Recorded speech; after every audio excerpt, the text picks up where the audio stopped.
This celebrated bestseller offers an understanding of your personal financial problems that will guide you through a lifetime.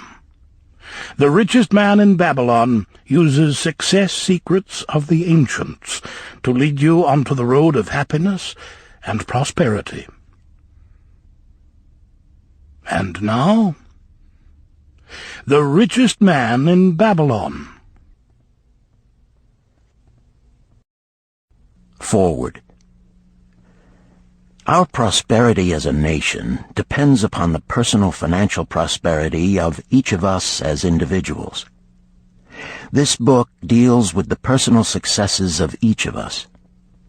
Success means accomplishments as the result of our own efforts and abilities. Proper preparation is the key to our success. Our acts can be no wiser than our thoughts. Our thinking can be no wiser than our understanding. This book of cures for lean purses has been termed a guide to financial understanding. That indeed is its purpose, to offer those who are ambitious for financial success an insight which will aid them to acquire money, to keep money, and to make their surpluses earn more money. In the pages which follow, we are taken back to Babylon, the cradle in which was nurtured the basic principles of finance now recognized and used the world over. To new readers, the author is happy to extend the wish that its pages may contain for them the same inspiration for growing bank accounts, greater financial successes, and the solution of difficult personal financial problems so enthusiastically reported by readers from coast to coast. To the business executives who have distributed these tales in such generous quantities to friends, relatives, employees, and associates, the author takes this opportunity to express his gratitude. No endorsement could be higher than that of practical men who appreciate its teachings because they themselves have worked up to important successes by applying the very principles it advocates.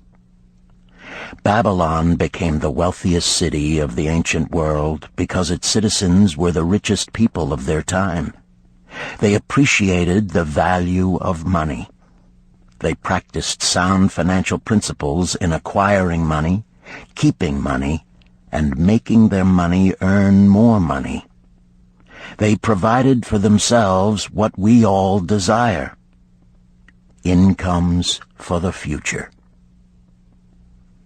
GSC. Chapter 1. The Man Who Desired Gold. Bansir, the chariot builder of Babylon, was thoroughly discouraged. From his seat upon the low wall surrounding his property, he gazed sadly at his simple home and the open workshop in which stood a partially completed chariot.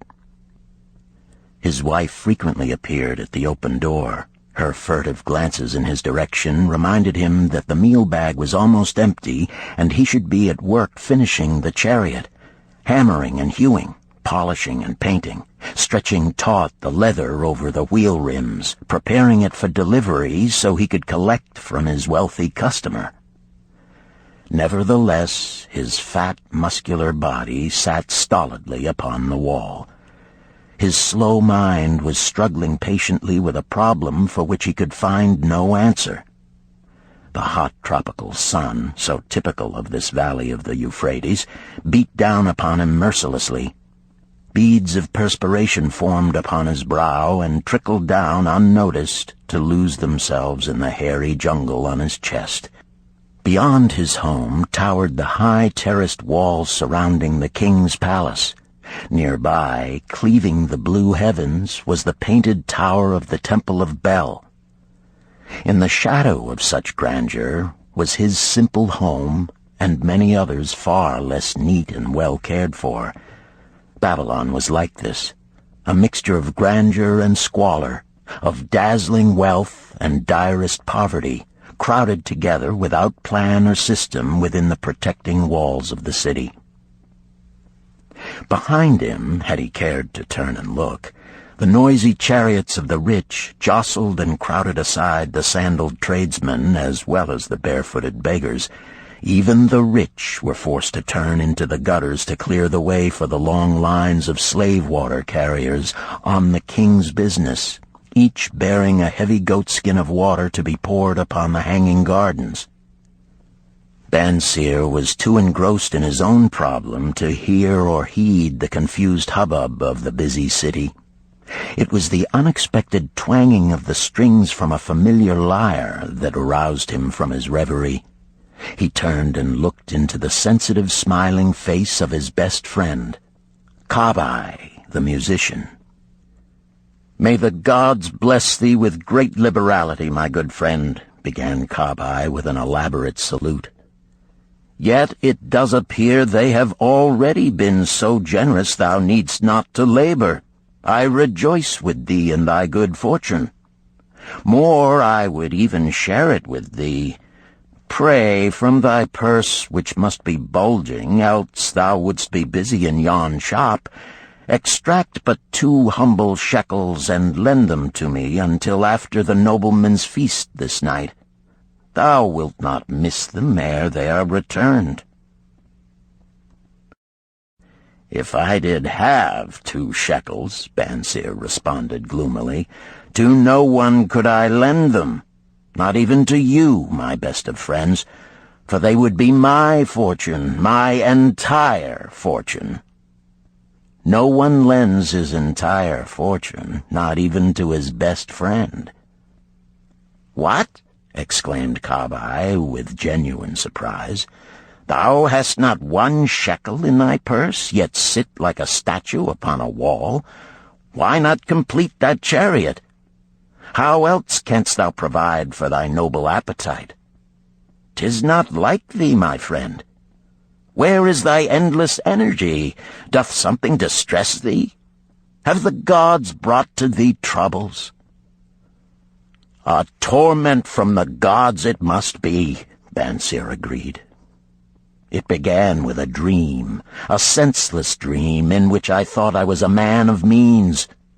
From my belt hung a handsome purse, heavy with coins. There were shekels which I cast with careless freedom to the beggars. There were pieces of silver with which I did buy finery for my wife and whatever I did desire for myself. There were pieces of gold which made me feel assured of the future and unafraid to spend the silver. A glorious feeling of contentment was within me. You would not have known me for thy hard-working friend, nor wouldst have known my wife, so free from wrinkles was her face and shining with happiness. She was again the smiling maiden of our early married days." "A pleasant dream indeed," commented Kobbi. "But why should such pleasant feelings as it aroused turn thee into a glum statue upon the wall?" "Why, indeed? Because when I awoke and remembered how empty was my purse, a feeling of rebellion swept over me. Let us talk it over together, for, as the sailors do say, we ride in the same boat, we two. As youngsters we went together to the priests to learn wisdom. As young men we shared each other's pleasures. As grown men we have always been close friends. We have been contented subjects of our kind. We have been satisfied to work long hours and spend our earnings freely. We have earned much coin in the years that have passed, yet to know the joys that come from wealth, we must dream about them. Bah! Are we more than dumb sheep? We live in the richest city in all the world. The travelers do say none equals it in wealth. About us is much display of wealth, but of it we ourselves have not. After half a lifetime of hard labor, thou, my best of friends, hast an empty purse, and sayest to me, may I borrow such a trifle as 2 shekels until after the nobleman's feast this night? Then what do I reply? Do I say, here is my purse, its contents will I gladly share? No, I admit that my purse is as empty as thine. What is the matter? Why cannot we acquire silver and gold, more than enough for food and robes? Consider also our sons, Bansir continued. Are they not following in the footsteps of their fathers? Need they and their families, and their sons' families, live all their lives in the midst of such treasures of gold, and yet, like us, be content to banquet upon sour goat's milk and porridge? Never in all the years of our friendship didst thou talk like this before, Bansir. Kobbi was puzzled. Never in all those years did I think like this before. From early dawn until darkness stopped me, I have labored to build the finest chariots any man could make, soft-heartedly hoping some day the gods would recognize my worthy deeds and bestow upon me great prosperity. This they have never done. At last I realize this they will never do. Therefore my heart is sad. I wish to be a man of means. I wish to own lands and cattle, to have fine robes and coins in my purse. I am willing to work for these things with all the strength in my back, with all the skill in my hands, with all the cunning in my mind. But I wish my labors to be fairly rewarded. What is the matter with us? Again, I ask you, why cannot we have our just share of the good things so plentiful for those who have the gold with which to buy them? Would I knew the answer, Kobbi replied. No better than thou am I satisfied. My earnings from my lyre are quickly gone. Often must I plan and scheme that my family be not hungry. Also within my breast is a deep longing for a lyre large enough that it may truly sing the strains of music that do surge through my mind. With such an instrument could I make music finer than even the king has ever heard before. Such a lyre thou shouldst have. No man in all Babylon could make it sing more sweetly.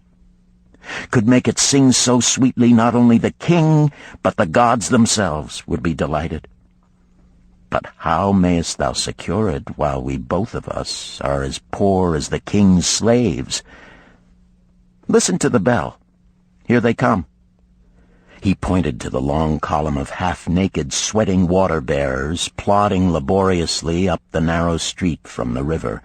5 abreast they marched, each bent under a heavy goatskin of water. A fine figure of a man he who doth lead them, Kobbi indicated the wearer of the bell who marched in front without a load. A prominent man in his own country, 'tis easy to see. There are many good figures in the line, Bansir agreed, as good men as we. Tall blond men from the north, laughing black men from the south, little brown men from the nearer countries, all marching together from the river to the gardens, back and forth, day after day, year after year, naught of happiness to look forward to, beds of straw upon which to sleep, hard grain porridge to eat. Pity the poor brutes, Kobbi. Pity them I do, yet thou dost make me see how little better off are we, free men though we call ourselves. That is truth, Kobbi, unpleasant thought though it may be. We do not wish to go on year after year living slavish lives, working, getting nowhere. Might we not find out how others acquire gold and do as they do? Kobbi inquired. Perhaps there is some secret we might learn if we but sought from those who knew, replied Bansir thoughtfully. This very day, suggested Kobbi, I did pass our old friend Arkad, riding in his golden chariot. This I will say, he did not look over my humble head as many in his station might consider his right. Instead, he did wave his hand that all onlookers might see him pay greetings and bestow his smile of friendship upon Kobbi, the musician. He is claimed to be the richest man in all Babylon, Bansir mused. So rich, the king is said to seek his golden aid in affairs of the treasury, Kobbi replied. So rich, Bansir interrupted. I fear if I should meet him in the darkness of the night, I should lay my hands upon his fat wallet. Nonsense, reproved Kobbi. A man's wealth is not in the purse he carries. A fat purse quickly empties if there be no golden stream to refill it. Arkad has an income that constantly keeps his purse full, no matter how liberally he spends. Income, that is the thing, ejaculated Bansir. I wish an income that will keep flowing into my purse whether I sit upon the wall or travel to far lands. Arkad must know how a man can make an income for himself. Dost suppose it is something he could make clear to a mind as slow as mine? Methinks he did teach his knowledge to his son, Dabasir, Kobbi responded. Did he not go to Nineveh and, so it is told at the inn, become, without aid from his father, one of the richest men in that city? Kobbi, thou bringest to me a rare thought. A new light gleamed in Bansir's eyes. It costs nothing to ask wise advice from a good friend, and Arkad was always that. Never mind though our purses be as empty as the falcon's nest of a year ago. Let that not detain us. We are weary of being without gold in the midst of plenty. We wish to become men of means. Come, let us go to Arkad and ask how we also may acquire incomes for ourselves. Thou speakest with true inspiration, Bansir. Thou bringest to my mind a new understanding. Thou makest me to realize the reason why we have never found any measure of wealth. We never sought it. Thou hast labored patiently to build the staunchest chariots in Babylon. To that purpose was devoted your best endeavors. Therefore, at it thou didst succeed. I strove to become a skillful lyre player, and at it I did succeed. In those things toward which we exerted our best endeavors, we succeeded. The gods were content to let us continue thus. Now at last we see a light, bright like that from the rising sun. It biddeth us to learn more, that we may prosper more. With a new understanding, we shall find honorable ways to accomplish our desires. Let us go to Arkad this very day, Bansir urged. Also let us ask other friends of our boyhood days who have fared no better than ourselves to join us, that they too may share in his wisdom. Thou wert ever thus thoughtful to thy friends, Bansir. Therefore hast thou many friends. It shall be as thou sayest. We go this day and take them with us.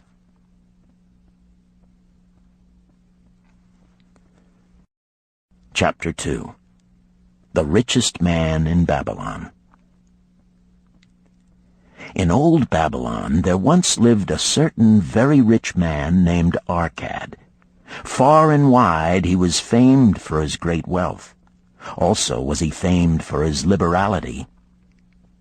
He was generous in his charities. He was generous with his family. He was liberal in his own expenses. But nevertheless, each year his wealth increased more rapidly than he spent it. And there were certain friends of younger days who came to him and said, You, Arkad, are more fortunate than we. You have become the richest man in all Babylon, while we struggle for existence. You can wear the finest garments, and you can enjoy the rarest foods, while we must be content if we can clothe our families in raiment that is presentable and feed them as best we can. Yet once we were equal. We studied under the same master.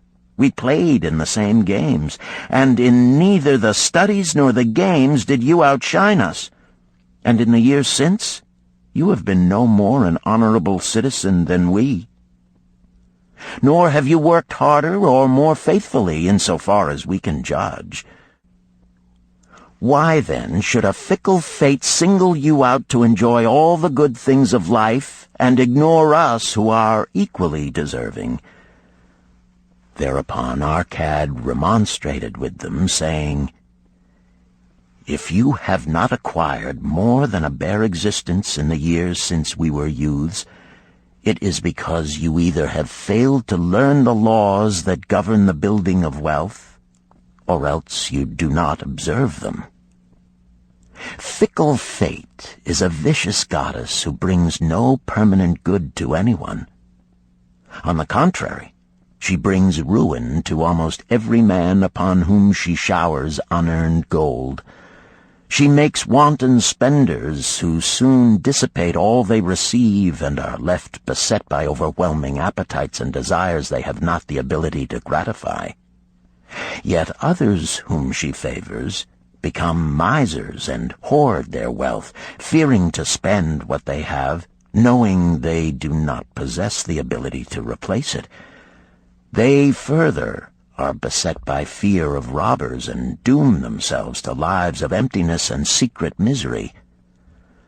Others there probably are who can take unearned gold and add to it and continue to be happy and contented citizens, but so few are they, I know of them but by hearsay.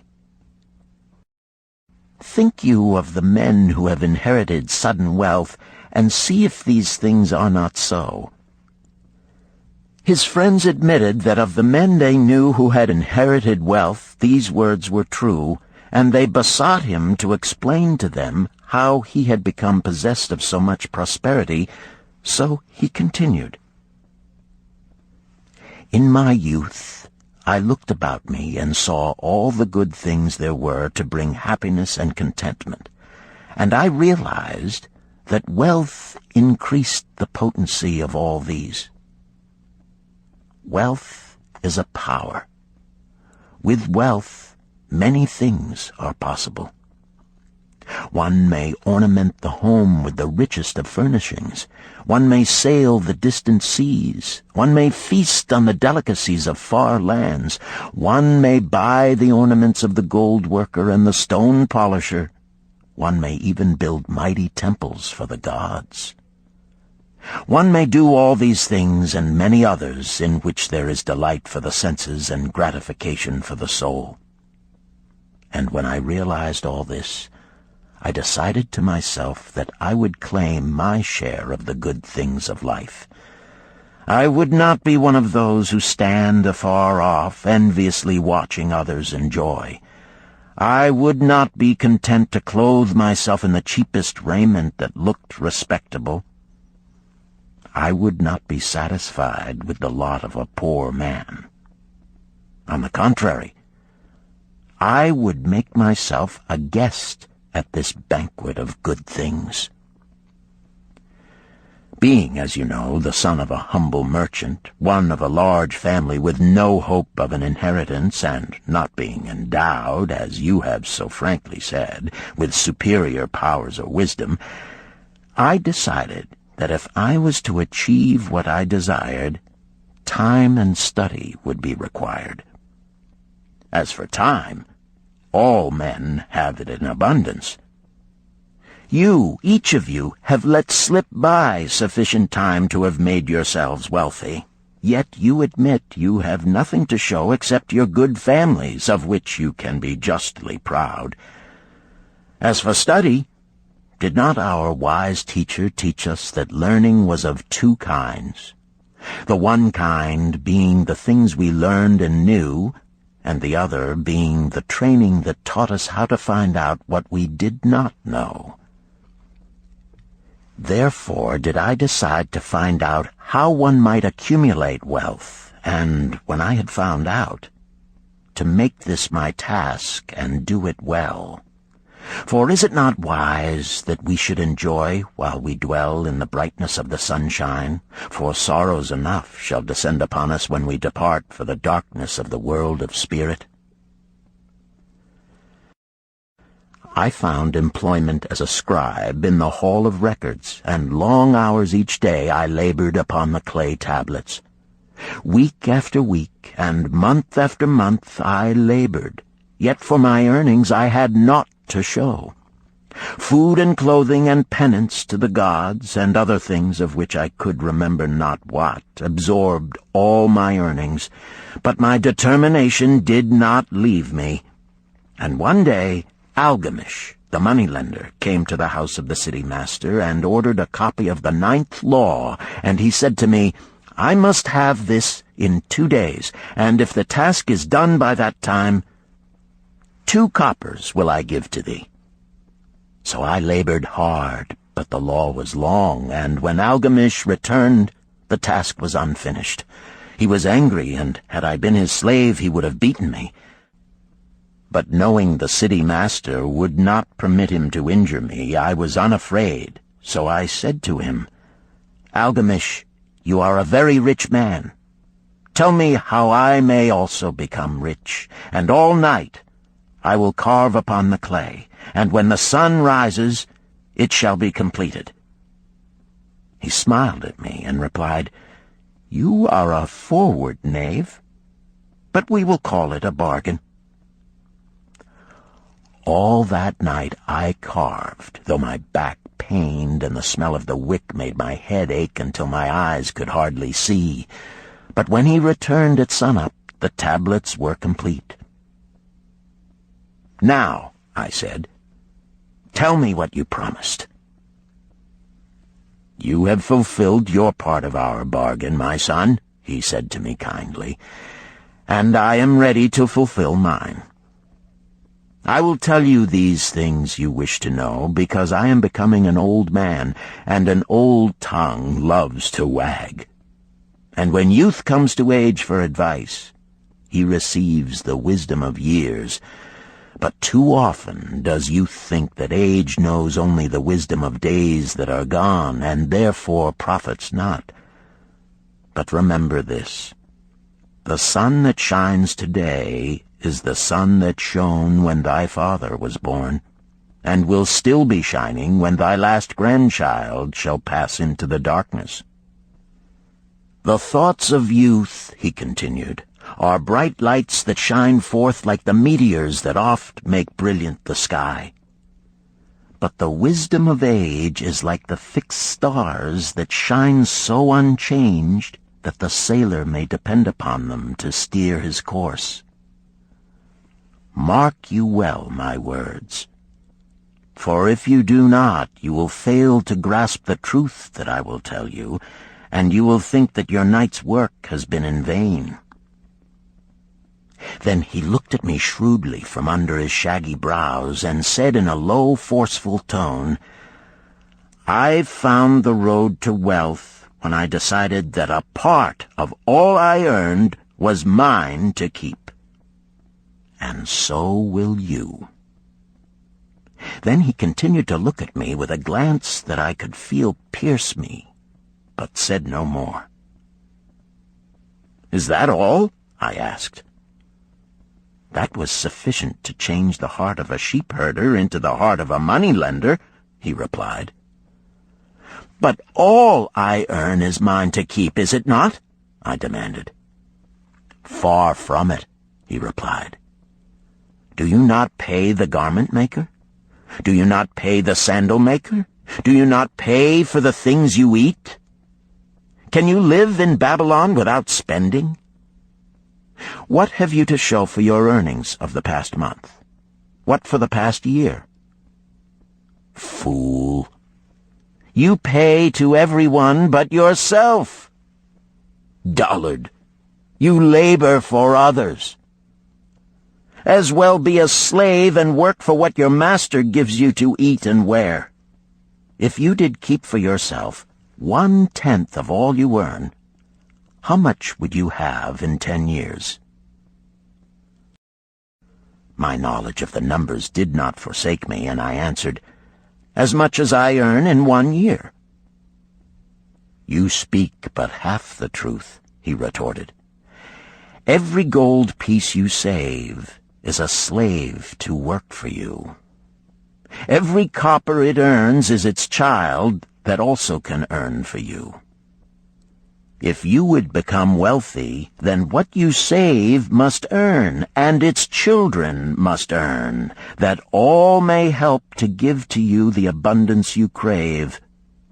You think I cheat you for your long night's work," he continued, "but I am paying you 1,000 times over if you have the intelligence to grasp the truth I offer you.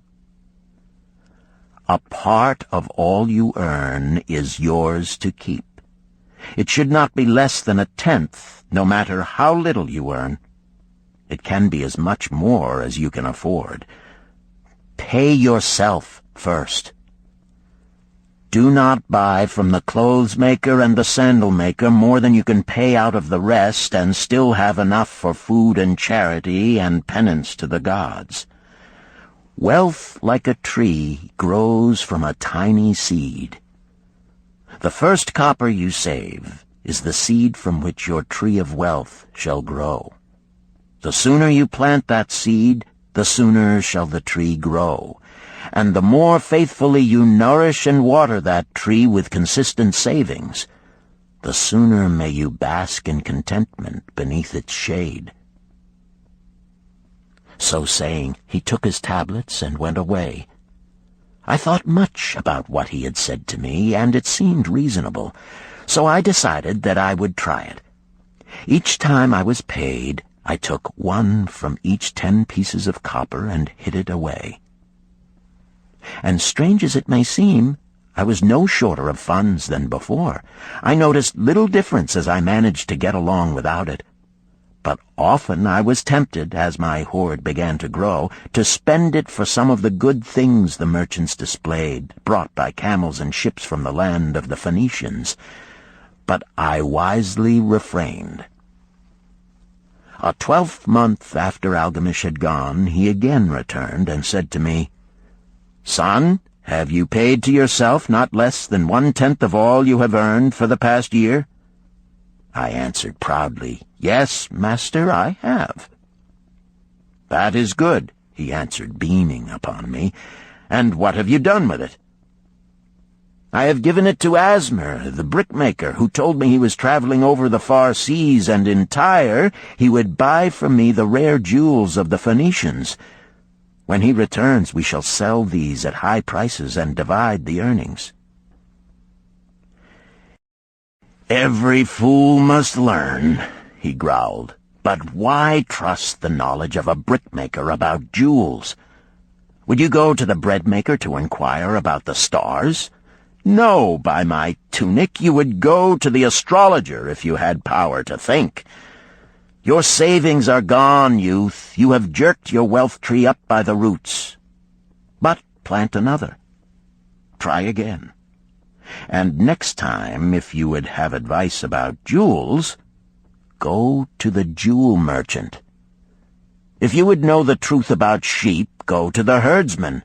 Advice is one thing that is freely given away, but watch that you take only what is worth having.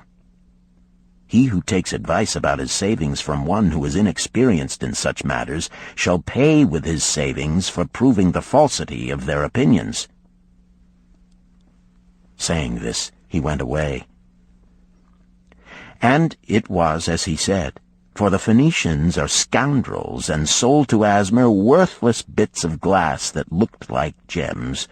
But as Algamish had bid me, I again saved each 10th copper, for I now had formed the habit, and it was no longer difficult. Again, 12 months later, Algamish came to the room of the scribes and addressed me.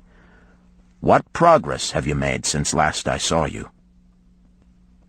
"I have paid myself faithfully," I replied, "and my savings I have entrusted to Agar, the shield-maker, to buy bronze, and each 4th month he does pay me the rental." "That is good. And what do you do with the rental?" I do have a great feast with honey and fine wine and spiced cake. Also I have bought me a scarlet tunic, and some day I shall buy me a young ass upon which to ride." To which Algamish laughed, "You do eat the children of your savings. Then how do you expect them to work for you? And how can they have children that will also work for you? First get thee an army of golden slaves, and then many a rich banquet may you enjoy without regret." So saying, he again went away. Nor did I again see him for 2 years, when he once more returned, and his face was full of deep lines, and his eyes drooped, for he was becoming a very old man. And he said to me, "Arkad, hast thou yet achieved the wealth thou dreamed of?" And I answered, "Not yet all that I desire, but some I have, and it earns more, and its earnings earn more." "And do you still take the advice of brickmakers?" "About brickmaking they give me good advice," I retorted. "Arkad," he continued, "you have learned your lessons well. You first learned to live upon less than you could earn. Next, you learned to seek advice from those who were competent through their own experiences to give it. And lastly, you have learned to make gold work for you. You have taught yourself how to acquire money, how to keep it, and how to use it. Therefore, you are competent for a responsible position. I am becoming an old man. My sons think only of spending and give no thought to earning. My interests are great, and I fear too much for me to look after. If you will go to Nippur and look after my lands there, I shall make you my partner, and you shall share in my estate." So I went to Nippur and took charge of his holdings, which were large, and because I was full of ambition and because I had mastered the 3 laws of successfully handling wealth, I was enabled to increase greatly the value of his properties. So I prospered much, and when the spirit of Algamish departed for the sphere of darkness, I did share in his estate as he had arranged under the law. So spake Arkad, and when he had finished his tale, one of his friends said, "You were indeed fortunate that Algamish made you an heir." "Fortunate only in that I had the desire to prosper before I first met him. For 4 years did I not prove my definiteness of purpose by keeping 1/10 of all I earned? Would you call a fisherman lucky who for years so studied the habits of the fish that with each changing wind he could cast his nets about them? Opportunity is a haughty goddess who wastes no time with those who are unprepared. You had strong willpower to keep on after you lost your first year's savings. You are unusual in that way," spoke up another. "Willpower," retorted Arkad. "What nonsense! Do you think willpower gives a man the strength to lift a burden the camel cannot carry, or to draw a load the oxen cannot budge? Willpower is but the unflinching purpose to carry a task you set for yourself to fulfillment. If I set for myself a task, be it ever so trifling, I shall see it through. How else shall I have confidence in myself to do important things? Should I say to myself, for 100 days as I walk across the bridge into the city, I will pick from the road a pebble and cast it into the stream? I would do it. If on the 7th day I passed by without remembering, I would not say to myself, tomorrow I will cast 2 pebbles, which will do as well. Instead, I would retrace my steps and cast the pebble. Nor on the 20th day would I say to myself, Arkad, this is useless. What does it avail you to cast a pebble every day? Throw in a handful and be done with it.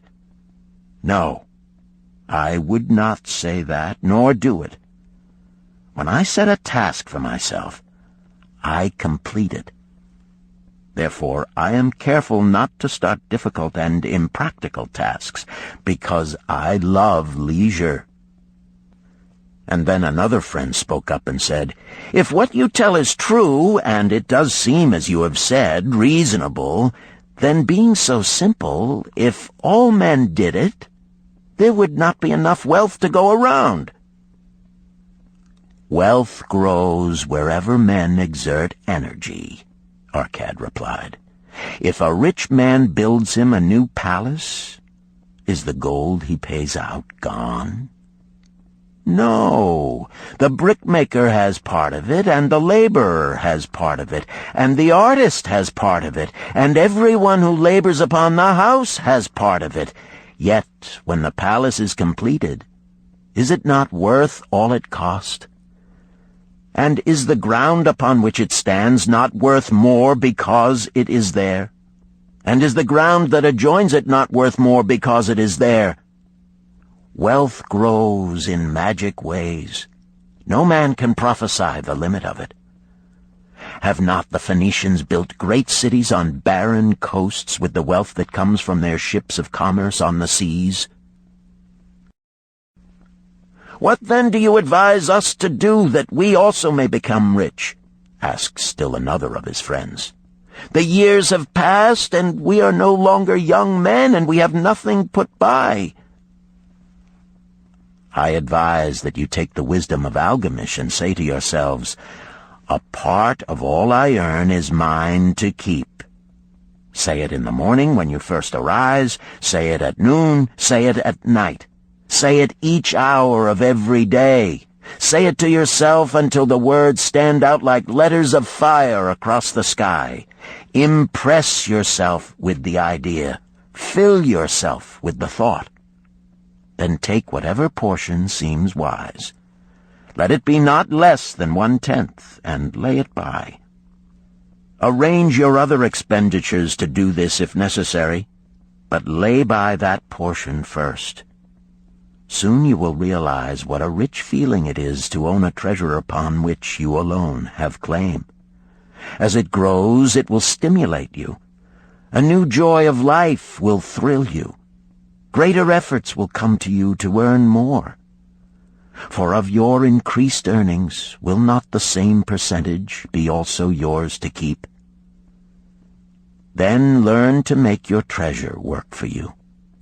Make it your slave. Make its children and its children's children work for you. Ensure an income for thy future. Look thou at the aged, and forget not that in the days to come thou also will be numbered among them. Therefore invest thy treasure with greatest caution that it be not lost.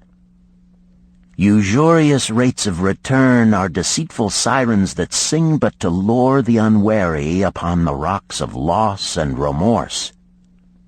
Provide also that thy family may not want should the gods call thee to their realms.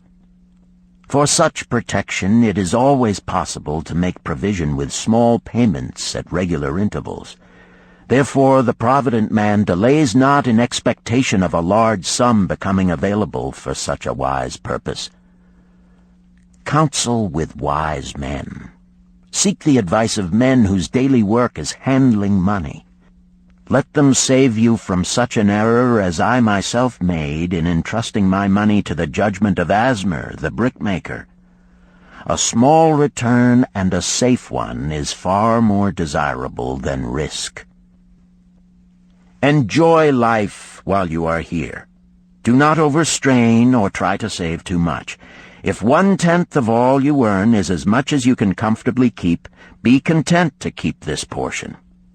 Live otherwise according to your income, and let not yourself get niggardly and afraid to spend.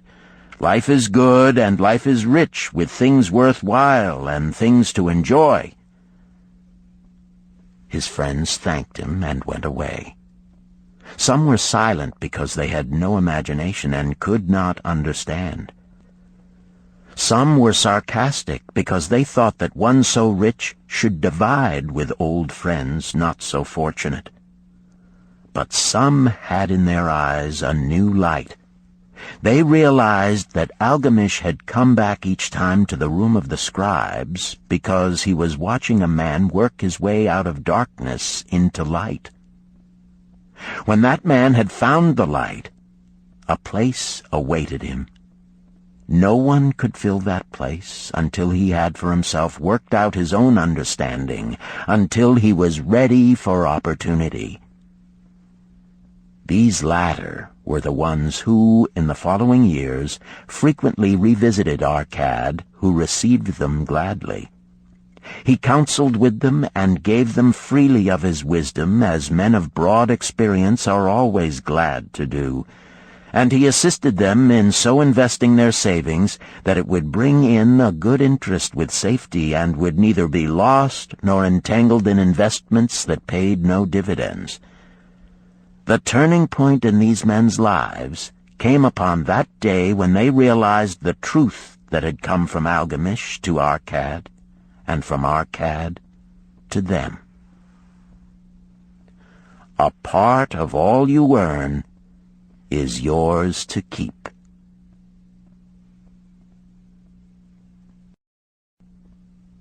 Chapter 3. 7 Cures for a Lean Purse. The glory of Babylon endures. Down through the ages, its reputation comes to us as the richest of cities, its treasures as fabulous. Yet it was not always so. The riches of Babylon were the results of the wisdom of its people. They first had to learn how to become wealthy. When the good King Sargon returned to Babylon after defeating his enemies, the Elamites, he was confronted with a serious situation. The royal chancellor explained it to the king thus: "After many years of great prosperity brought to our people because your majesty built the great irrigation canals and the mighty temples of the gods, now that these works are completed, the people seem unable to support themselves. The laborers are without employment. The merchants have few customers. The farmers are unable to sell their produce. The people have not enough gold to buy food." "But where has all the gold gone that we spent for these great improvements?" demanded the king. "It has found its way, I fear," responded the chancellor, "into the possession of a few very rich men of our city. It filtered through the fingers of most of our people as quickly as the goat's milk goes through the strainer. Now that the stream of gold has ceased to flow, most of our people have nothing to show for their earnings." The king was thoughtful for some time. Then he asked, "Why should so few men be able to acquire all the gold?" "Because they know how," replied the chancellor. "One may not condemn a man for succeeding because he knows how. Neither may one with justice take away from a man what he has fairly earned, to give to men of less ability." "But why," demanded the king, "should not all the people learn how to accumulate gold and therefore become themselves rich and prosperous?" "Quite possible, Your Excellency. But who can teach them? Certainly not the priests, because they know naught of money-making." "Who knows best in all our city how to become wealthy, Chancellor?" asked the king. "Thy question answers itself, Your Majesty. Who has amassed the greatest wealth in Babylon?" "Well said, my able chancellor. It is Arkad. He is the richest man in Babylon. Bring him before me on the morrow." Upon the following day, as the king had decreed, Arkad appeared before him, straight and sprightly, despite his 80 years and 10. "Arkad," spoke the king, "is it true thou art the richest man in Babylon?" "So it is reported, Your Majesty, and no man disputes it." "How becamest thou so wealthy?"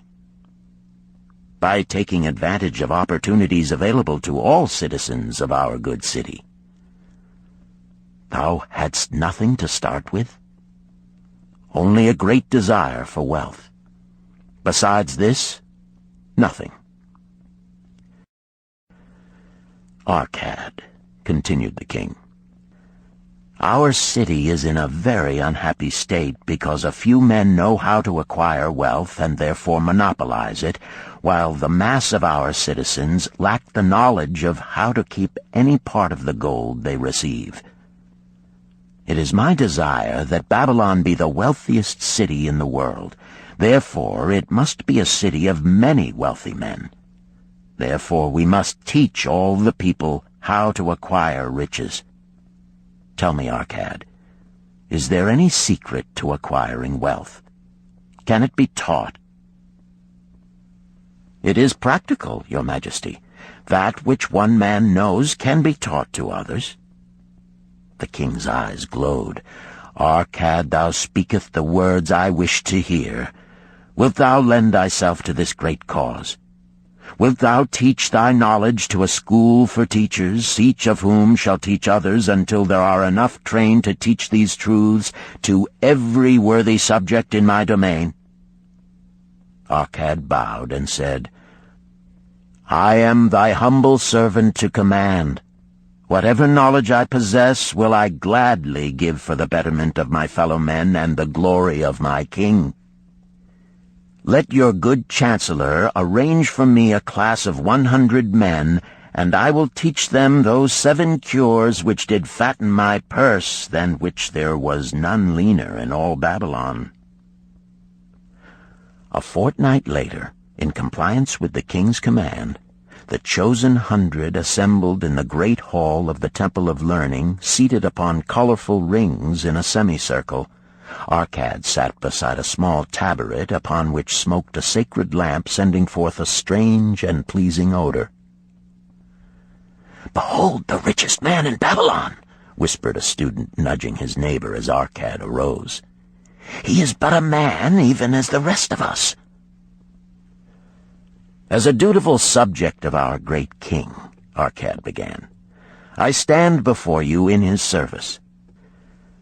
Because once I was a poor youth who did greatly desire gold, and because I found knowledge that enabled me to acquire it, he asks that I impart unto you my knowledge. I started my fortune in the humblest way. I had no advantage not enjoyed as fully by you and every citizen in Babylon. The first storehouse of my treasure was a well-worn purse. I loathed its useless emptiness. I desired that it be round and full, clinking with the sound of gold. Therefore I sought every remedy for a lean purse. I found 7. To you who are assembled before me shall I explain the 7 cures for a lean purse which I do recommend to all men who desire much gold. Each day for 7 days will I explain to you one of the 7 remedies. Listen attentively to the knowledge that I will impart. Debate it with me. Discuss it among yourselves. Learn these lessons thoroughly, that ye may also plant in your own purse the seed of wealth. First must each of you start wisely to build a fortune of his own. Then wilt thou be competent, and only then, to teach these truths to others. I shall teach to you in simple ways how to fatten your purses. This is the first step leading to the Temple of Wealth, and no man may climb who cannot plant his feet firmly upon the first step. We shall now consider the first cure. The first cure. Start thy purse to fattening.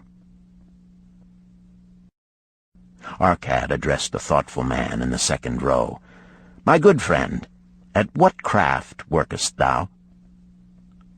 "I," replied the man, "am a scribe, and carve records upon the clay tablets. Even at such labor did I myself earn my first coppers.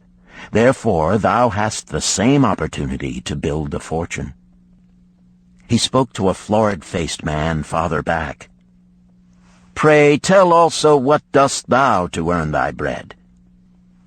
"I," responded this man, "am a meat butcher.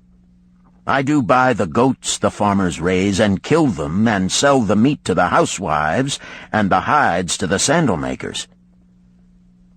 Because thou dost also labor and earn, thou hast every advantage to succeed that I did possess."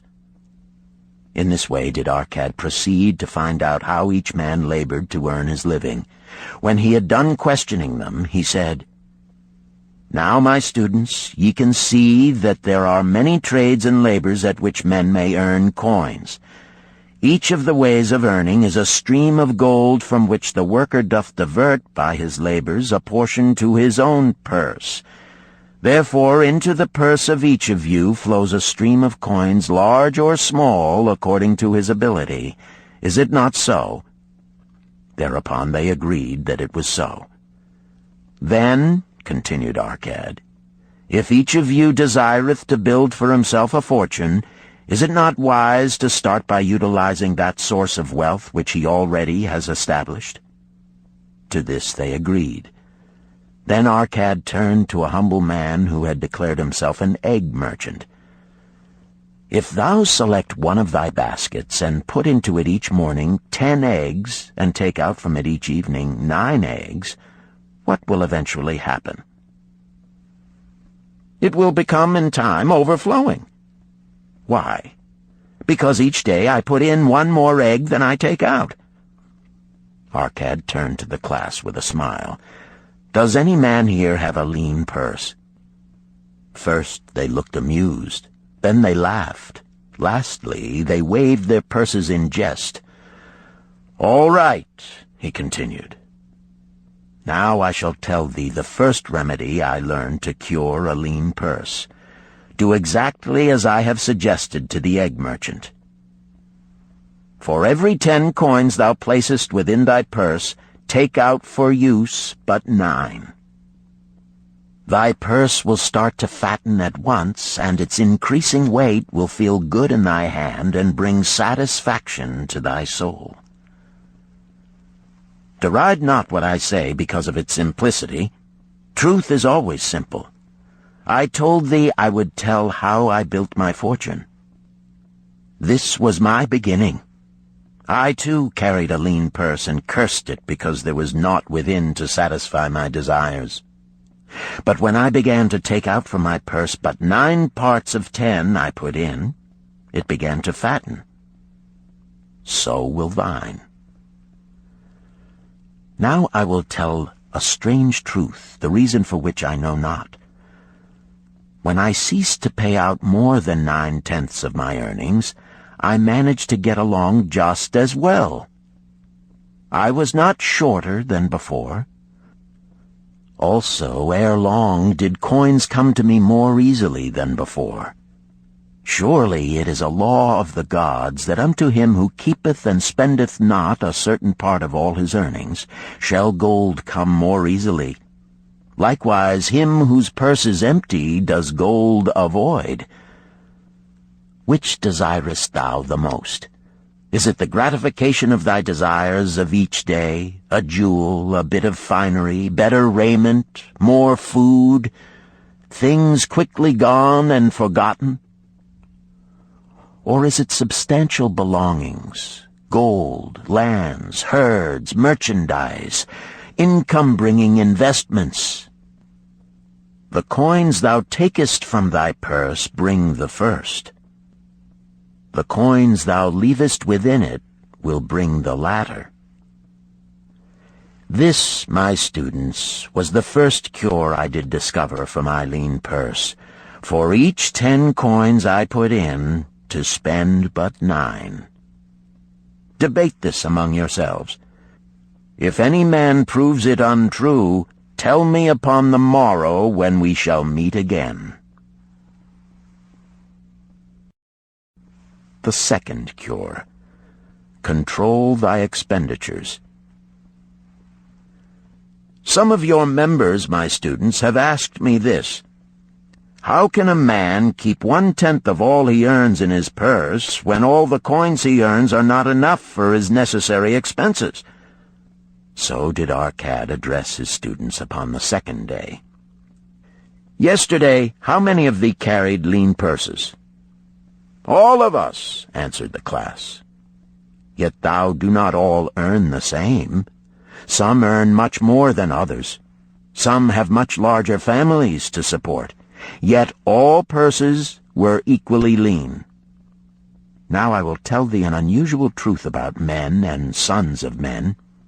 It is this, that what each of us calls our necessary expenses will always grow to equal our incomes unless we protest to the contrary. Confuse not the necessary expenses with thy desires. Each of you, together with your good families, have more desires than your earnings can gratify. Therefore are thy earnings spent to gratify these desires in so far as they will go. Still thou retainest many ungratified desires. All men are burdened with more desires than they can gratify. Because of my wealth, thinkest thou I may gratify every desire? 'Tis a false idea. There are limits to my time. There are limits to my strength. There are limits to the distance I may travel. There are limits to what I may eat. There are limits to the zest with which I may enjoy. I say to you that just as weeds grow in a field wherever the farmer leaves space for their roots, even so freely do desires grow in men whenever there is a possibility of their being gratified. Thy desires are a multitude, and those that thou mayest gratify are but few. Study thoughtfully thy accustomed habits of living. Herein may be most often found certain accepted expenses that may wisely be reduced or eliminated. Let thy motto be 100% of appreciated value demanded for each coin spent. Therefore, engrave upon the clay each thing for which thou desireth to spend. Select those that are necessary and others that are possible through the expenditure of 9/10 of thy income. Cross out the rest and consider them but a part of that great multitude of desires that must go unsatisfied, and regret them not. Budget then thy necessary expenses. Touch not the 1/10 that is fattening thy purse. Let this be thy great desire that is being fulfilled. Keep working with thy budget.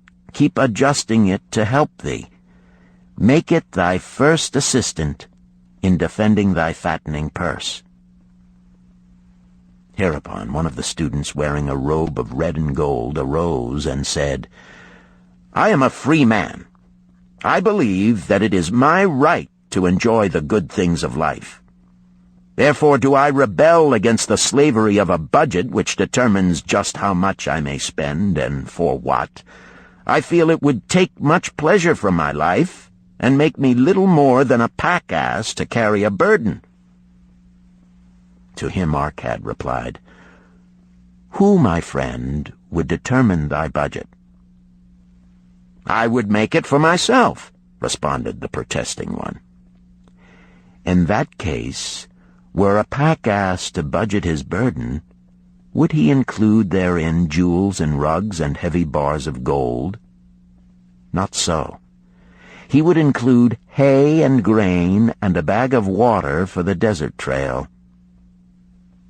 The purpose of a budget is to help thy purse to fatten. It is to assist thee to have thy necessities and, insofar as attainable, thy other desires. It is to enable thee to realize thy most cherished desires by defending them from thy casual wishes. Like a bright light in a dark cave, thy budget shows up the leaks from thy purse and enables thee to stop them and control thy expenditures for definite and gratifying purposes. This, then, is the second cure for a lean purse. Budget thy expenses, that thou mayest have coins to pay for thy necessities, to pay for thy enjoyments, and to gratify thy worthwhile desires without spending more than 9/10 of thy earnings. The third cure. Make thy gold multiply. Behold, thy lean purse is fattening. Thou hast disciplined thyself to leave therein 1/10 of all thou earnest. Thou hast controlled thy expenditures to protect thy growing treasure. Next, we will consider means to put thy treasure to labor and to increase.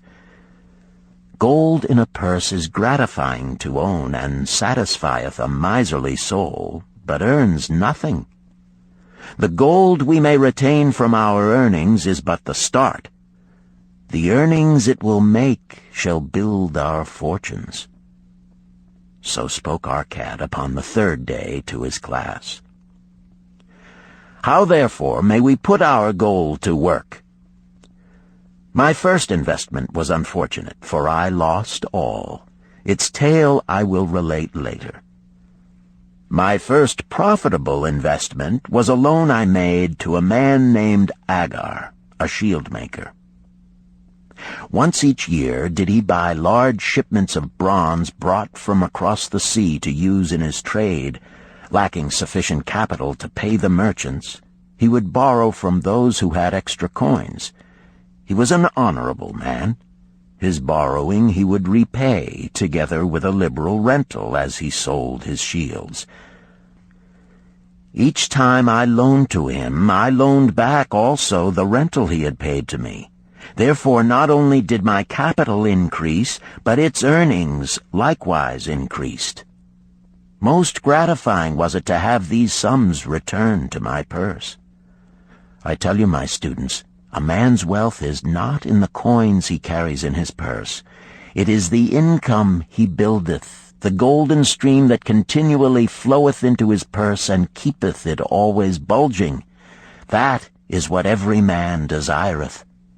That is what thou, each one of thee, desireth.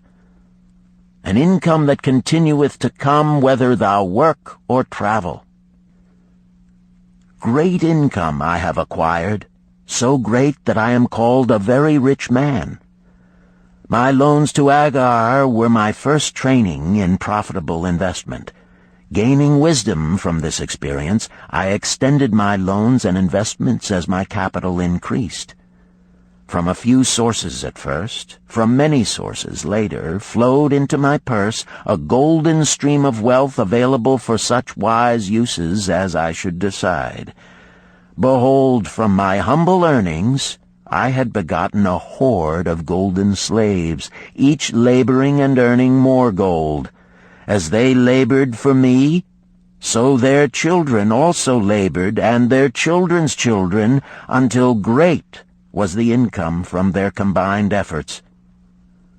Gold increaseth rapidly when making reasonable earnings, as thou wilt see from the following. A farmer, when his first son was born, took 10 pieces of silver to a moneylender and asked him to keep it on rental for his son until he became 20 years of age. This the moneylender did, and agreed the rental should be 1/4 of its value each 4 years. The farmer asked, because this sum he had set aside as belonging to his son, that the rental be added to the principal. When the boy had reached the age of 20 years, the farmer again went to the moneylender to inquire about the silver. The moneylender explained that because this sum had been increased by compound interest, the original 10 pieces of silver had now grown to 30 1/2 pieces. The farmer was well pleased, and because the son did not need the coins, he left them with the moneylender. When the son became 50 years of age, the father meantime having passed to the other world, the moneylender paid the son in settlement 167 pieces of silver. Thus, in 50 years had the investment multiplied itself at rental almost 17 times. This, then, is the third cure for a lean purse. to put each coin to laboring, that it may reproduce its kind, even as the flocks of the field, and help bring to thee income, a stream of wealth that shall flow constantly into thy purse. The fourth cure. Guard thy treasures from loss. Misfortune loves a shining mark. Gold in a man's purse must be guarded with firmness, else it be lost. Thus it is wise that we must first secure small amounts and learn to protect them before the gods entrust us with larger. So spoke Arkad upon the fourth day to his class.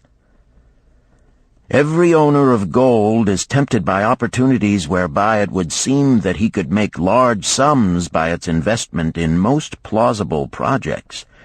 Often friends and relatives are eagerly entering such investment and urge him to follow. The first sound principle of investment is security for thy principal. Is it wise to be intrigued by larger earnings when thy principal may be lost? I say not. The penalty of risk is probable loss. Study carefully, before parting with thy treasure, each assurance that it may be safely reclaimed. Be not misled by thine own romantic desires to make wealth rapidly. Before thou loan it to any man, assure thyself of his ability to repay and his reputation for doing so, that thou mayest not unwittingly be making him a present of thy hard-earned treasure. Before thou entrust it as an investment in any field, acquaint thyself with the dangers which may beset it. My own first investment was a tragedy to me at the time. The guarded savings of a year I did entrust to a brickmaker named Asmer, who was traveling over the far seas, and in Tyre agreed to buy for me the rare jewels of the Phoenicians. These we would sell upon his return and divide the profits. The Phoenicians were scoundrels and sold him bits of glass. My treasure was lost. Today, my training would show to me at once the folly of entrusting a brickmaker to buy jewels. Therefore do I advise thee from the wisdom of my experiences, be not too confident of thine own wisdom in entrusting thy treasures to the possible pitfalls of investments. Better by far to consult the wisdom of those experienced in handling money for profit. Such advice is freely given for the asking, and may readily possess a value equal in gold to the sum thou considerest investing. In truth, such is its actual value if it save thee from loss. This, then, is the fourth cure for a lean purse, and of great importance if it prevent thy purse from being emptied once it has become well filled. Guard thy treasure from loss by investing only where thy principal is safe, where it may be reclaimed if desirable, and where thou wilt not fail to collect a fair rental. Consult with wise men. Secure the advice of those experienced in the profitable handling of gold. Let their wisdom protect thy treasure from unsafe investments. This ends Disc 1. The Richest Man in Babylon, Disc 2. The fifth cure. Make of thy dwelling a profitable investment. If a man setteth aside 9 parts of his earnings upon which to live and enjoy life, and if any part of this 9 parts he can turn into a profitable investment without detriment to his well-being, then so much faster will his treasures grow. So spake Arkad to his class at their 5th lesson. All too many of our men of Babylon do raise their families in unseemly quarters. They do pay to exacting landlords liberal rentals for rooms where their wives have not a spot to raise the blooms that gladden a woman's heart, and their children have no place to play their games except in the unclean alleys. No man's family can fully enjoy life unless they do have a plot of ground wherein children can play in the clean earth, and where the wife may raise not only blossoms but good rich herbs to feed her family. To a man's heart it brings gladness to eat the figs from his own trees and the grapes of his own vines, to own his own domicile and to have it a place he is proud to care for, putteth confidence in his heart and greater effort behind all his endeavors. Therefore do I recommend that every man own the roof that sheltereth him and his. Nor is it beyond the ability of any well-intentioned man to own his home. Hath not our great king so widely extended the walls of Babylon that within them much land is now unused, and may be purchased at sums most reasonable? Also I say to you, my students, that the money-lenders gladly consider the desires of men who seek homes and land for their families.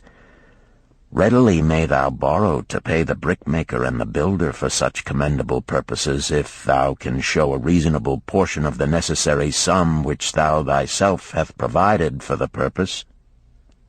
Then when the house be built, thou canst pay the money-lender with the same regularity as thou didst pay the landlord, because each payment will reduce thy indebtedness to the money-lender. A few years will satisfy his loan. Then will thy heart be glad, because thou wilt own in thy own right a valuable property, and thy only cost will be the king's taxes. Also wilt thy good wife go more often to the river to wash thy robes, that each time returning she may bring a goatskin of water to pour upon the growing things. Thus come many blessings to the man who owneth his own house, and greatly will it reduce his cost of living, making available more of his earnings for pleasures and the gratification of his desires.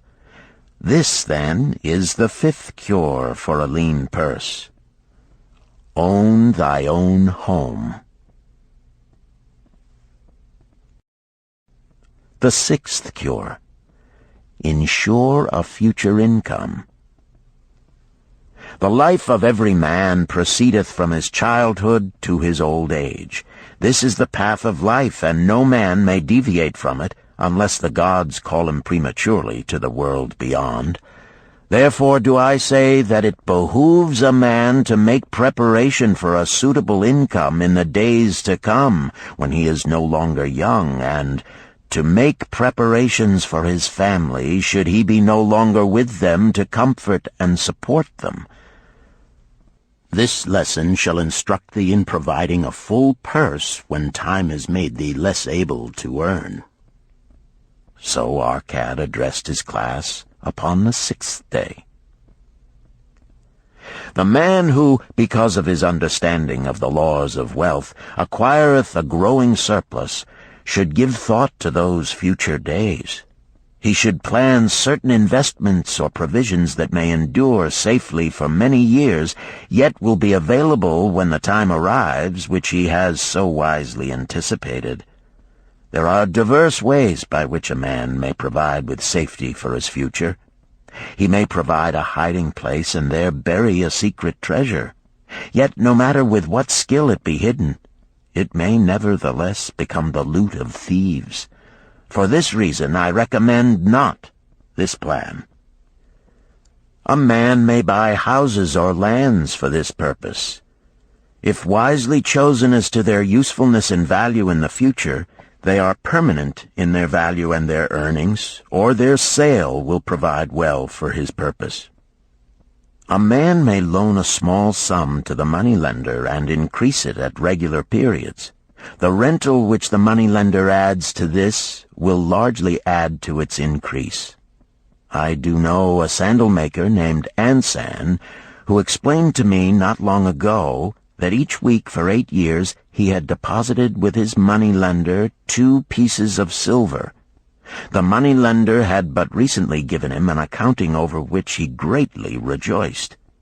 The total of his small deposits with their rental at the customary rate of 1/4 their value for each 4 years had now become 1,040 pieces of silver. I did gladly encourage him further by demonstrating to him with my knowledge of the numbers that in 12 years more, if he would keep his regular deposits of but 2 pieces of silver each week, the moneylender would then owe him 4,000 pieces of silver, a worthy competence for the rest of his life. Surely when such a small payment made with regularity doth produce such profitable results, no man can afford not to insure a treasure for his old age and the protection of his family, no matter how prosperous his business and his investments may be. I would that I might say more about this. In my mind rests a belief that someday wise-thinking men will devise a plan to insure against death, whereby many men pay in but a trifling sum regularly, the aggregate making a handsome sum for the family of each member who passeth to the beyond. This do I see as something desirable and which I could highly recommend. But today it is not possible, because it must reach beyond the life of any man or any partnership to operate. It must be as stable as the king's throne. Some day do I feel that such a plan shall come to pass, and be a great blessing to many men, because even the first small payment will make available a snug fortune for the family of a member, should he pass on. But because we live in our own day, and not in the days which are to come, must we take advantage of those means and ways of accomplishing our purposes. Therefore do I recommend to all men that they, by wise and well-thought-out methods, do provide against a lean purse in their mature years. For a lean purse to a man no longer able to earn, or to a family without its head, is a sore tragedy. This, then, is the 6th cure for a lean purse. Provide in advance for the needs of thy growing age and the protection of thy family. The 7th cure. Increase thy ability to earn. This day do I speak to thee, my students, of one of the most vital remedies for a lean purse. Yet I will not talk of gold, but of yourselves, of the men beneath the robes of many colors who do sit before me. I will talk to you of those things within the minds and lives of men which do work for or against their success. So did Arkad address his class upon the 7th day. Not long ago came to me a young man seeking to borrow. When I questioned him the cause of his necessity, he complained that his earnings were insufficient to pay his expenses. Thereupon I explained to him, this being the case, he was a poor customer for the moneylender, as he possessed no surplus earning capacity to repay the loan. What you need, young man, I told him, is to earn more coins. What dost thou to increase thy capacity to earn? All that I can do, he replied. 6 times within 2 moons have I approached my master to request my pay be increased, but without success. No man can go oftener than that. We may smile at his simplicity, yet he did possess one of the vital requirements to increase his earnings. Within him was a strong desire to earn more, a proper and commendable desire. Preceding accomplishment must be desire. Thy desires must be strong and definite. General desires are but weak longings.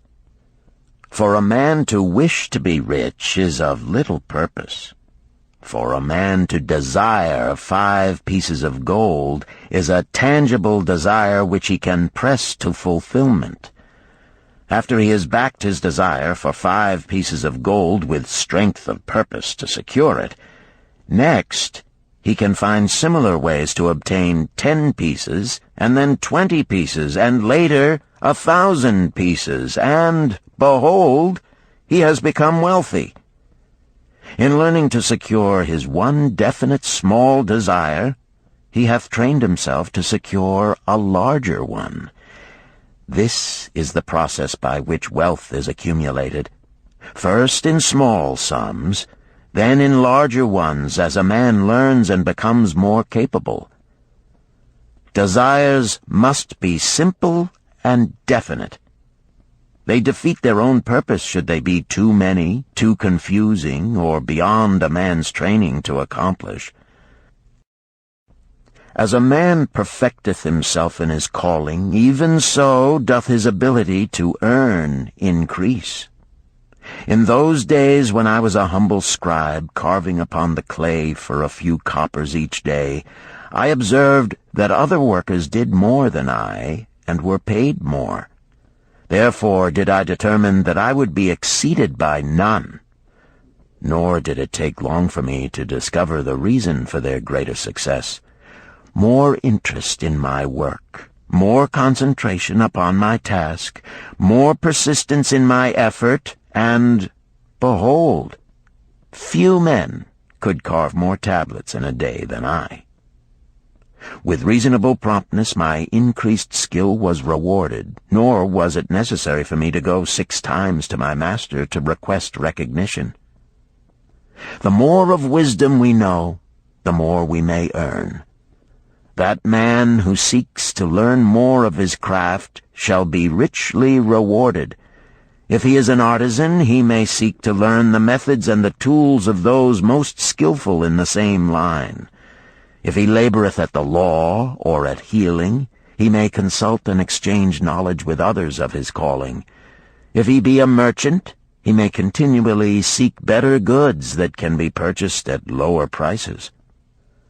Always do the affairs of men change and improve, because keen-minded men seek greater skill that they may better serve those upon whose patronage they depend. Therefore I urge all men to be in the front rank of progress, and not to stand still, lest they be left behind. Many things come to make a man's life rich with gainful experiences. Such things as the following a man must do if he respects himself. He must pay his debts with all the promptness within his power, not purchasing that for which he is unable to pay. He must take care of his family, that they may think and speak well of him. He must make a will of record, that in case the gods call him, proper and honorable division of his property be accomplished. He must have compassion upon those who are injured and smitten by misfortune, and aid them within reasonable limits. He must do deeds of thoughtfulness to those dear to him. Thus, the 7th and last remedy for a lean purse is to cultivate thy own powers, to study and become wiser, to become more skillful, to so act as to respect thyself. Thereby shalt thou acquire confidence in thyself to achieve thy carefully considered desires. These, then, are the 7 cures for a lean purse, which, out of the experience of a long and successful life, I do urge for all men who desire wealth. There is more gold in Babylon, my students, than thou dreamest of. There is abundance for all. Go thou forth and practice these truths, that thou mayest prosper and grow wealthy, as is thy right. Go thou forth and teach these truths, that every honorable subject of his majesty may also share liberally in the ample wealth of our beloved city. Chapter 4. Meet the Goddess of Good Luck. Babylonian Proverb. If a man be lucky, there is no foretelling the possible extent of his good fortune. Pitch him into the Euphrates, and like as not he will swim out with a pearl in his hand. The desire to be lucky is universal. It was just as strong in the breasts of men 4,000 years ago in ancient Babylon as it is in the hearts of men today. We all hope to be favored by the whimsical goddess of good luck. Is there some way we can meet her and attract not only her favorable attention, but her generous favors? Is there a way to attract good luck? That is just what the men of ancient Babylon wished to know. It is exactly what they decided to find out. They were shrewd men and keen thinkers. That explains why their city became the richest and most powerful city of their time. In that distant past, they had no schools or colleges. Nevertheless, they had a center of learning, and a very practical one it was. Among the towered buildings in Babylon was one that ranked in importance with the palace of the king, the hanging gardens, and the temples of the gods. You will find scant mention of it in the history books, more likely no mention at all, yet it exerted a powerful influence upon the thought of that time. This building was the temple of learning, where the wisdom of the past was expounded by voluntary teachers, and where subjects of popular interest were discussed in open forums. Within its walls, all men met as equals. The humblest of slaves could dispute with impunity the opinions of a prince of the royal house. Among the many who frequented the Temple of Learning was a wise rich man named Arkad, called the richest man in Babylon. He had his own special hall where almost any evening a large group of men, some old, some very young, but mostly middle-aged, gathered to discuss and argue interesting subjects. Suppose we listen in to see whether they knew how to attract good luck. The sun had just set like a great red ball of fire shining through the haze of desert dust when Arkad strolled to his accustomed platform. Already full 80 men were awaiting his arrival, reclining on their small rugs spread upon the floor. More were still arriving. "What shall we discuss this night?" Arkad inquired. After a brief hesitation, a tall cloth weaver addressed him, arising as was the custom. "I have a subject I would like to hear discussed, yet hesitate to offer, lest it seem ridiculous to you, Arkad, and my good friends here." Upon being urged to offer it, both by Arkad and by calls from the others, he continued, "This day I have been lucky, for I have found a purse in which there are pieces of gold. To continue to be lucky is my great desire. Feeling that all men share with me this desire, I do suggest we debate how to attract good luck, that we may discover ways it can be enticed to one." "A most interesting subject has been offered," Arkad commented. "One most worthy of our discussion. To some men, good luck bespeaks but a chance happening that, like an accident, may befall one without purpose or reason. Others do believe that the instigator of all good fortune is our most bounteous goddess Ashtar, ever anxious to reward with generous gifts those who please her. Speak up, my friends, what say you? Shall we seek to find if there be means by which good luck may be enticed to visit each and all of us?" "Yea, and much of it," responded the growing group of eager listeners. Thereupon Arkad continued, "To start our discussion, let us first hear from those among us who have enjoyed experiences similar to that of the cloth weaver in finding or receiving, without effort upon their part, valuable treasures or jewels." There was a pause in which all looked about, expecting someone to reply, but no one did. "What? No one?" Arkad asked. then rare indeed must be this kind of good luck. Who now will offer a suggestion as to where we shall continue our search?" "That I will do," spoke a well-robed young man, arising. "When a man speaketh of luck, is it not natural that his thoughts turn to the gaming tables? Is it not there we find many men courting the favor of the goddess in hope she will bless them with rich winnings?" As he resumed his seat, a voice called, "Do not stop! Continue thy story. Tell us, didst thou find favor with the goddess at the gaming tables?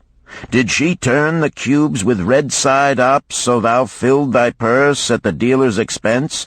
Or did she permit the blue sides to come up, so the dealer raked in thy hard-earned pieces of silver?" The young man joined the good-natured laughter, then replied, "I am not averse to admitting she seemed not to know I was even there. But how about the rest of you? Have you found her waiting about such places to roll the cubes in your favor?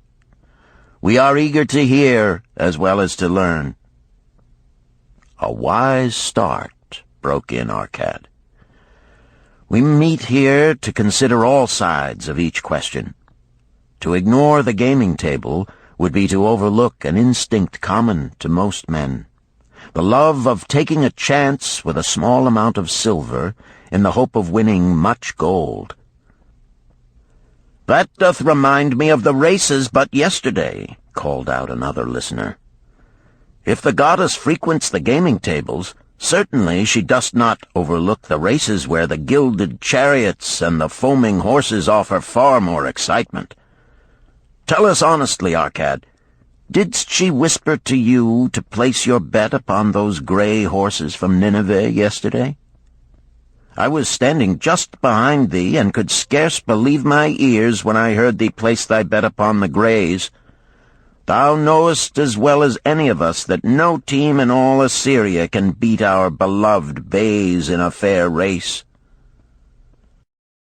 Didst the goddess whisper in thy ear to bet upon the grays, because at the last turn the inside black would stumble and so interfere with our bays that the grays would win the race and score an unearned victory?"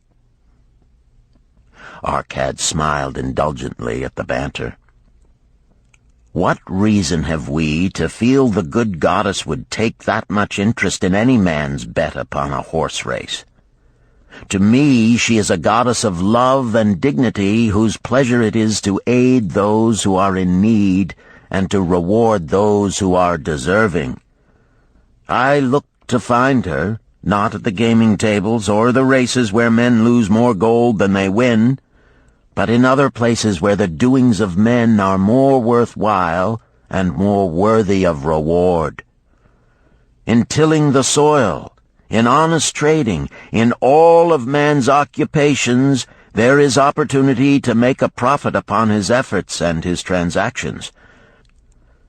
Perhaps not all the time will he be rewarded, because sometimes his judgment may be faulty, and other times the winds and the weather may defeat his efforts. Yet, if he persists, he may usually expect to realize his profit. This is so because the chances of profit are always in his favor.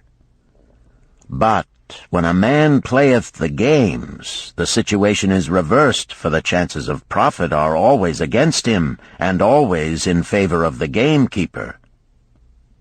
The game is so arranged that it will always favor the keeper. It is his business at which he plans to make a liberal profit for himself from the coins bet by the players. Few players realize how certain are the gamekeeper's profits and how uncertain are their own chances to win. For example, let us consider wagers placed upon the cube. Each time it is cast, we bet which side will be uppermost. If it be the red side, the game master pays to us 4 times our bet. But if any other of the 5 sides come uppermost, we lose our bet. Thus, the figures show that for each cast we have 5 chances to lose, but because the red pays 4 for 1, we have 4 chances to win. In a night's play, the game master can expect to keep for his profit 1/5 of all the coins wagered. Can a man expect to win more than occasionally against odds so arranged that he should lose 1/5 of all his bets? Yet some men do win large sums at times, volunteered one of the listeners. Quite so, they do, Arkad continued. Realizing this, the question comes to me whether money secured in such ways brings permanent value to those who are thus lucky. Among my acquaintances are many of the successful men of Babylon, yet among them I am unable to name a single one who started his success from such a source. You who are gathered here tonight know many more of our substantial citizens. To me, it would be of much interest to learn how many of our successful citizens can credit the gaming tables with their start to success. Suppose each of you tell of those you know. What say you? After a prolonged silence, a wag ventured, "Wouldst thy inquiry include the gamekeepers?" "If you think of no one else," Arkad responded. "If not one of you can think of anyone else, then how about yourselves? Are there any consistent winners with us who hesitate to advise such a source for their incomes?" His challenge was answered by a series of groans from the rear, taken up and spread amid much laughter. "It would seem we are not seeking good luck in such places as the goddess frequents," he continued. "Therefore let us explore other fields. We have not found it in picking up lost wallets, neither have we found it haunting the gaming tables. As to the races, I must confess to have lost far more coins there than I have ever won. Now suppose we consider our trades and businesses. Is it not natural, if we conclude a profitable transaction, to consider it not good luck, but a just reward for our efforts? I am inclined to think we may be overlooking the gifts of the goddess. Perhaps she really does assist us when we do not appreciate her generosity. Who can suggest further discussion?" Thereupon an elderly merchant arose, smoothing his genteel white robe. "With thy permission, most honorable Arkad and my friends, I offer a suggestion.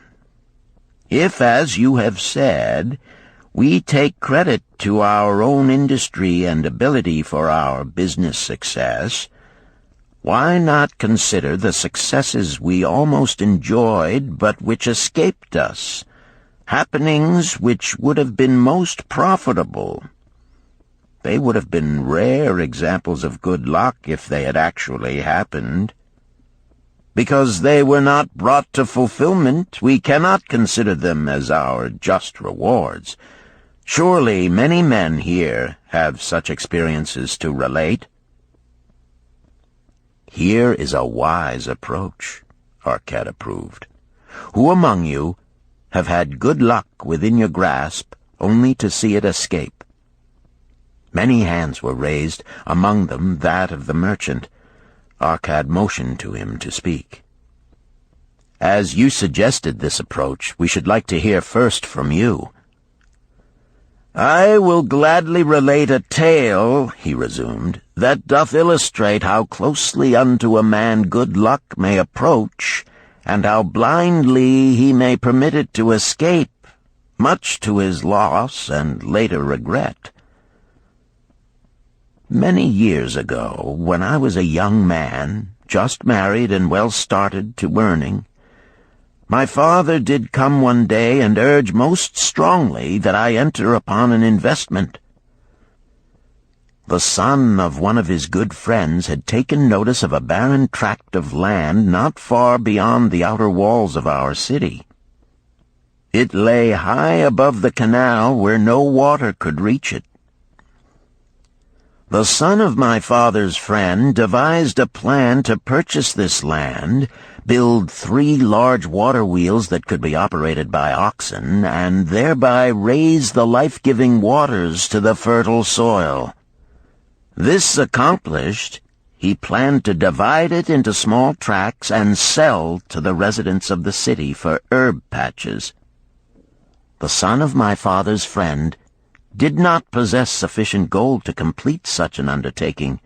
Like myself, he was a young man earning a fair sum. His father, like mine, was a man of large family and small means. He therefore decided to interest a group of men to enter the enterprise with him. The group was to comprise 12. Each of whom must be a money earner and agree to pay 1/10 of his earnings into the enterprise until the land was made ready for sale. All would then share justly in the profits in proportion to their investment. "Thou, my son," bespoke my father unto me, "art now in thy young manhood. It is my deep desire that thou begin the building of a valuable estate for thyself, that thou mayest become respected among men. I desire to see thou profit from a knowledge of the thoughtless mistakes of thy father." "This do I most ardently desire, my father," I replied. "Then this do I advise. Do what I should have done at thy age. From thy earnings keep out 1/10 to put into favorable investments. With this 1/10 of thy earnings, and what it will also earn, thou canst, before thou art my age, accumulate for thyself a valuable estate." "Thy words are words of wisdom, my father. Greatly do I desire riches. Yet there are many uses to which my earnings are called. Therefore do I hesitate to do as thou dost advise. I am young. There is plenty of time." "So I thought at thy age. Yet behold, many years have passed, and I have not yet made the beginning." "We live in a different age, my father. I shall avoid thy mistakes." "Opportunity stands before thee, my son. It is offering a chance that may lead to wealth. I beg of thee, do not delay. Go upon the morrow to the son of my friend, and bargain with him to pay 10% of thy earnings into this investment. Go promptly upon the morrow. Opportunity waits for no man. Today it is here, soon it is gone, therefore delay not." In spite of the advice of my father, I did hesitate. There were beautiful new robes just brought by the tradesmen from the east, robes of such richness and beauty my good wife and I felt we must each possess one. Should I agree to pay 1/10 of my earnings into the enterprise, we must deprive ourselves of these and other pleasures we dearly desired. I delayed making a decision until it was too late, much to my subsequent regret. The enterprise did prove to be more profitable than any man had prophesied. This is my tale, showing how I did permit good luck to escape. In this tale, we see how good luck waits to come to that man who accepts opportunity, commented a swarthy man of the desert. To the building of an estate, there must always be the beginning.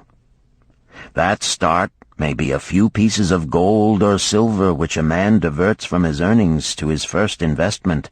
I, myself, am the owner of many herds.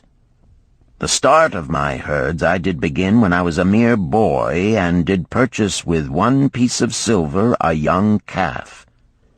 This, being the beginning of my wealth, was of great importance to me.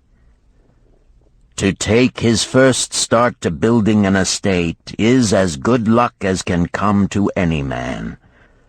With all men, that first step, which changes them from men who earn from their own labor to men who draw dividends from the earnings of their gold, is important. Some fortunately take it when young and thereby outstrip in financial success those who do take it later, or those unfortunate men, like the father of this merchant, who never take it. Had our friend the merchant taken this step in his early manhood when this opportunity came to him, this day he would be blessed with much more of this world's goods. Should the good luck of our friend the cloth weaver cause him to take such a step at this time, it will indeed be but the beginning of much greater good fortune. "Thank you. I like to speak also," a stranger from another country arose. "I am a Syrian. Not so well do I speak your tongue. I wish to call this friend, the merchant, a name. Maybe you think it not polite, this name. Yet I wish to call him that. But, alas, I not know your word for it. If I do call it in Syrian, you will not understand. Therefore, please, some good gentleman, tell me that right name you call man who puts off doing those things that mighty good for him." "Procrastinator!" called a voice. "That's him!" shouted the Syrian, waving his hands excitedly. "He accepts not opportunity when she comes. He waits. He says I have much business right now. By and by I talk to you. Opportunity she will not wait for such slow fellow. She thinks if a man desires to be lucky he will step quick. Any man who not step quick when opportunity comes. He, big procrastinator like our friend, this merchant." The merchant arose and bowed good-naturedly in response to the laughter. "My admiration to thee, stranger within our gates, who hesitates not to speak the truth." And now let us hear another tale of opportunity. "Who has for us another experience?" demanded Arkad. "I have," responded a red-robed man of middle age. "I am a buyer of animals, mostly camels and horses. Sometimes I do also buy the sheep and goats. The tale I am about to relate will tell truthfully how opportunity came one night when I did least expect it. Perhaps for this reason I did let it escape. Of this you shall be the judge. Returning to the city one evening after a disheartening 10 days' journey in search of camels, I was much angered to find the gates of the city closed and locked. While my slaves spread our tent for the night, which we looked to spend with little food and no water, I was approached by an elderly farmer who, like ourselves, found himself locked outside. "Honored sir," he addressed me, "from thy appearance I do judge thee to be a buyer. If this be so, much would I like to sell to thee the most excellent flock of sheep just driven up. Alas, my good wife lies very sick with the fever. I must return with all haste. Buy thou my sheep, that I and my slaves may mount our camels and travel back without delay." So dark it was that I could not see his flock, but from the bleating I did know it must be large. Having wasted 10 days searching for camels I could not find, I was glad to bargain with him. In his anxiety he did set a most reasonable price. I accepted, well knowing my slaves could drive the flock through the city gates in the morning and sell at a substantial profit. The bargain concluded, I called my slaves to bring torches that we might count the flock which the farmer declared to contain 900. I shall not burden you, my friends, with a description of our difficulty in attempting to count so many thirsty, restless, milling sheep. It proved to be an impossible task. Therefore, I bluntly informed the farmer I would count them at daylight and pay him then. "Please, most honorable sir," he pleaded, Pay me but 2/3 of the price tonight, that I may be on my way. I will leave my most intelligent and educated slave to assist to make the count in the morning. He is trustworthy, and to him thou canst pay the balance." But I was stubborn and refused to make payment that night.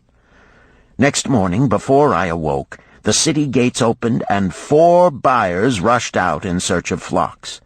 They were most eager and willing to pay high prices because the city was threatened with siege and food was not plentiful.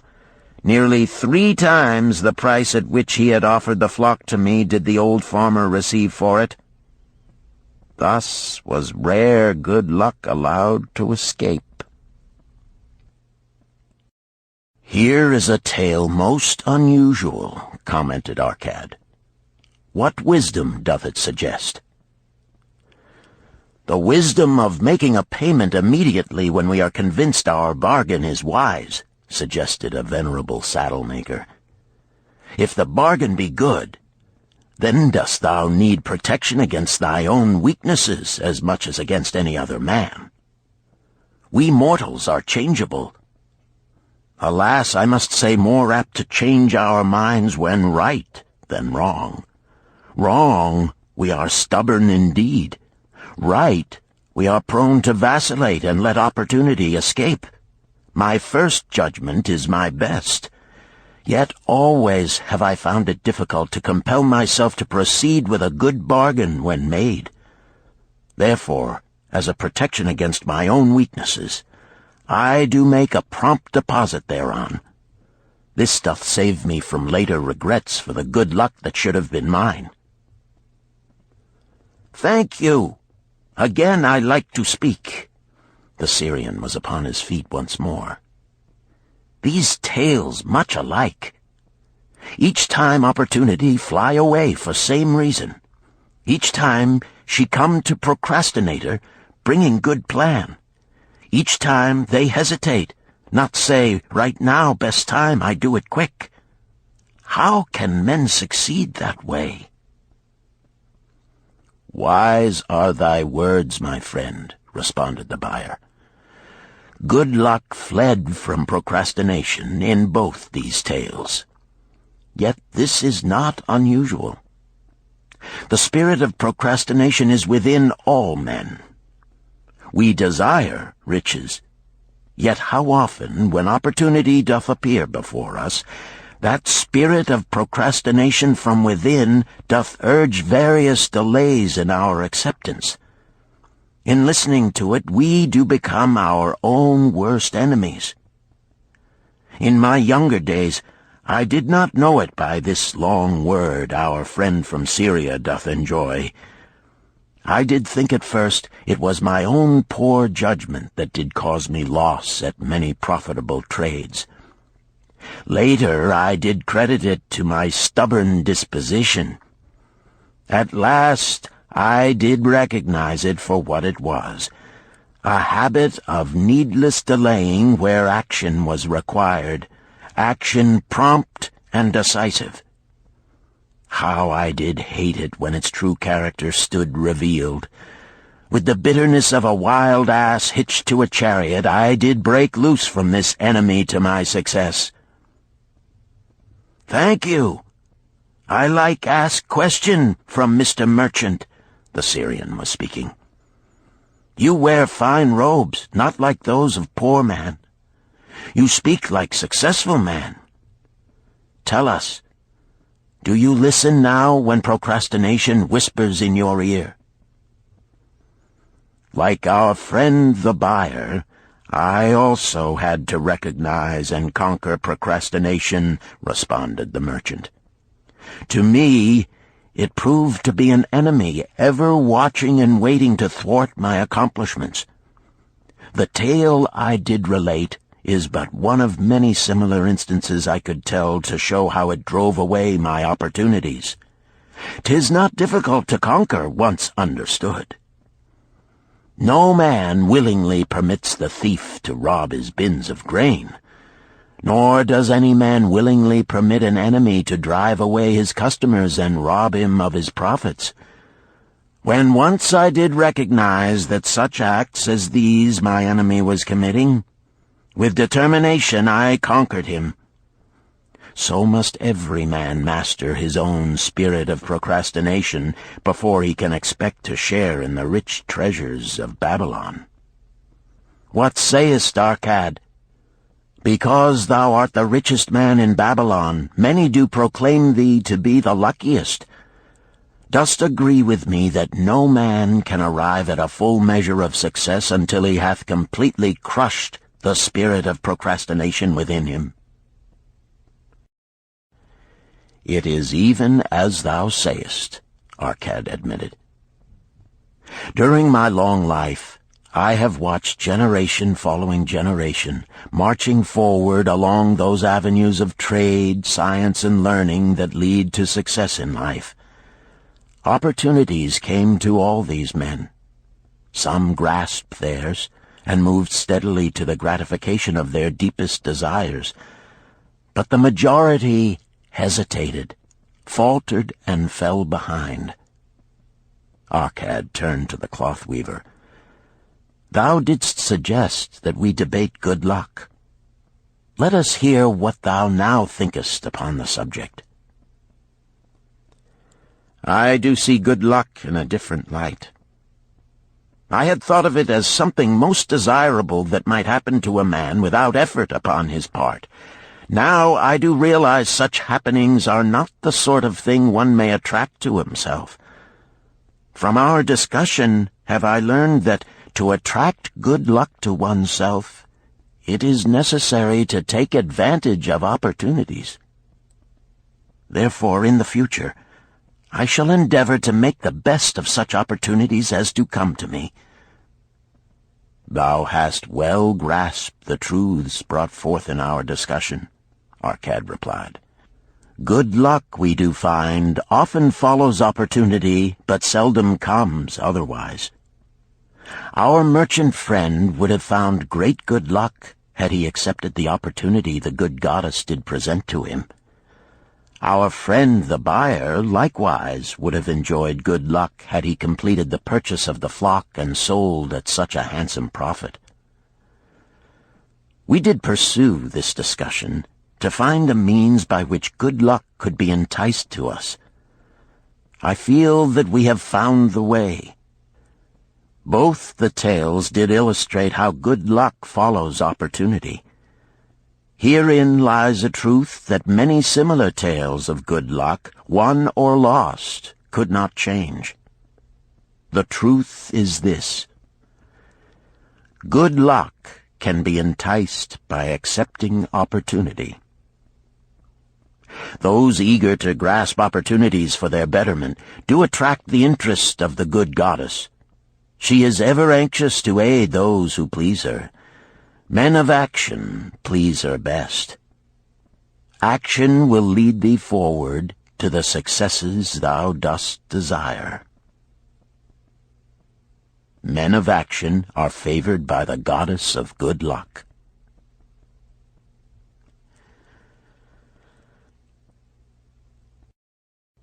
Chapter 5. The 5 Laws of Gold.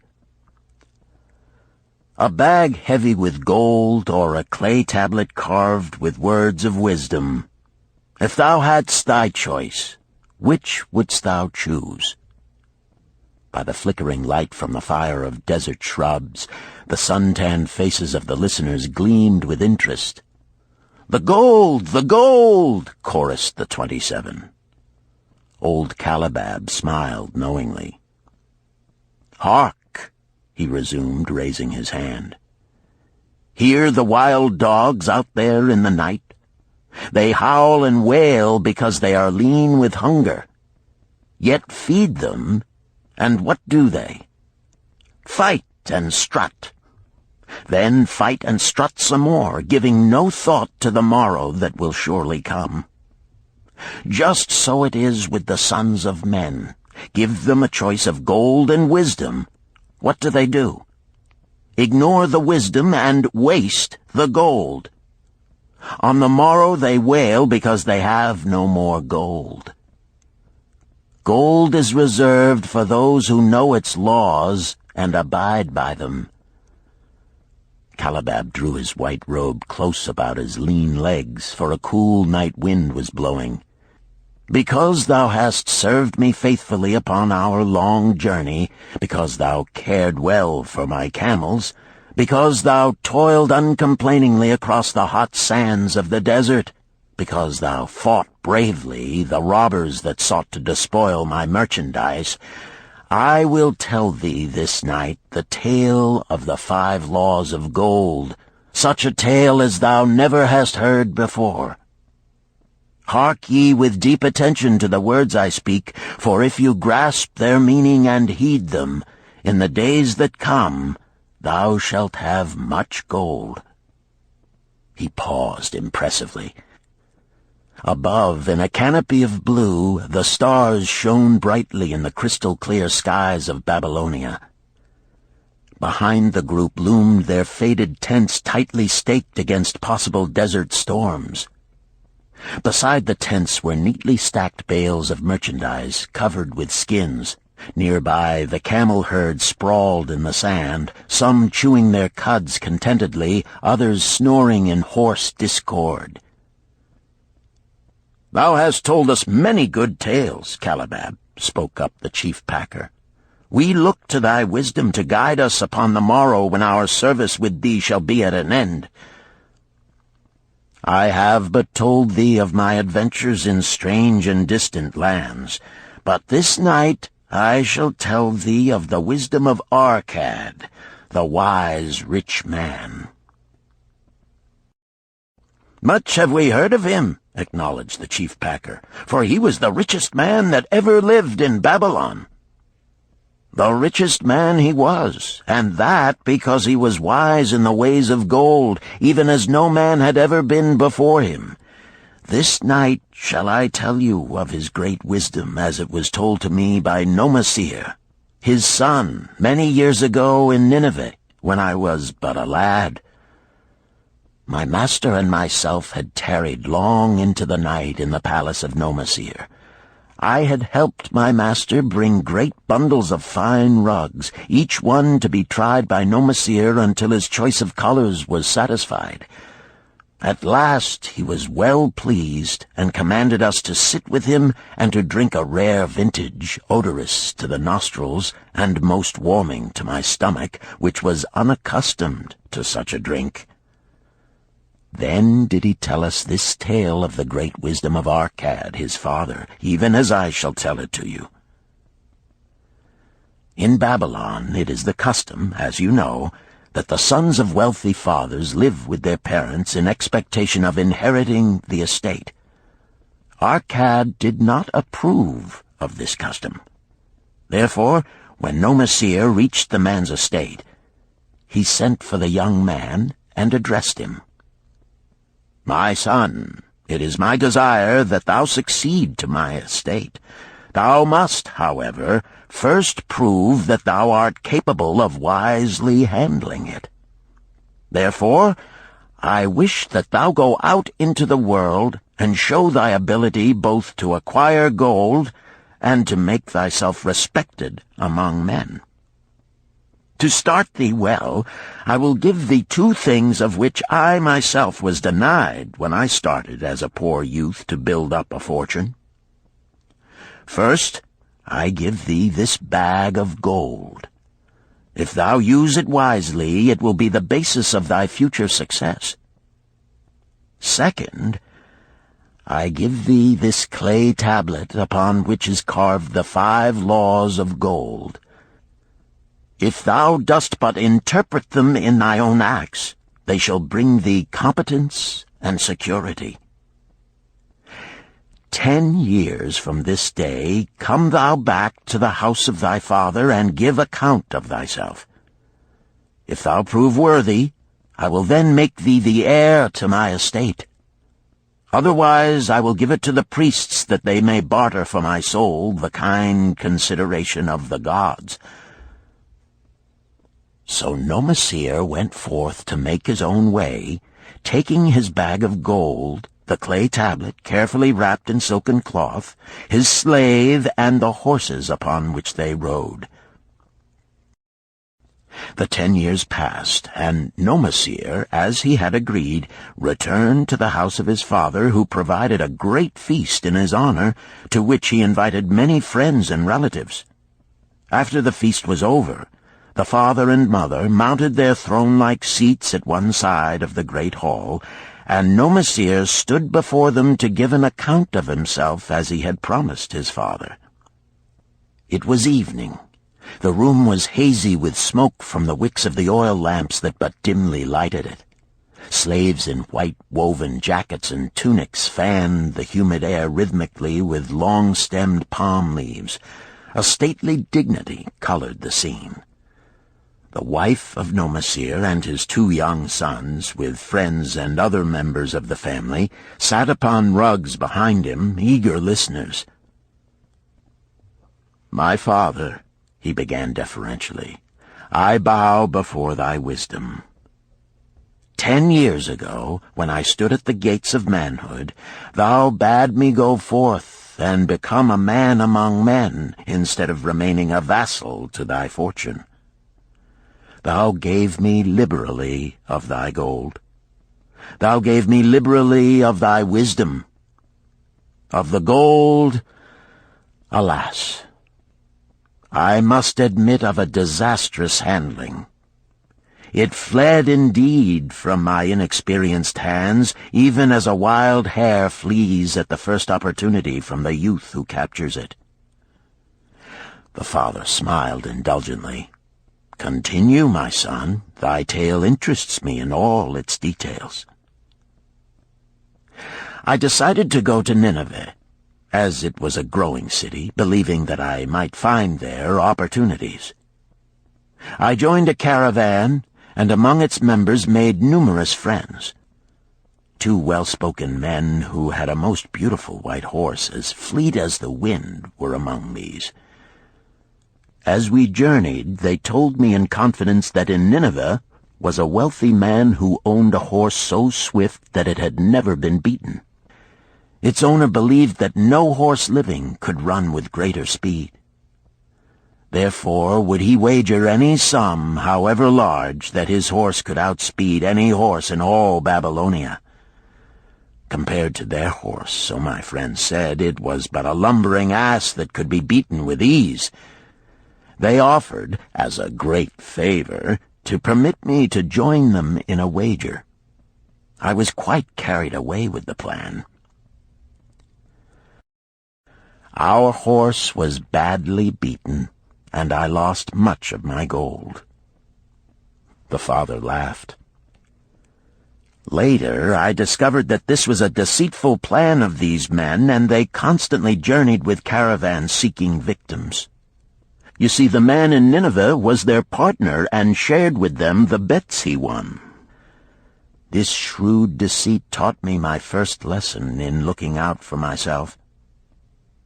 I was soon to learn another, equally bitter. In the caravan was another young man with whom I became quite friendly. He was the son of wealthy parents and, like myself, journeying to Nineveh to find a suitable location. Not long after our arrival, he told me that a merchant had died, and his shop with its rich merchandise and patronage could be secured at a paltry price. Saying that we would be equal partners, but first he must return to Babylon to secure his gold, he prevailed upon me to purchase the stock with my gold, agreeing that his would be used later to carry on our venture. He long delayed the trip to Babylon, proving in the meantime to be an unwise buyer and a foolish spender. I finally put him out, but not before the business had deteriorated to where we had only unsaleable goods and no gold to buy other goods. I sacrificed what was left to an Israelite for a pitiful sum. Soon there followed, I tell you, my father, bitter days.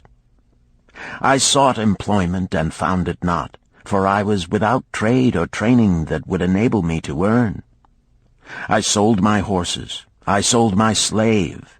I sold my extra robes that I might have food and a place to sleep, but each day grim want crouched closer. But in those bitter days, I remembered thy confidence in me, my father. Thou hadst sent me forth to become a man, and this I was determined to accomplish. The mother buried her face and wept softly. At this time I bethought me of the table thou had given to me, upon which thou had carved the 5 laws of gold. Thereupon I read most carefully thy words of wisdom, and realized that had I but sought wisdom first, my gold would not have been lost to me. I learned by heart each law, and determined that when once more the goddess of good fortune smiled upon me, I would be guided by the wisdom of age, and not by the inexperience of youth. For the benefit of you who are seated here this night, I will read the wisdom of my father as engraved upon the clay tablet which he gave to me 10 years ago. The 5 laws of gold. 1. Gold cometh gladly and in increasing quantity to any man who will put by not less than 1/10 of his earnings to create an estate for his future and that of his family. 2. Gold laboureth diligently and contentedly for the wise owner who finds for it profitable employment, multiplying even as the flocks of the field. 3. Gold clingeth to the protection of the cautious owner who invests it under the advice of men wise in its handling. 4. Gold slippeth away from the man who invests it in businesses or purposes with which he is not familiar, or which are not approved by those skilled in its keep. 5. Gold flees the man who would force it to impossible earnings, or who followeth the alluring advice of tricksters and schemers, or who trusts it to his own inexperience and romantic desires in investment. These are the 5 laws of gold as written by my father. I do proclaim them as of greater value than gold itself, as I will show by the continuance of my tale. He again faced his father. I have told thee of the depth of poverty and despair to which my inexperience brought me. However, there is no chain of disasters that will not come to an end. Mine came when I secured employment managing a crew of slaves working upon the new outer wall of the city. Profiting from my knowledge of the first law of gold, I saved a copper from my first earnings, adding to it at every opportunity until I had a piece of silver. It was a slow procedure, for one must live. I did spend grudgingly, I admit, because I was determined to earn back before the 10 years were over as much gold as you, my father, had given to me. One day the slave-master with whom I had become quite friendly said to me, "Thou art a thrifty youth who spends not wantonly what he earns. Hast thou gold put by that is not earning?" "Yes," I replied. "It is my greatest desire to accumulate gold, to replace that which my father gave to me and which I have lost. 'Tis a worthy ambition, I will grant, and do you know that the gold which you have saved can work for you and earn much more gold?" "Alas, my experience has been bitter, for my father's gold has fled from me, and I am in much fear lest my own do the same."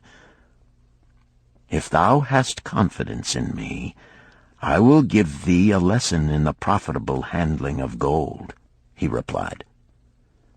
"Within a year the outer wall will be complete and ready for the great gates of bronze that will be built at each entrance to protect the city from the king's enemies. In all Nineveh there is not enough metal to make these gates, and the king has not thought to provide it. Here is my plan. A group of us will pool our gold and send a caravan to the mines of copper and tin which are distant, and bring to Nineveh the metal for the gates. When the king says, 'Make the great gates,' we alone can supply the metal, and a rich price he will pay. If the king will not buy from us, we will yet have the metal which can be sold for a fair price." In his offer, I recognized an opportunity to abide by the third law and invest my savings under the guidance of wise men. Nor was I disappointed. Our pool was a success, and my small store of gold was greatly increased by the transaction. In due time I was accepted as a member of this same group in other ventures. They were men wise in the profitable handling of gold. They talked over each plan presented with great care before entering upon it. They would take no chance on losing their principal or tying it up in unprofitable investments from which their gold could not be recovered.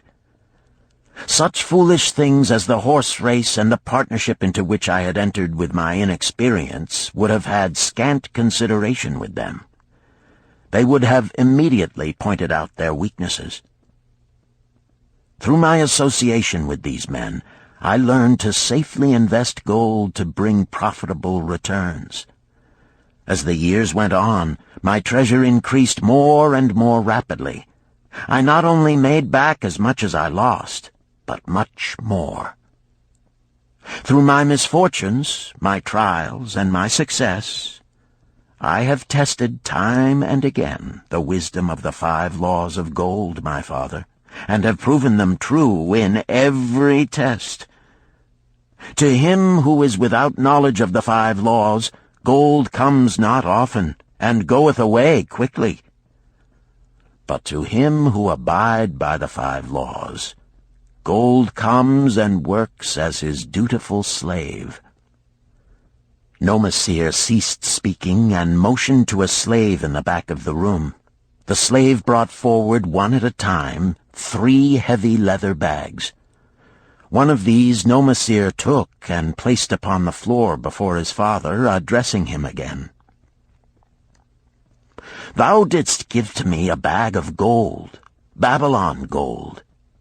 Behold, in its place I do return to thee a bag of Nineveh gold of equal weight, an equal exchange, as all will agree. Thou didst give to me a clay tablet inscribed with wisdom. Behold, in its stead I do return 2 bags of gold."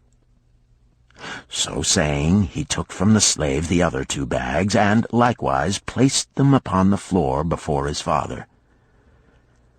"This I do to prove to thee, my father, of how much greater value I consider thy wisdom than thy gold.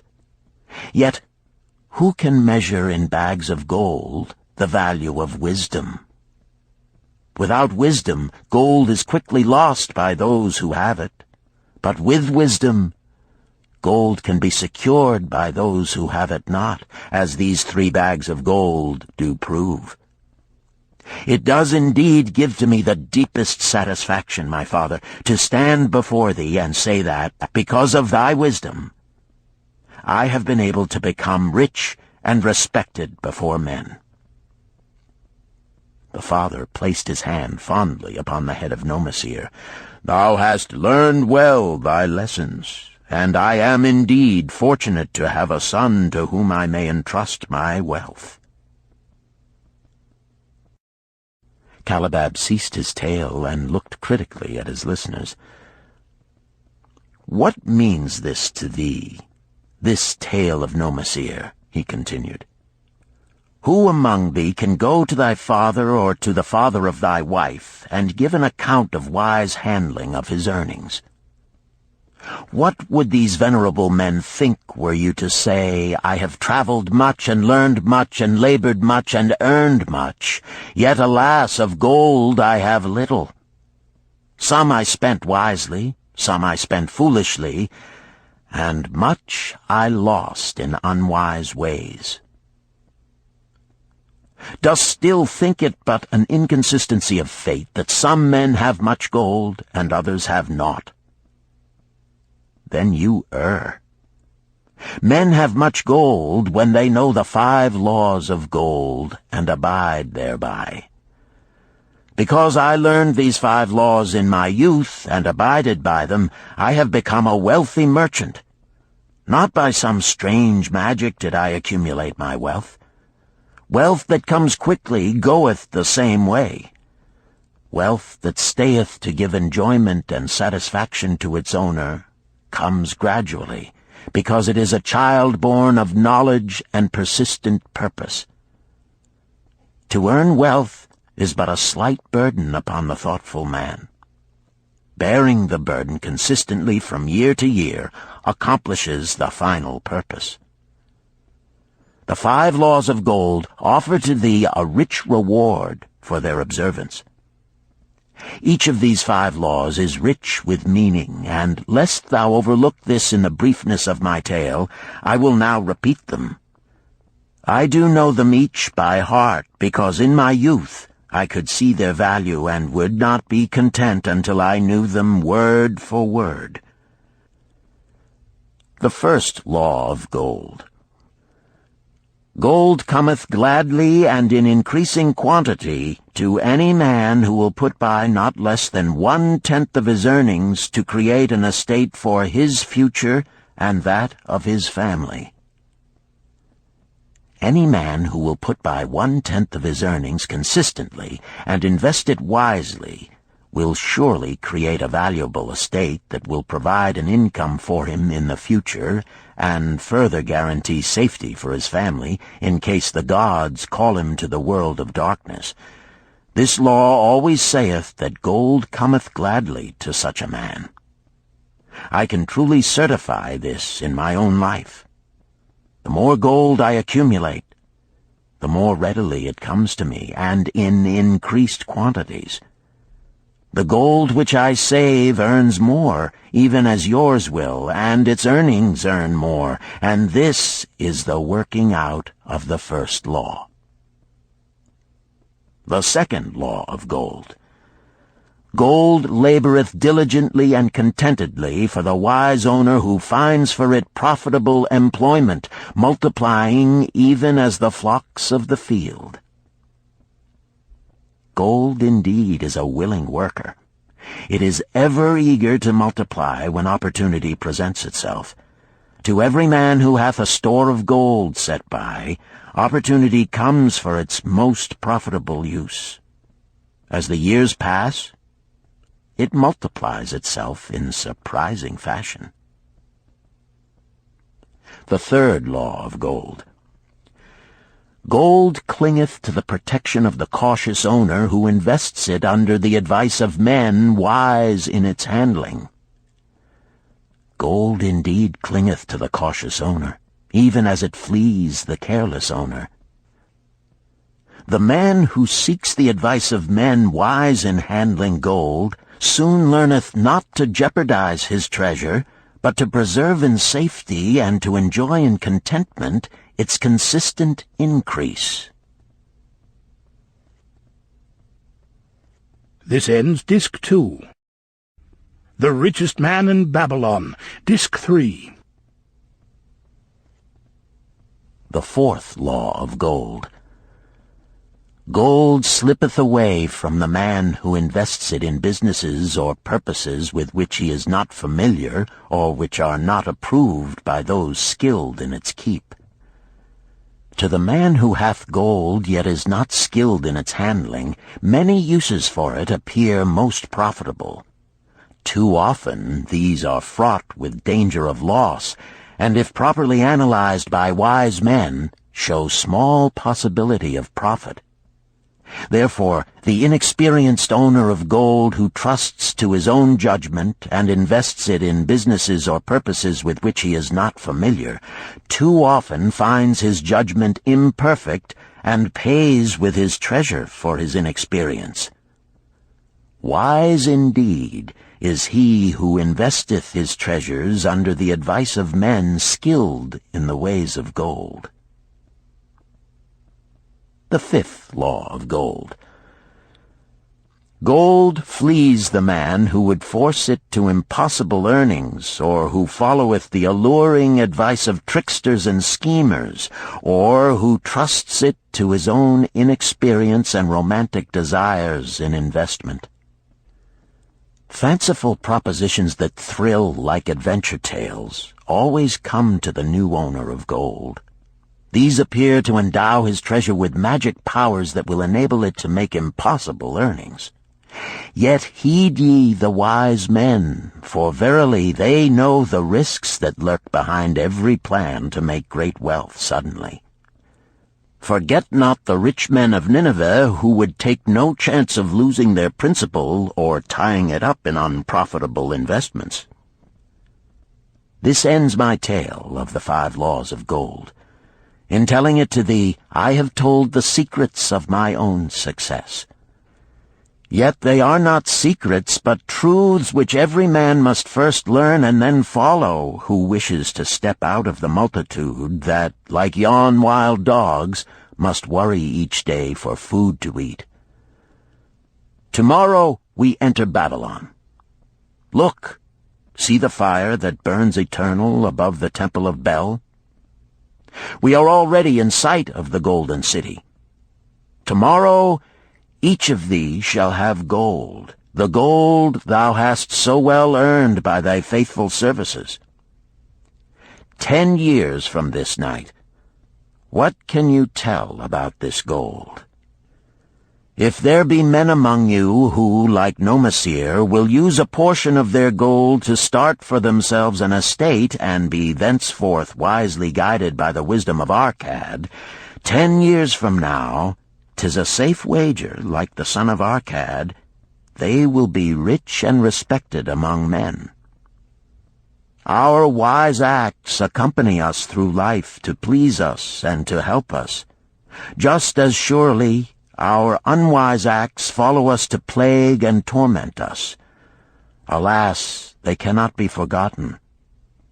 In the front rank of the torments that do follow us are the memories of the things we should have done, of the opportunities which came to us, and we took not.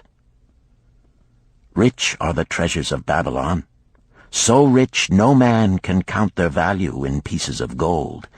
Each year they grow richer and more valuable. Like the treasures of every land, they are a reward, a rich reward, awaiting those men of purpose who determine to secure their just share. In the strength of thine own desires is a magic power. Guide this power with thy knowledge of the 5 laws of gold, and thou shalt share the treasures of Babylon.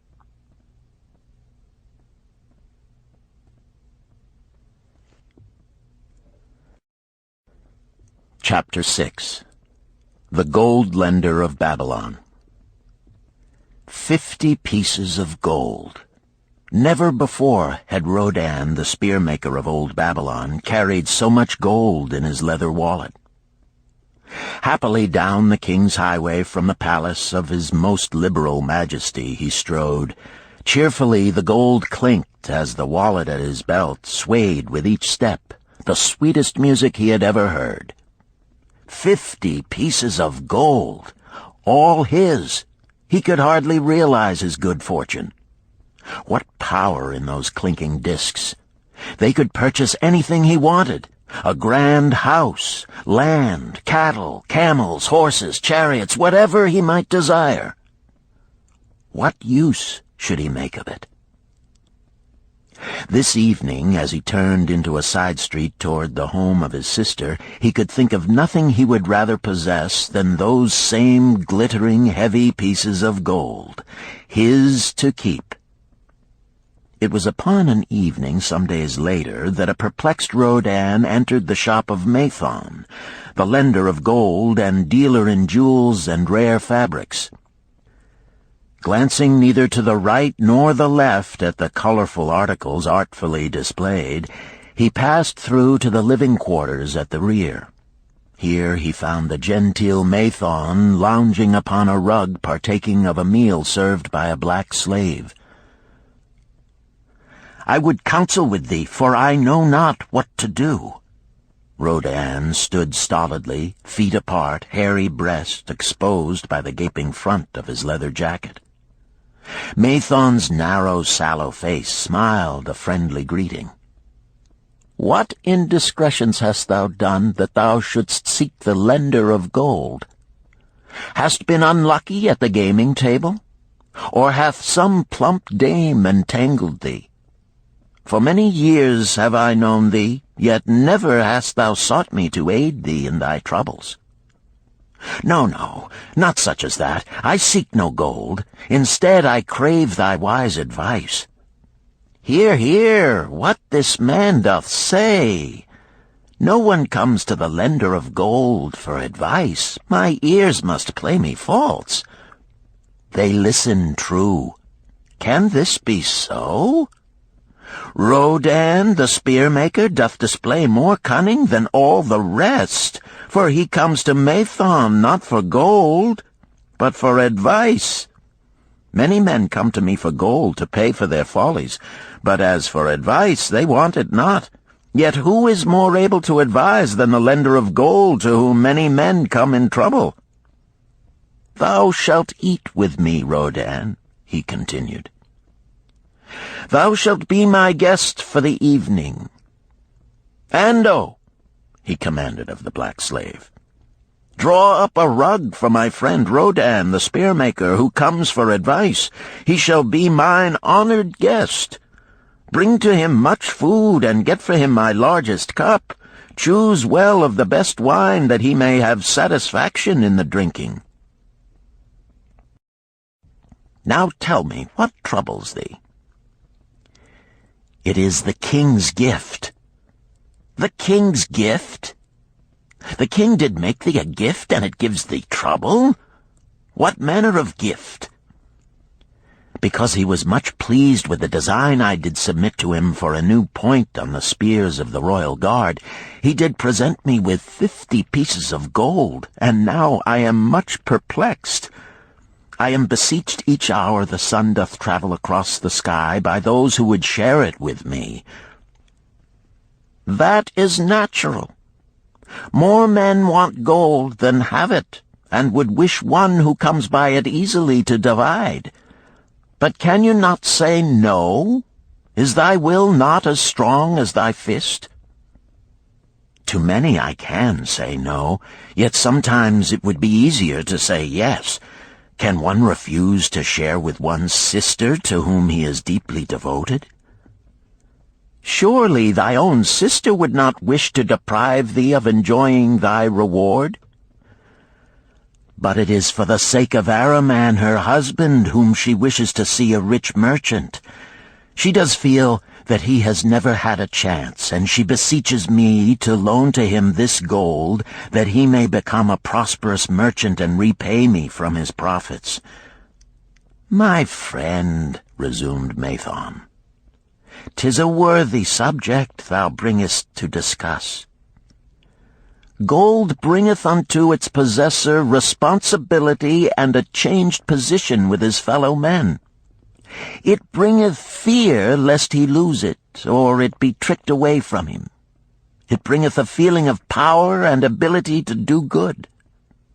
Likewise, it bringeth opportunities whereby his very good intentions may bring him into difficulties. Didst ever hear of the farmer of Nineveh who could understand the language of animals? I wot not, for 'tis not the kind of tale men like to tell over the bronze-caster's forge. I will tell it to thee, for thou shouldst know that to borrowing and lending there is more than the passing of gold from the hands of one to the hands of another. This farmer, who could understand what the animals said to each other, did linger in the farmyard each evening just to listen to their words. One evening he did hear the ox bemoaning to the ass the hardness of his lot. I do labor pulling the plough from morning until night, no matter how hot the day, or how tired my legs, or how the bow doth chafe my neck, still must I work. But you are a creature of leisure. You are trapped with a colorful blanket and do nothing more than carry our master about where he wishes to go. When he goes nowhere, you do rest and eat the green grass all the day."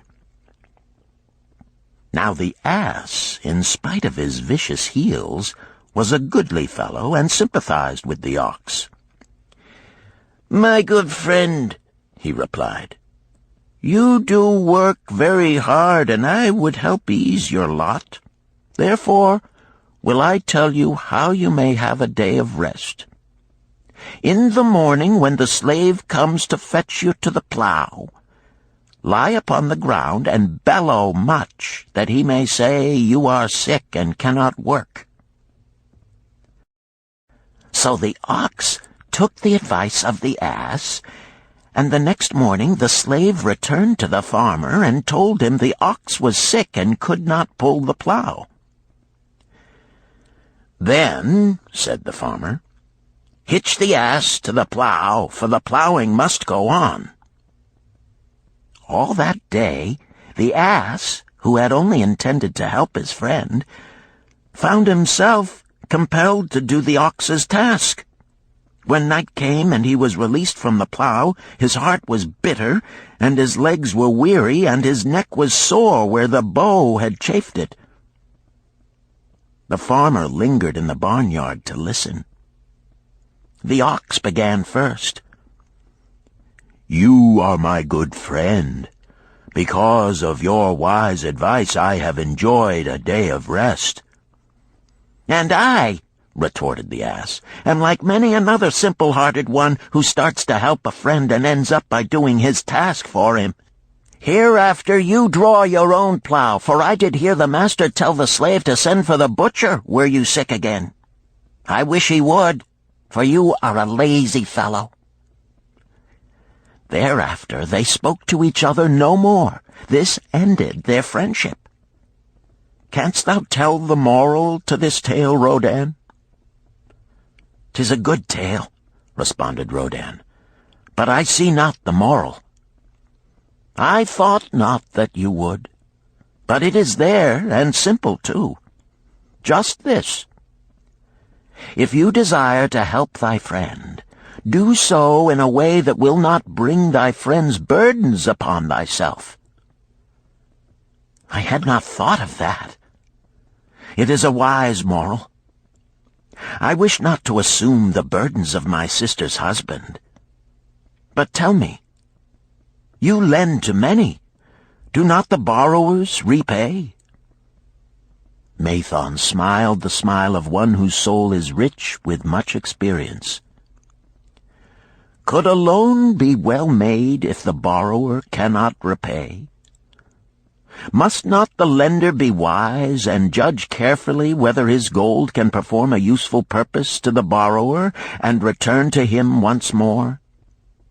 Or whether it will be wasted by one unable to use it wisely and leave him without his treasure, and leave the borrower with a debt he cannot repay?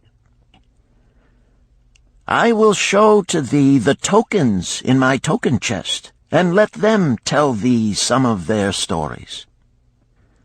Into the room he brought a chest as long as his arm, covered with red pigskin and ornamented with bronze designs. He placed it upon the floor and squatted before it, both hands upon the lid. "From each person to whom I lend, I do exact a token for my token chest, to remain there until the loan is repaid. When they repay, I give it back. But if they never repay, it will always remind me of one who was not faithful to my confidence. The safest loans, my token box tells me, are to those whose possessions are of more value than the one they desire. They own lands or jewels or camels or other things which could be sold to repay the loan. Some of the tokens given to me are jewels of more value than the loan. Others are promises that if the loan be not repaid as agreed, they will deliver to me certain property settlement. On loans like those I am assured that my gold will be returned with the rental thereon, for the loan is based on property. In another class are those who have the capacity to earn. They are such as you, who labor or serve and are paid. They have income. And if they are honest and suffer no misfortune, I know that they also can repay the gold I loan them and the rental to which I am entitled. Such loans are based on human effort. Others are those who have neither property nor assured earning capacity. Life is hard, and there will always be some who cannot adjust themselves to it. Alas for the loans I make them! Even though they be no larger than a pence, my token box may censure me in the years to come unless they be guaranteed by good friends of the borrower who know him honorable. Mathon released the clasp and opened the lid. Rodan leaned forward eagerly. At the top of the chest a bronze neckpiece lay upon a scarlet cloth. Mathon picked up the piece and patted it affectionately. "This shall always remain in my token chest, because the owner has passed on into the great darkness. I treasure it, his token, and I treasure his memory, for he was my good friend. We traded together with much success until out of the East he brought a woman to wed, beautiful, but not like our women, a dazzling creature. He spent his gold lavishly to gratify her desires. He came to me in distress when his gold was gone. I counseled with him. I told him I would help him to once more master his own affairs. He swore by the sign of the great bull that he would. But it was not to be. In a quarrel she thrust a knife into the heart he dared her to pierce." "And she?" questioned Rodan. "Yes, of course. This was hers." He picked up the scarlet cloth. "In bitter remorse she threw herself into the Euphrates. These 2 loans will never be repaid. The chest tells you, Rodan, that humans in the throes of great emotions are not safe risks for the gold lender. Here, now, this is different." He reached for a ring carved of ox bone. "This belongs to a farmer. I buy the rugs of his women. The locusts came, and they had not food. I helped him, and when the new crop came, he repaid me. Later he came again and told of strange goats in a distant land, as described by a traveler. They had long hair so fine and soft it would weave into rugs more beautiful than any ever seen in Babylon. He wanted a herd, but he had no money. So I did lend him gold to make the journey and bring back goats. Now his herd is begun, and next year I shall surprise the lords of Babylon with the most expensive rugs it has been their good fortune to buy. Soon I must return his ring. He doth insist on repaying promptly." "Some borrowers do that?" queried Rodan. "If they borrow for purposes that bring money back to them, I find it so. But if they borrow because of their indiscretions, I warn thee to be cautious if thou wouldst ever have thy gold back in hand again."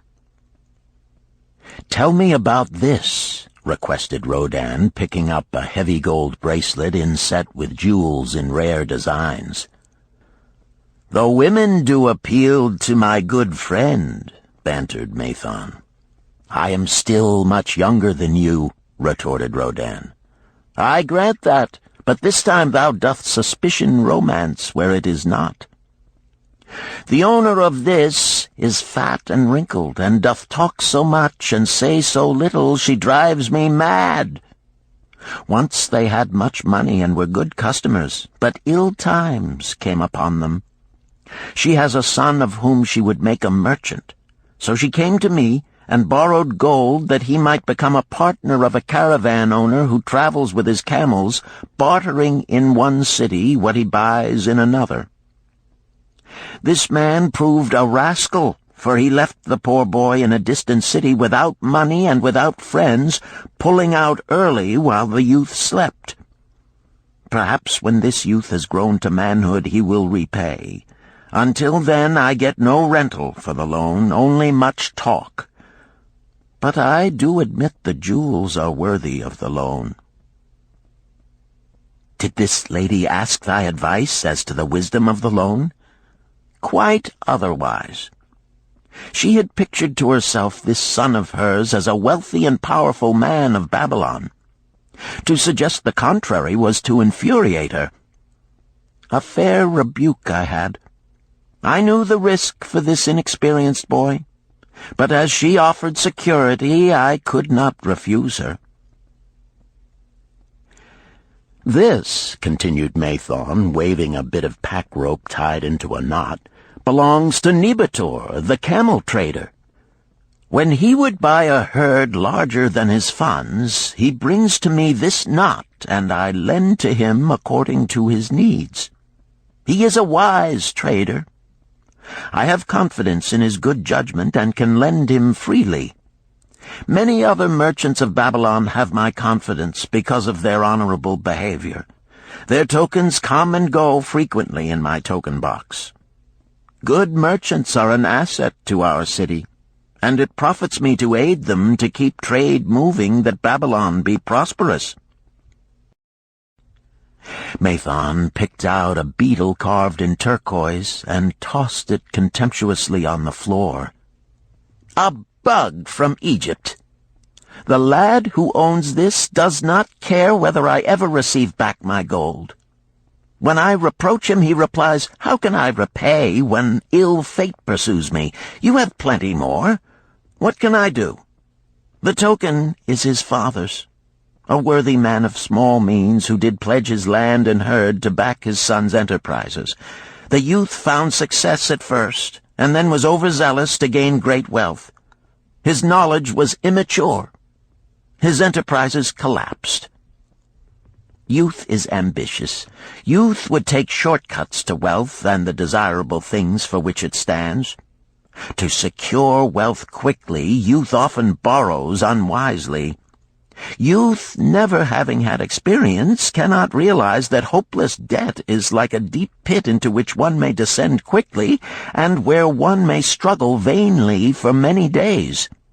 It is a pit of sorrow and regrets, where the brightness of the sun is overcast, and night is made unhappy by restless sleeping. Yet I do not discourage borrowing gold.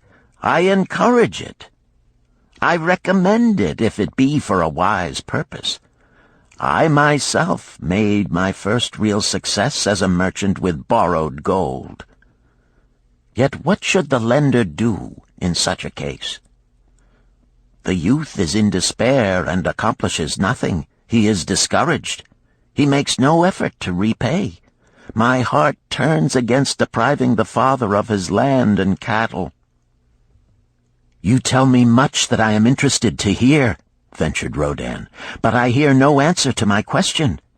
Should I lend my 50 pieces of gold to my sister's husband? They mean much to me." "Thy sister is a sterling woman whom I do much esteem. Should her husband come to me and ask to borrow 50 pieces of gold, I should ask him for what purpose he would use it. If he answered that he desired to become a merchant like myself and deal in jewels and rich furnishings, I would say, 'What knowledge have you of the ways of trade? Do you know where you can buy at lowest cost? Do you know where you can sell at a fair price? Could he say yes to these questions? No, he could not, Rodan admitted. He has helped me much in making spears, and he has helped some in the shops. Then would I say to him that his purpose was not wise. Merchants must learn their trade. His ambition, though worthy, is not practical, and I would not lend him any gold. But supposing he could say, yes, I have helped merchants much. I know how to travel to Smyrna and to buy at low cost the rugs the housewives weave. I also know many of the rich people of Babylon to whom I can sell these at a large profit. Then I would say, your purpose is wise, and your ambition honorable. I shall be glad to lend you the 50 pieces of gold if you can give me security that they will be returned. But would he say, I have no security other than that I am an honored man and will pay you well for the loan? Then would I reply, I treasure much each piece of gold. Were the robbers to take it from you as you journeyed to Smyrna, or take the rugs from you as you returned, then you would have no means of repaying me, and my gold would be gone. Gold, you see, Rodan, is the merchandise of the lender of money. It is easy to lend. If it is lent unwisely, then it is difficult to get back. The wise lender wishes not the risk of the undertaking, but the guarantee of safe repayment. "'Tis well," he continued, "to assist those that are in trouble. 'Tis well to help those upon whom fate has laid a heavy hand. 'Tis well to help those who are starting, that they may progress and become valuable citizens.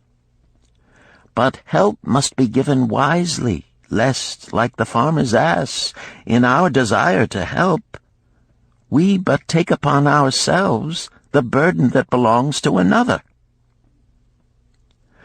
Again I wandered from thy question, Rodan, but hear my answer. Keep thy 50 pieces of gold. What thy labor earns for thee and what is given thee for reward is thine own, and no man can put an obligation upon thee to part with it, unless it do be thy wish. If thee wouldst lend it so that it may earn thee more gold, then lend with caution and in many places. I like not idle gold, even less I like too much of risk. How many years hast thou labored as a spear-maker? Fully 3. How much besides the king's gift hast saved? 3 gold pieces. Each year that thou hast labored, thou hast denied thyself good things to save from thine earnings 1 piece of gold? 'Tis as you say.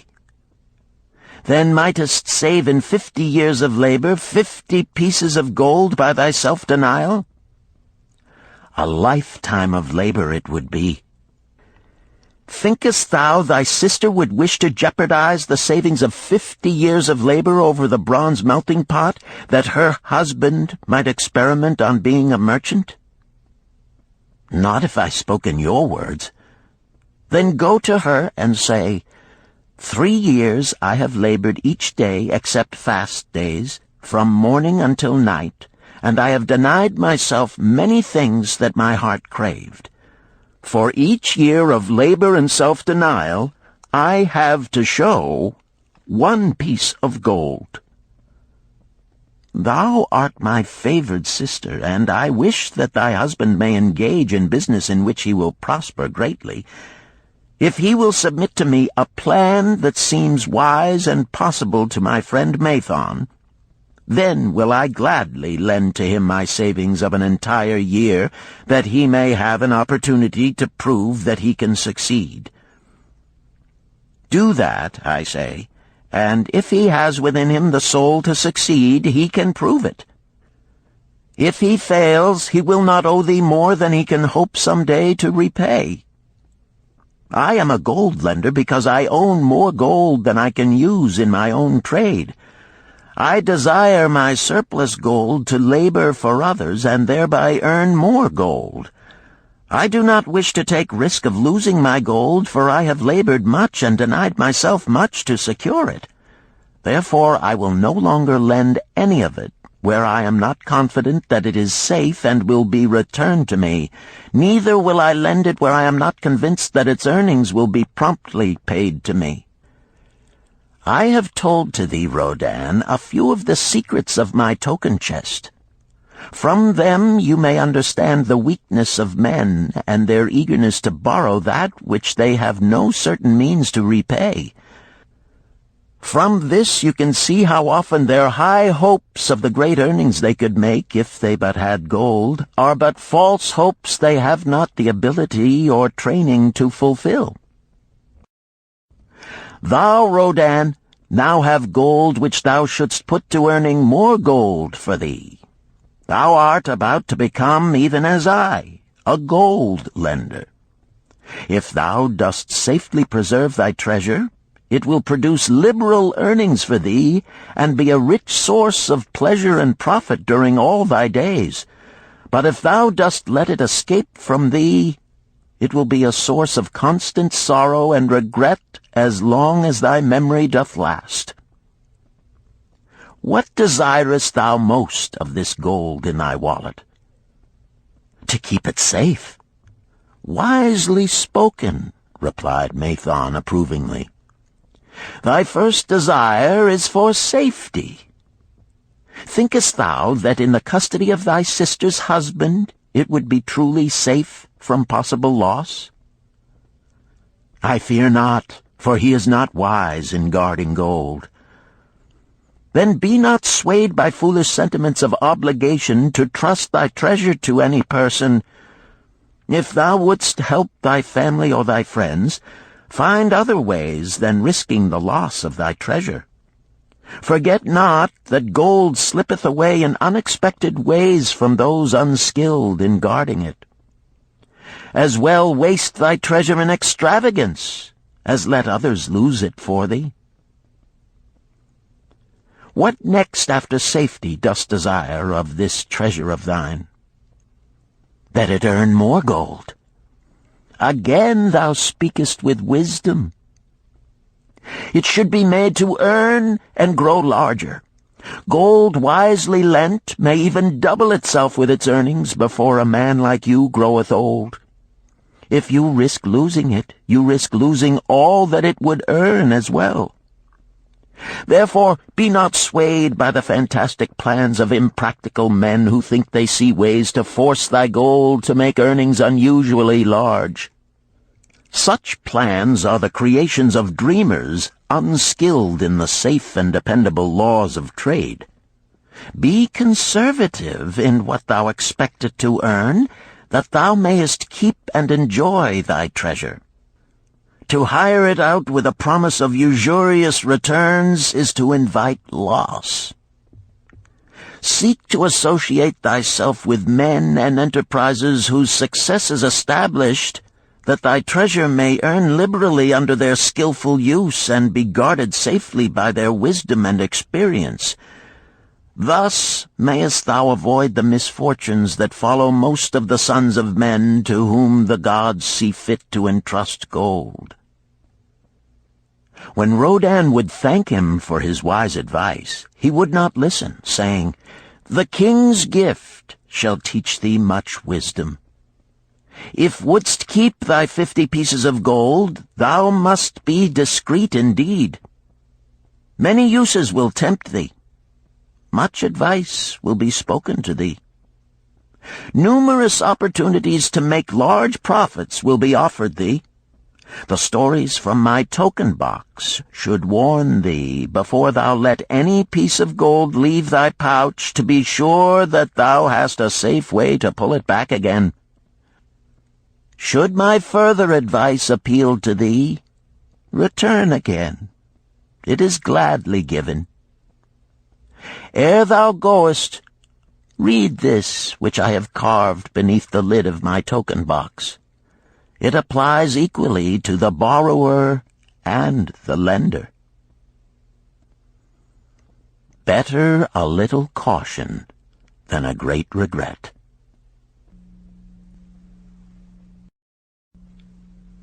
Chapter 7. The Walls of Babylon. Old Bansir, grim warrior of another day, stood guard at the passageway leading to the top of the ancient walls of Babylon. Up above, valiant defenders were battling to hold the walls. Upon them depended the future existence of this great city with its hundreds of thousands of citizens. Over the walls came the roar of the attacking armies, the yelling of many men, the trampling of thousands of horses, the deafening boom of the battering rams pounding the bronzed gates. In the street behind the gate lounged the spearmen, waiting to defend the entrance should the gates give way. They were but few for the task. The main armies of Babylon were with their king, far away in the east on a great expedition against the Elamites. No attack upon the city having been anticipated during their absence, the defending forces were small. Unexpectedly from the north bore down the mighty armies of the Assyrians, and now the walls must hold or Babylon was doomed. About Bansir were great crowds of citizens, white-faced and terrified, eagerly seeking news of the battle. With hushed awe they viewed the stream of wounded and dead being carried or led out of the passageway.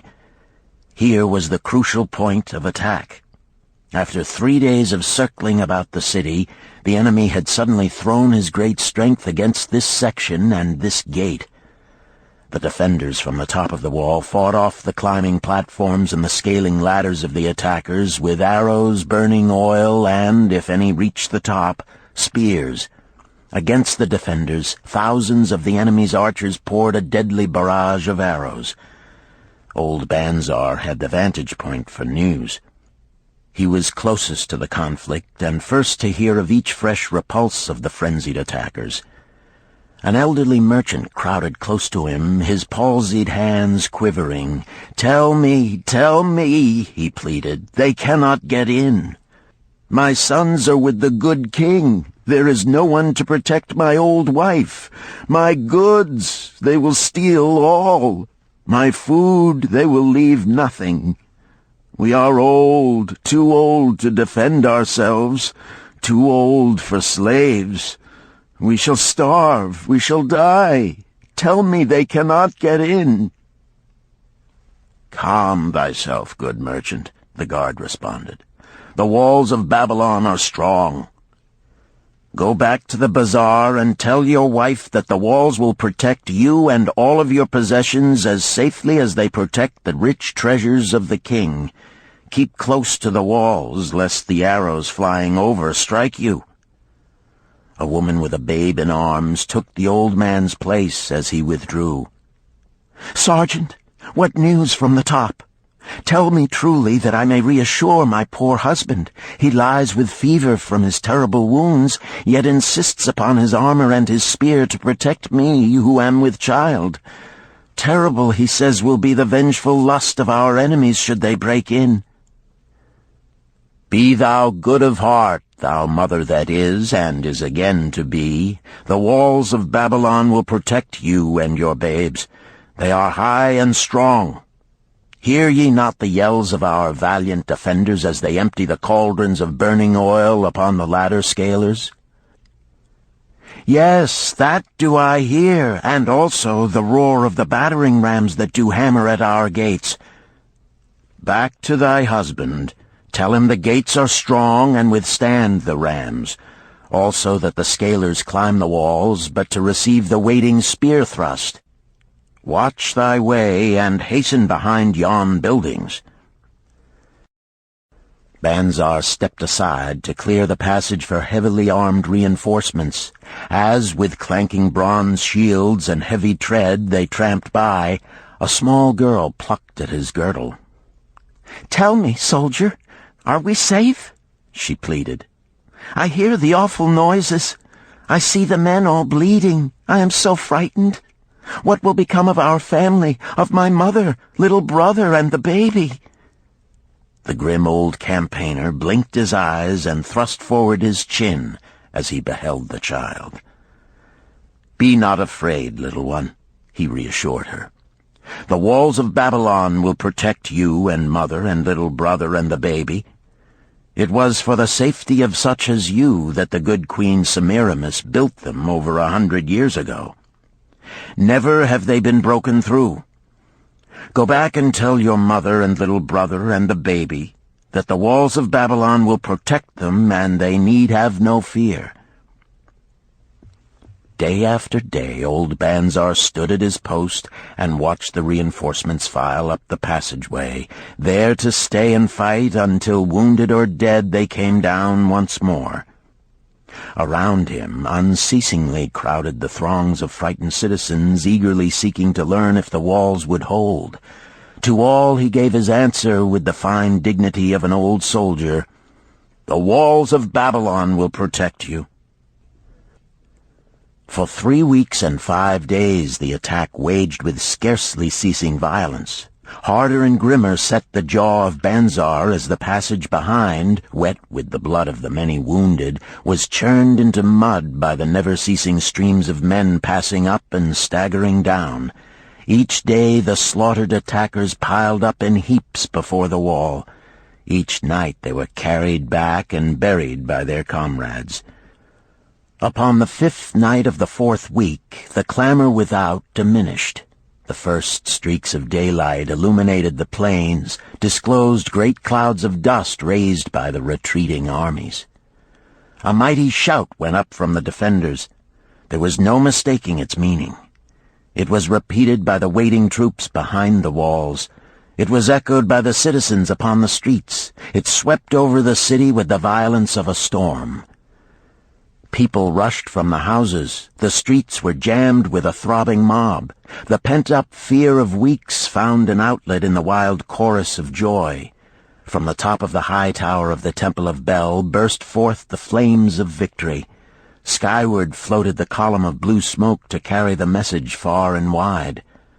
The walls of Babylon had once again repulsed a mighty and vicious foe determined to loot her rich treasures and to ravish and enslave her citizens. Babylon endured century after century because it was fully protected. It could not afford to be otherwise. The walls of Babylon were an outstanding example of man's need and desire for protection. This desire is inherent in the human race. It is just as strong today as it ever was, but we have developed broader and better plans to accomplish the same purpose. In this day, behind the impregnable walls of insurance, savings accounts, and dependable investments, we can guard ourselves against the unexpected tragedies that may enter any door and seat themselves before any fireside. We cannot afford to be without adequate protection.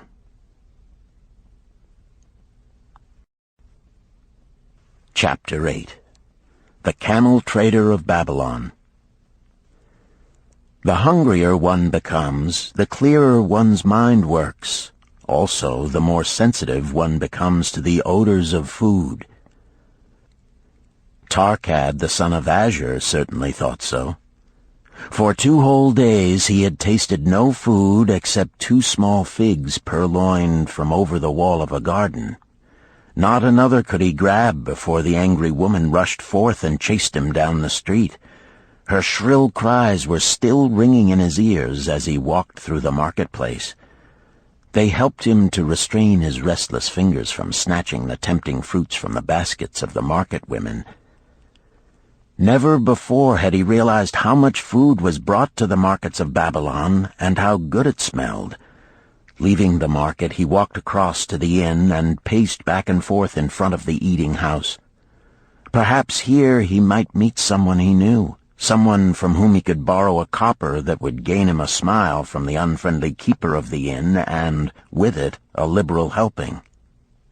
Without the copper, he knew all too well how unwelcome he would be.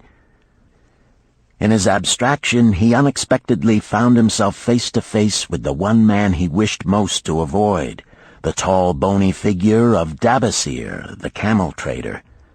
Of all the friends and others from whom he had borrowed small sums, Dabasir made him feel the most uncomfortable because of his failure to keep his promises to repay promptly. Dabasir's face lighted up at the sight of him. "Ha! 'Tis Arkad, just the one I have been seeking, that he might repay the 2 pieces of copper which I lent him a moon ago. Also the piece of silver which I lent to him before that.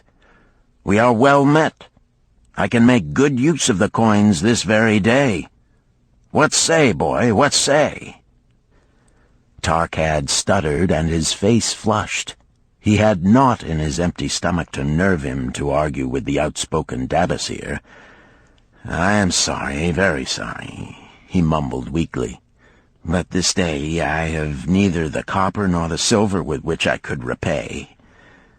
"Then get it," Dabasir insisted. "Surely thou canst get hold of a few coppers and a piece of silver to repay the generosity of an old friend of thy father, who aided thee whence thou wast in need." "'Tis because ill fortune does pursue me that I cannot pay." "Ill fortune? Wouldst blame the gods for thine own weakness? Ill fortune pursues every man who thinks more of borrowing than of repaying. Come with me, boy, while I eat. I am hungry, and I would tell thee a tale." Arkad flinched from the brutal frankness of Dabasir, but here at least was an invitation to enter the coveted doorway of the eating-house. Dabasir pushed him to a far corner of the room where they seated themselves upon small rugs. When Koskor, the proprietor, appeared smiling, Dabasir addressed him with his usual freedom. "Fat lizard of the desert, bring to me a leg of the goat, very brown, with much juice, and bread and all of the vegetables, for I am hungry and want much food. Do not forget my friend here. Bring to him a jug of water. Have it cooled, for the day is hot." Arkad's heart sank. Must he sit here and drink water while he watched this man devour an entire goat leg? He said nothing. He thought of nothing he could say. Dabasir, however, knew no such thing as silence. Smiling and waving his hand good-naturedly to the other customers, all of whom knew him, he continued. "I did hear from a traveler just returned from Urfa of a certain rich man who has a piece of stone cut so thin that one can look through it. He put it in the window of his house to keep out the rains. It is yellow, so this traveler does relate, and he was permitted to look through it, and all the outside world looks strange and not like it really is. What say you to that, Arkad? Thinkest all the world could look to a man a different color from what it is?" "I dare say," responded the youth, much more interested in the fat leg of goat placed before Dabasir. "Well, I know it to be true, for I, myself, have seen the world all of a different color from what it really is, and the tale I am about to tell relates how I came to see it in its right color once more." "Dabasir will tell a tale," whispered a neighboring diner to his neighbor, and dragged his rug close. Other diners brought their food and crowded in a semicircle. They crunched noisily in the ears of Arkad and brushed him with their meaty bones. He alone was without food. Dabasir did not offer to share with him, nor even motion him to a small corner of the hard bread that was broken off and had fallen from the platter to the floor.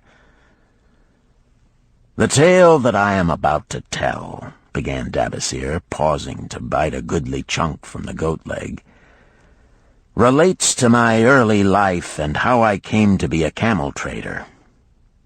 Didst anyone know that I once was a slave in Syria?" A murmur of surprise ran through the audience, to which Dabasir listened with satisfaction. "When I was a young man," continued Dabasir after another vicious onslaught on the goat leg, "I learned the trade of my father, the making of saddles. I worked with him in his shop and took to myself a wife. Being young and not greatly skilled, I could earn but little, just enough to support my excellent wife in a modest way. I craved good things which I could not afford. Soon I found that the shopkeepers would trust me to pay later, even though I could not pay at the time. Being young and without experience, I did not know that he who spends more than he earns is sowing the winds of needless self-indulgence from which he is sure to reap the whirlwinds of trouble and humiliation. So I indulged my whims for fine raiment and bought luxuries for my good wife and our home beyond our means. I paid as I could, and for a while all went well. But in time I discovered I could not use my earnings both to live upon and to pay my debts. Creditors began to pursue me to pay for my extravagant purchases, and my life became miserable. I borrowed from my friends, but could not repay them either. Things went from bad to worse. My wife returned to her father, and I decided to leave Babylon and seek another city where a young man might have better chances. For 2 years I had a restless and unsuccessful life working for caravan traders. From this I fell in with a set of likable robbers who scoured the desert for unarmed caravans. Such deeds were unworthy of the son of my father, but I was seeing the world through a colored stone and did not realize to what degradation I had fallen.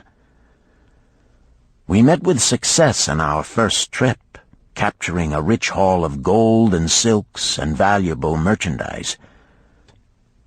This loot we took to Ganir and squandered. The second time we were not so fortunate. Just after we had made our capture, we were attacked by the spearsmen of a native chief to whom the caravans paid for protection. Our 2 leaders were killed, and the rest of us were taken to Damascus, where we were stripped of our clothing and sold as slaves. I was purchased for 2 pieces of silver by a Syrian desert chief. With my hair shorn and but a loincloth to wear, I was not so different from the other slaves. Being a reckless youth, I thought it merely an adventure until my master took me before his 4 wives and told them they could have me for a eunuch. Then, indeed, did I realize the hopelessness of my situation. These men of the desert were fierce and warlike. I was subject to their will without weapons or means of escape. Fearful I stood as those 4 women looked me over. I wondered if I could expect pity from them. Sirah, the first wife, was older than the others. Her face was impassive as she looked upon me. I turned from her with little consolation. The next was a contemptuous beauty who gazed at me as indifferently as if I had been a worm of the earth. The 2 younger ones tittered as though it were all an exciting joke. It seemed an age that I stood waiting sentence. Each woman appeared willing for the others to decide. Finally, Sirah spoke up in a cold voice. "Of eunuchs we have plenty, but of camel tenders we have few, and they are a worthless lot. Even this day I would visit my mother who is sick with the fever, and there is no slave I would trust to lead my camel. Ask this slave if he can lead a camel." My master thereupon questioned me, "What know you of camels?" Striving to conceal my eagerness, I replied, "I can make them kneel, I can load them, I can lead them on long trips without tiring. If need be, I can repair their trappings." "The slave speaks forward enough," observed my master. "If thou so desire, Sirah, take this man for thy camel tender." So I was turned over to Sirah, and that day I led her camel upon a long journey to her sick mother. I took the occasion to thank her for her intercession, and also to tell her that I was not a slave by birth, but the son of a freeman, an honorable saddle-maker of Babylon. I also told her much of my story. Her comments were disconcerting to me, and I pondered much afterward on what she said. How can you call yourself a free man when your weakness has brought you to this? If a man has in himself the soul of a slave, will he not become one, no matter what his birth, even as water seeks its level? If a man has within him the soul of a free man, will he not become respected and honored in his own city in spite of his misfortune? For over a year I was a slave and lived with the slaves, but I could not become as one of them. One day Sira asked me, "In the eventime, when the other slaves can mingle and enjoy the society of each other, why dost thou sit in thy tent alone?" To which I responded, "I am pondering what you have said to me. I wonder if I have the soul of a slave. I cannot join them, so I must sit apart." "I, too, must sit apart," she confided. "My dowry was large, and my lord married me because of it. Yet he does not desire me. What every woman longs for is to be desired. Because of this, and because I am barren and have neither son nor daughter, must I sit apart. Were I a man, I would rather die than be such a slave, but the conventions of our tribe make slaves of women." "What think thou of me by this time?" I asked her suddenly. "Have I the soul of a man, or have I the soul of a slave?" "Have you a desire to repay the just debts you owe in Babylon?" she parried. "Yes, I have the desire, but I see no way." "If thou contentedly let the years slip by and make no effort to repay, then thou hast but the contemptible soul of a slave. No man is otherwise who cannot respect himself, and no man can respect himself who does not repay honest debts." "But what can I do who am a slave in Syria?" "Stay a slave in Syria, thou weakling." "I am not a weakling," I denied hotly. "Then prove it." "How?" "Does not thy great king fight his enemies in every way he can and with every force he has? Thy debts are thy enemies. They ran thee out of Babylon. You left them alone, and they grew too strong for thee. Hadst fought them as a man, thou couldst have conquered them and been one honored among the townspeople. But thou had not the soul to fight them, and behold, thy pride hast gone down until thou art a slave in Syria."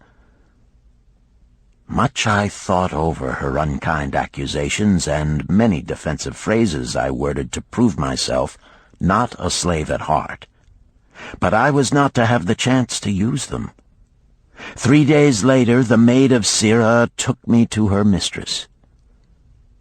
"My mother is again very sick," she said. "Saddle the 2 best camels in my husband's herd. Tie on waterskins and saddlebags for a long journey. The maid will give thee food at the kitchen tent." I packed the camels, wondering much at the quantity of provisions the maid provided, for the mother dwelt less than a day's journey away. The maid rode the rear camel which followed, and I led the camel of my mistress. When we reached her mother's house, it was just dark. Sira dismissed the maid and said to me, "Dabasir, hast thou the soul of a free man, or the soul of a slave?" "The soul of a free man," I insisted. "Now is thy chance to prove it. Thy master hath imbibed deeply, and his chiefs are in a stupor. Take then these camels and make thy escape. Here in this bag is raiment of thy master's to disguise thee. I will say thou stole the camels and ran away while I visited my sick mother." "Thou hast the soul of a queen," I told her. "Much do I wish that I might lead thee to happiness." "Happiness," she responded, "awaits not the runaway wife who seeks it in far lands among strange people. Go thy own way, and may the gods of the desert protect thee, for the way is far and barren of food or water." I needed no further urging, but thanked her warmly and was away into the night. I knew not this strange country, and had only a dim idea of the direction in which lay Babylon, but struck out bravely across the desert toward the hills. One camel I rode, and the other I led. All that night I traveled, and all the next day, urged on by the knowledge of the terrible fate that was meted out to slaves who stole their master's property and tried to escape. Late that afternoon I reached a rough country as uninhabitable as the desert. The sharp rocks bruised the feet of my faithful camels, and soon they were picking their way slowly and painfully along. I met neither man nor beast, and could well understand why they shunned this inhospitable land. It was such a journey from then on as few men live to tell of. Day after day we plodded along. Food and water gave out. The heat of the sun was merciless. At the end of the 9th day I slid from the back of my mount with the feeling that I was too weak to ever remount, and I would surely die, lost in this abandoned country. I stretched out upon the ground and slept, not waking until the first gleam of daylight. I sat up and looked about me. There was a coolness in the morning air. My camels lay dejected not far away. About me was a vast waste of broken country covered with rock and sand and thorny things. No sign of water, not to eat for man or camel. Could it be that in this peaceful quiet I faced my end?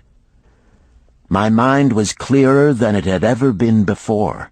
My body now seemed of little importance. My parched and bleeding lips, my dry and swollen tongue, my empty stomach, all had lost their supreme agonies of the day before. I looked across into the uninviting distance, and once again came to me the question, have I the soul of a slave or the soul of a free man? Then, with clearness, I realized that if I had the soul of a slave, I should give up, lie down in the desert and die, a fitting end for a runaway slave. But if I had the soul of a free man, what then? Surely I would force my way back to Babylon, repay the people who had trusted me, bring happiness to my wife who truly loved me, and bring peace and contentment to my parents. Thy debts are thine enemies who have run thee out of Babylon, Sirrah had said. Yes, it was so. Why had I refused to stand my ground like a man? Why had I permitted my wife to go back to her father? Then a strange thing happened. All the world seemed to be of a different color, as though I had been looking at it through a colored stone which had suddenly been removed. At last I saw the true values in life. Die in the desert, not I. With a new vision I saw the things that I must do. First I would go back to Babylon and face every man to whom I owed an unpaid debt. I should tell them that after years of wandering and misfortune, I had come back to pay my debts as fast as the gods would permit. Next, I should make a home for my wife and become a citizen of whom my parents should be proud. My debts were my enemies, but the men I owed were my friends, for they had trusted me and believed in me. I staggered weakly to my feet. What mattered hunger? What mattered thirst? They were but incidents on the road to Babylon. Within me surged the soul of a free man going back to conquer his enemies and reward his friends. I thrilled with the great resolve. The glazed eyes of my camels brightened at the new note in my husky voice. With great effort, after many attempts, they gained their feet. With pitiful perseverance, they pushed on toward the north, where something within me said we would find Babylon. We found water. We passed into a more fertile country where were grass and fruit. We found the trail to Babylon because the soul of a free man looks at life as a series of problems to be solved, and solves them, while the soul of a slave whines, "What can I do who am but a slave?" How about thee, Arkad? Does thy empty stomach make thy head exceedingly clear? Art ready to take the road that leads back to self-respect? Canst thou see the world in its true color? Hast thou the desire to pay thy honest debts, however many they may be, and once again be a man respected in Babylon? Moisture came to the eyes of the youth. He rose eagerly to his knees. "Thou hast shown me a vision. Already I feel the soul of a free man surge within me." "But how fared you upon your return?" questioned an interested listener. "Where the determination is, the way can be found," Dabasir replied. "I now had the determination, so I set out to find a way. First I visited every man to whom I was indebted, and begged his indulgence until I could earn that with which to repay. Most of them met me gladly. Several reviled me, but others offered to help me. One indeed did give me the very help I needed. It was Mathon, the gold lender. Learning that I had been a camel tender in Syria, he sent me to old Nebator, the camel trader, just commissioned by our good king to purchase many herds of sound camels for the great expedition. With him, my knowledge of camels I put to good use. Gradually, I was able to repay every copper and every piece of silver. Then at last I could hold up my head and feel that I was an honorable man among men." Again Dabasir turned to his food. "Kaskor, thou snail," he called loudly to be heard in the kitchen.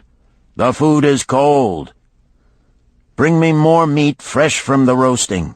Bring thou also a very large portion for Arkad, the son of my old friend, who is hungry and shall eat with me." So ended the tale of Dabasir, the camel trader of old Babylon. He found his own soul when he realized a great truth, a truth that had been known and used by wise men long before his time. It has led men of all ages out of difficulties and into success, and it will continue to do so for those who have the wisdom to understand its magic power. It is for any man to use who reads these lines. Where the determination is, the way can be found.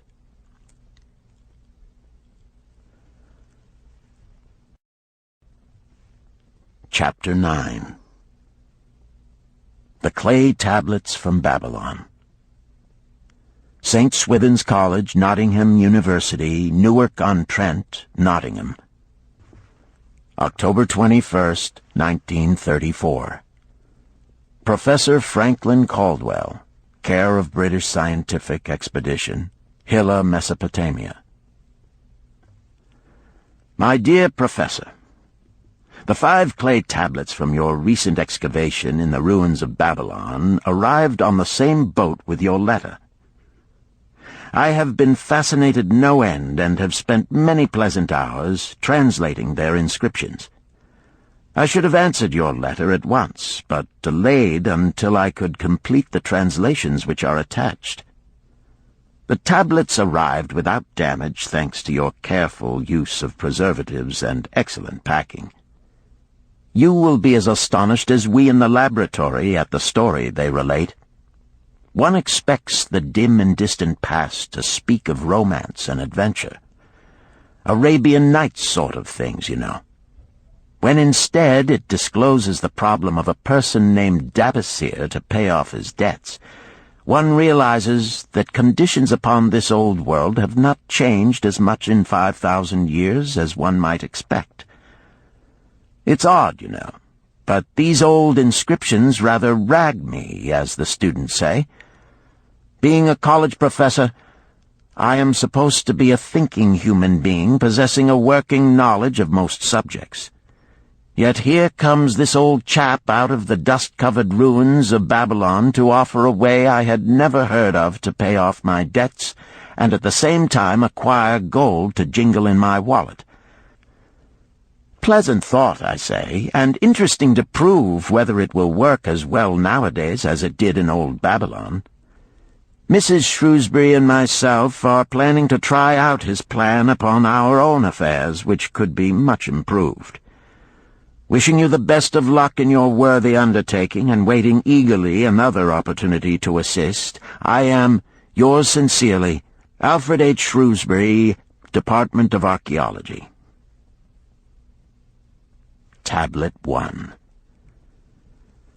Now, when the moon becometh full, I, Dabasir, who am but recently returned from slavery in Syria, with the determination to pay my many just debts and become a man of means worthy of respect in my native city of Babylon, do here engrave upon the clay a permanent record of my affairs to guide and assist me in carrying through my high desires.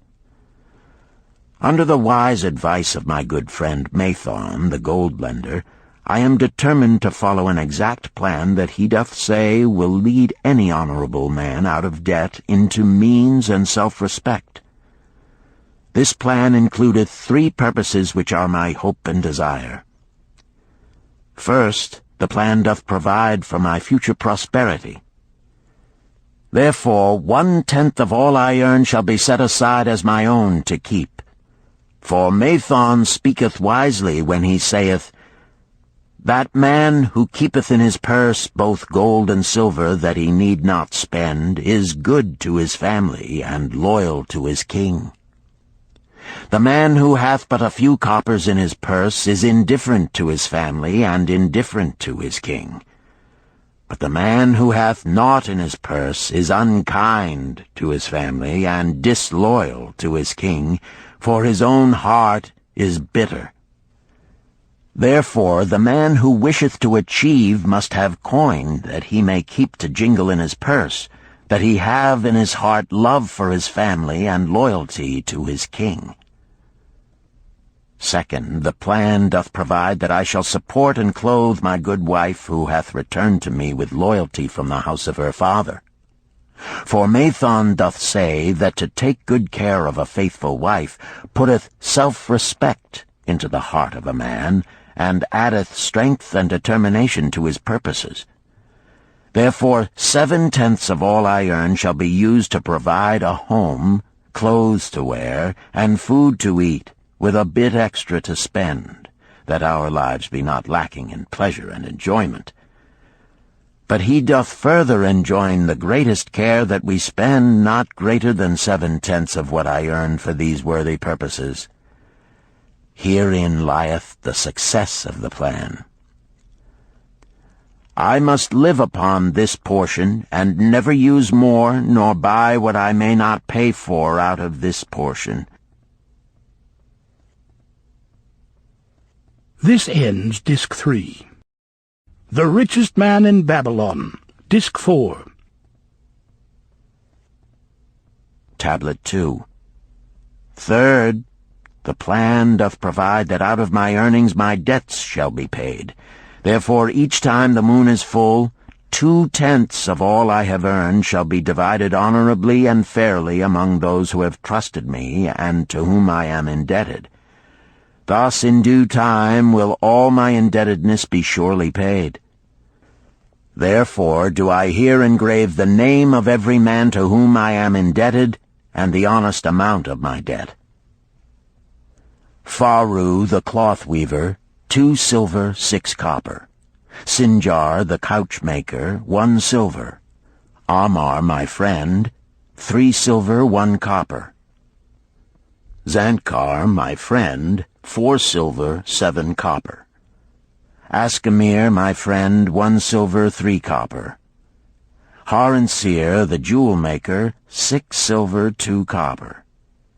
Diarbekir, my father's friend, 4 silver, 1 copper. Alkahad, the house-owner, 14 silver. Mathon, the gold-lender, 9 silver. Birajik, the farmer, 1 silver, 7 copper. From here on, disintegrated, cannot be deciphered. Tablet 3. To these creditors do I owe in total 119 pieces of silver and 141 pieces of copper. Because I did owe these sums and saw no way to repay, in my folly I did permit my wife to return to her father, and didst leave my native city and seek easy wealth elsewhere, only to find disaster and to see myself sold into the degradation of slavery. Now that Mathon doth show me how I can repay my debts in small sums of my earnings, do I realize the great extent of my folly in running away from the results of my extravagances. Therefore have I visited my creditors and explained to them that I have no resources with which to pay except my ability to earn, and that I intend to apply 2/10 of all I earn upon my indebtedness evenly and honestly. This much can I pay, but no more. Therefore, if they be patient, in time my obligations will be paid in full. Amar, whom I thought my best friend, reviled me bitterly, and I left him in humiliation. Birajik, the farmer, pleaded that I pay him first, as he didst badly need help. Algamish, the house owner, was indeed disagreeable, and insisted that he would make me trouble unless I did soon settle in full with him. All the rest willingly accepted my proposal. Therefore am I more determined than ever to carry through, being convinced that it is easier to pay one's just debts than to avoid them. Even though I cannot meet the needs and demands of a few of my creditors, I will deal impartially with all. Tablet 4. Again the moon shines full. I have worked hard with a free mind. My good wife hath supported my intentions to pay my creditors. Because of our wise determination, I have earned during the past moon, buying camels of sound wind and good legs for Nibertor, the sum of 19 pieces of silver. This I have divided according to the plan. 1/10 have I set aside to keep as my own, 7/10 have I divided with my good wife to pay for our living, 2/10 have I divided among my creditors as evenly as could be done in coppers. I did not see Amar, but left it with his wife. Birajik was so pleased that he would kiss my hand. Old Algamish alone was grouchy and said I must pay faster. To which I replied that if I were permitted to be well fed and not worried, that alone would enable me to pay faster. All the others thanked me and spoke well of my efforts. Therefore, at the end of one moon, my indebtedness is reduced by almost 4 pieces of silver, and I possess almost 2 pieces of silver besides, upon which no man hath claim. My heart is lighter than it hath been for a long time. Again the moon shines full. I have worked hard, but with poor success. Few camels have I been able to buy. Only 11 pieces of silver have I earned.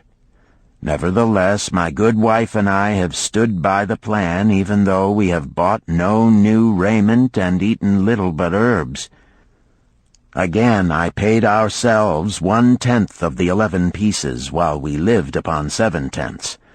I was surprised when Amar commended my payment, even though small. So did Birajik. Algamish flew into a rage, but when told to give back his portion if he did not wish it, he became reconciled. The others, as before, were content. Again the moon shines full, and I am greatly rejoiced. I intercepted a fine herd of camels and bought many sound ones, therefore my earnings were 42 pieces of silver. This moon my wife and myself have bought much-needed sandals and raiment. Also we have dined well on meat and fowl. More than 8 pieces of silver we have paid to our creditors. Even Algamish did not protest. Great is the plan, for it leadeth us out of debt, and giveth us wealth which is ours to keep. 3 times the moon hath been full since I last carved upon this clay. Each time I paid to myself 1/10 of all I earned. Each time my good wife and I have lived upon 7/10, even though at times it was difficult. Each time have I paid to my creditors 2/10.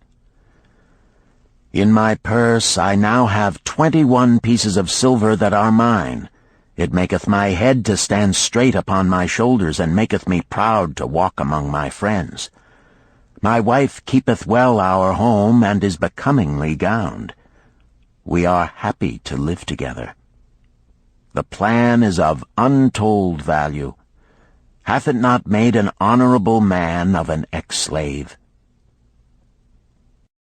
Tablet 5. Again the moon shines full, and I remember that it is long since I carved upon the clay. 12 moons in truth have come and gone. But this day I will not neglect my record, because upon this day I have paid the last of my debts. This is the day upon which my good wife and my thankful self celebrate with great feasting that our determination hath been achieved. Many things occurred upon my final visit to my creditors that I shall long remember. Amar begged my forgiveness for his unkind words, and said that I was one of all others he most desired for a friend. Old Algamish is not so bad after all, for he said, "Thou wert once a piece of soft clay to be pressed and molded by any hand that touched thee. But now thou art a piece of bronze capable of holding an edge. If thou needst silver or gold at any time, come to me." Nor is he the only one who holdeth me in high regard. Many others speak deferentially to me. My good wife looketh upon me with a light in her eyes that doth make a man have confidence in himself. Yet it is the plan that hath made my success. It hath enabled me to pay all my debts, and to jingle both gold and silver in my purse. I do commend it to all who wish to get ahead. For truly, if it will enable an ex-slave to pay his debts and have gold in his purse, will it not aid any man to find independence? Nor am I, myself, finished with it, for I am convinced that if I follow it further, it will make me rich among men. St. Swithin's College, Nottingham University, Newark-on-Trent, Nottingham, November 7th, 1936. Professor Franklin Caldwell, care of British Scientific Expedition, Hilla, Mesopotamia. My dear Professor, if in your further digging into those ruins of Babylon you encounter the ghost of a former resident, an old camel trader named Dabasir, do me a favor. Tell him that his scribbling upon those clay tablets so long ago has earned for him the lifelong gratitude of a couple of college folks back here in England. You will possibly remember my writing a year ago that Mrs. Shrewsbury and myself intended to try his plan for getting out of debt and at the same time having gold to jingle. You may have guessed, even though we tried to keep it from our friends, our desperate straits. We were frightfully humiliated for years by a lot of old debts, and worried sick for fear some of the tradespeople might start a scandal that would force me out of the college. We paid and paid, every shilling we could squeeze out of income, but it was hardly enough to hold things even. Besides, we were forced to do all our buying where we could get further credit regardless of higher costs. It developed into one of those vicious circles that grow worse instead of better. Our struggles were getting hopeless. We could not move to less costly rooms because we owed the landlord. There did not appear to be anything we could do to improve our situation.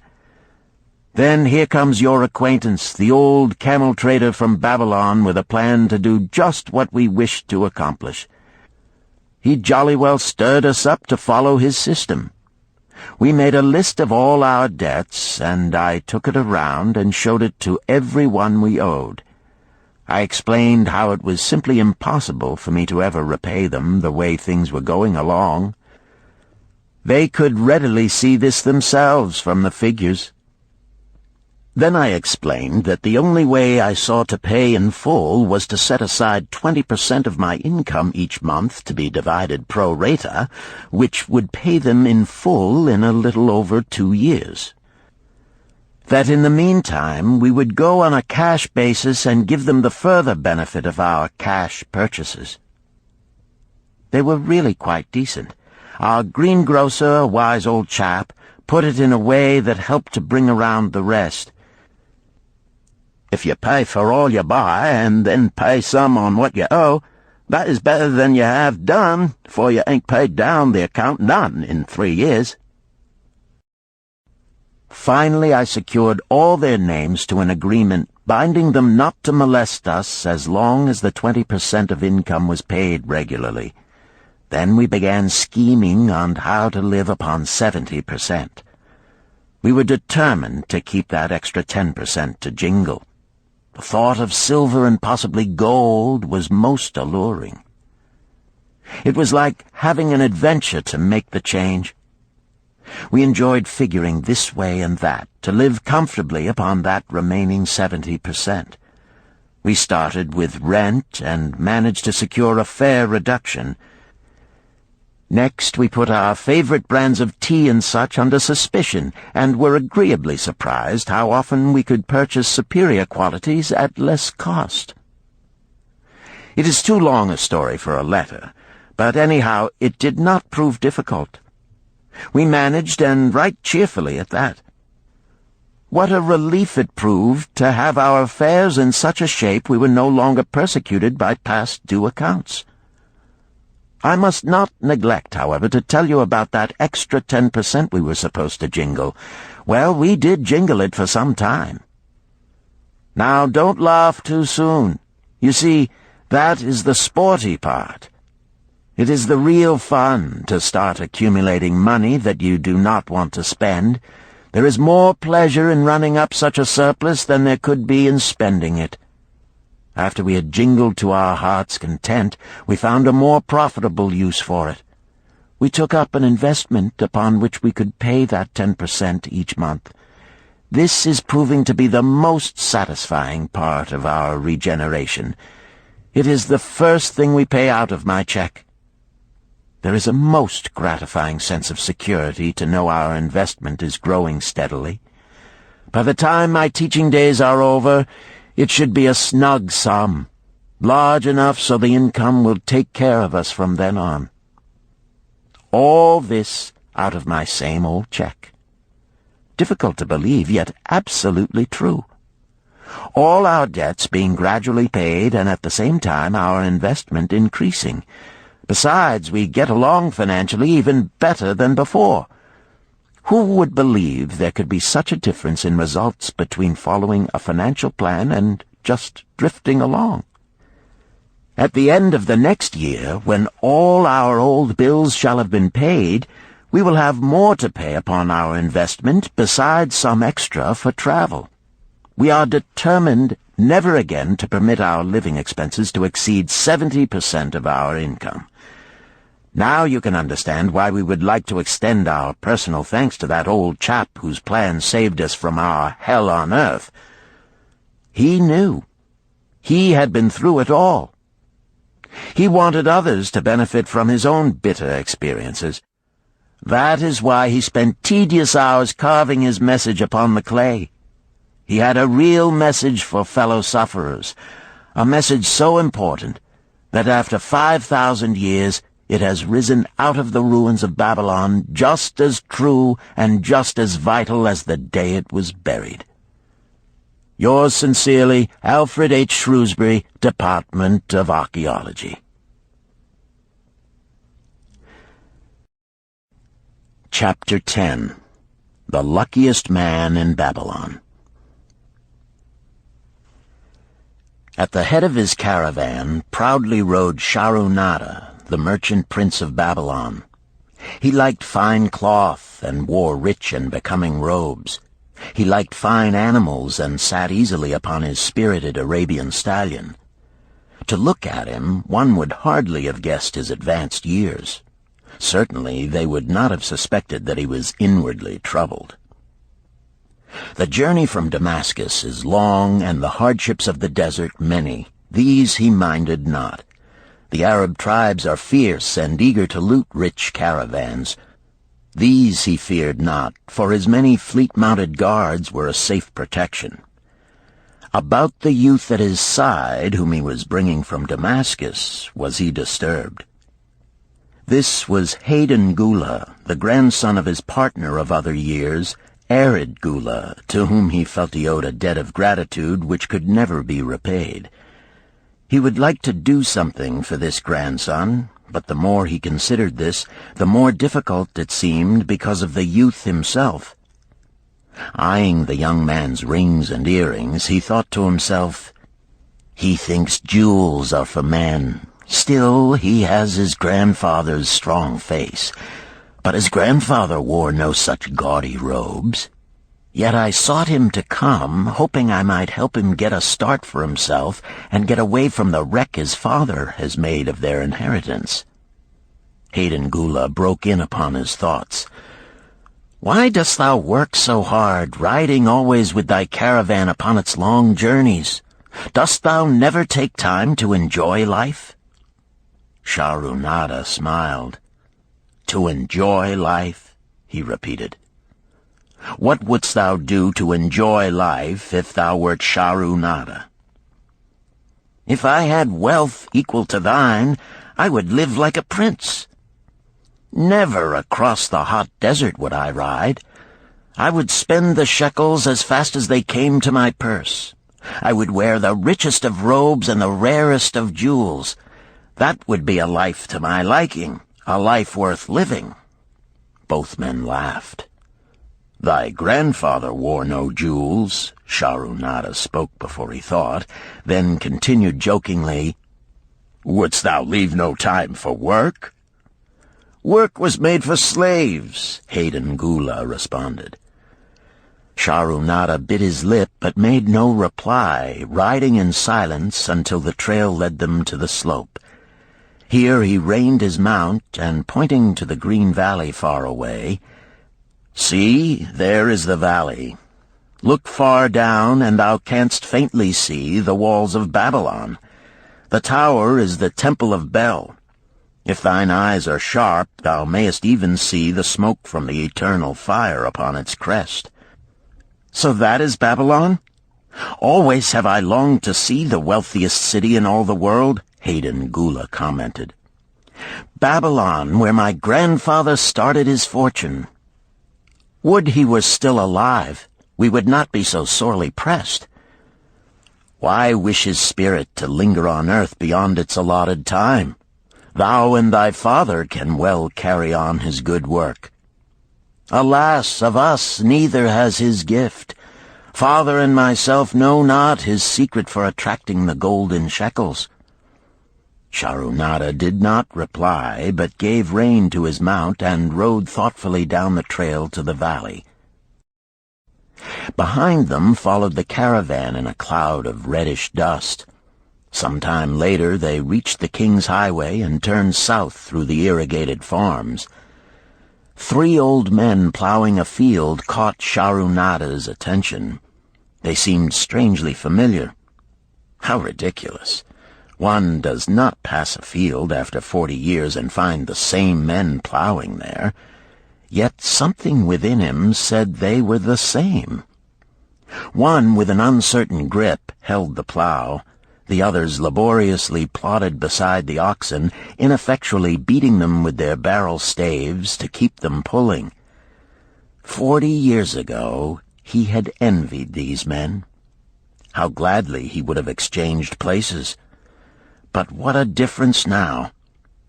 With pride he looked back at his trailing caravan, well-chosen camels and donkeys loaded high with valuable goods from Damascus. All this was but one of his possessions. He pointed to the plowers, saying, "Still plowing the same field where they were 40 years ago. They look it, but why thinkest thou they are the same?" "I saw them there," Sharunada replied. Recollections were racing rapidly through his mind. Why could he not bury the past and live in the present? Then he saw, as in a picture, the smiling face of Arkad Gula. The barrier between himself and the cynical youth beside him dissolved. But how could he help such a superior youth with his spendthrift ideas and bejeweled hands? Work he could offer in plenty to willing workers, but not for men who considered themselves too good for work.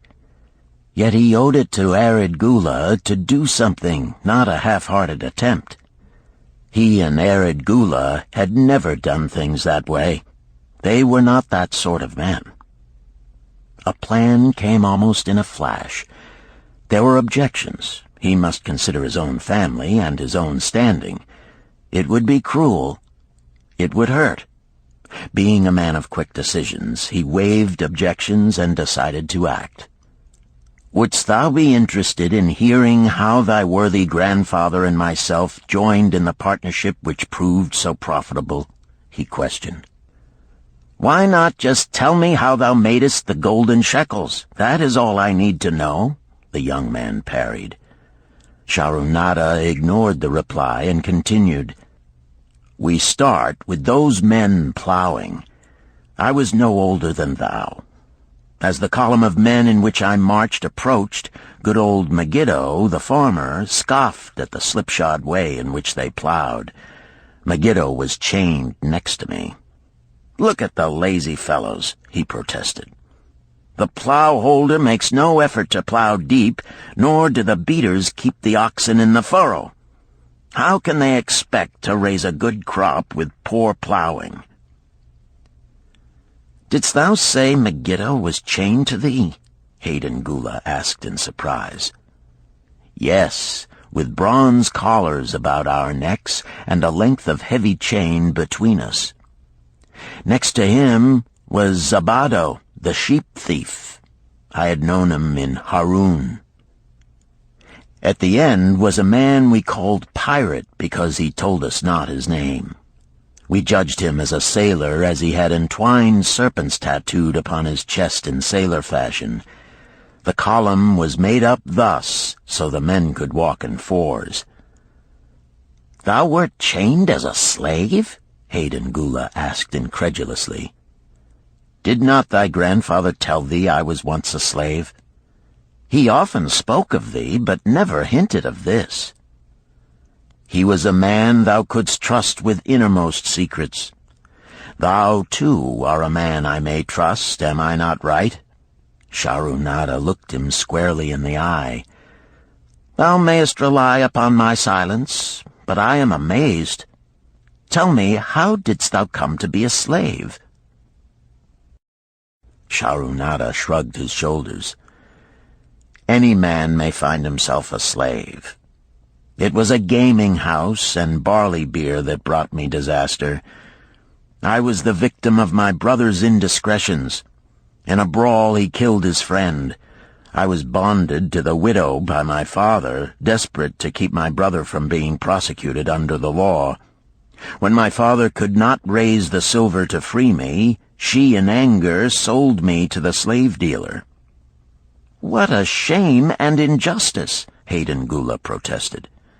"But tell me, how didst thou regain freedom?" "We shall come to that, but not yet. Let us continue my tale. As we passed, the plowers jeered at us. One did doff his ragged hat and bow low, calling out, 'Welcome to Babylon, guests of the king! He waits for thee on the city walls where the banquet is spread, mud bricks and onion soup.' With that, they laughed uproariously. Pirate flew into a rage and cursed them roundly. "What do those men mean by the king awaiting us on the walls?" I asked him. "To the city walls ye march to carry bricks until the back breaks. Maybe they beat thee to death before it breaks. They won't beat me. I'll kill 'em." Then Megiddo spoke up. "It doesn't make sense to me to talk of masters beating willing, hard-working slaves to death. Masters like good slaves and treat them well." "Who wants to work hard?" commented Zabato. "Those plowers are wise fellows. They're not breaking their backs, just letting on as if they be." "Thou can't get ahead by shirking," Megiddo protested. "If thou plow a hectare, that's a good day's work, and any master knows it. But when thou plow only a half, that's shirking. I don't shirk. I like to work, and I like to do good work, for work is the best friend I've ever known. It has brought me all the good things I've had, my farm and cows and crops, everything." "Yea, and where be these things now?" scoffed Zabato. "I figure it pays better to be smart and get by without working. You watch Zabato. If we're sold to the walls, he'll be carrying the water bag or some easy job, when thou, who like to work, will be breaking thy back carrying bricks." He laughed his silly laugh. Terror gripped me that night. I could not sleep. I crowded close to the guard rope, and when the others slept, I attracted the attention of Godoso, who was doing the first guard watch. He was one of those brigand Arabs, the sort of rogue who, if he robbed thee of thy purse, would think he must also cut thy throat. "Tell me, Godoso," I whispered, "when we get to Babylon, will we be sold to the walls?" "Why want to know?" he questioned cautiously. "Canst thou not understand?" I pleaded. "I am young. I want to live. I don't want to be worked or beaten to death on the walls. Is there any chance for me to get a good master?" He whispered back, "I tell something. Thou good fellow, give Godoso no trouble. Most times we go first to slave market. Listen now. When buyers come, tell 'em you good worker, like to work hard for good master, make 'em want to buy. You not make 'em buy, next day you carry brick. Mighty hard work." After he walked away, I lay in the warm sand looking up at the stars and thinking about work. What Megiddo had said about it being his best friend made me wonder if it would be my best friend. Certainly it would be if it helped me out of this. When Megiddo awoke, I whispered my good news to him. It was our one ray of hope as we marched toward Babylon. Late in the afternoon, we approached the walls and could see the lines of men, like black ants, climbing up and down the steep diagonal paths. As we drew closer, we were amazed at the thousands of men working. Some were digging in the moat, others mixed the dirt into mud bricks. The greatest number were carrying the bricks in large baskets up those steep trails to the masons. Overseers cursed the laggards and cracked bullock whips over the backs of those who failed to keep in line. Poor, worn-out fellows were seen to stagger and fall beneath their heavy baskets, unable to rise again. If the lash failed to bring them to their feet, they were pushed to the side of the paths and left writhing in agony. Soon they would be dragged down to join other craven bodies beside the roadway to await unsanctified graves. As I beheld the ghastly sight, I shuddered. So this was what awaited my father's son if he failed at the slave market. Godoso had been right. We were taken through the gates of the city to the slave prison, and next morning marched to the pens in the market. Here the rest of the men huddled in fear, and only the whips of our guard could keep them moving so the buyers could examine them. Megiddo and myself eagerly talked to every man who permitted us to address him.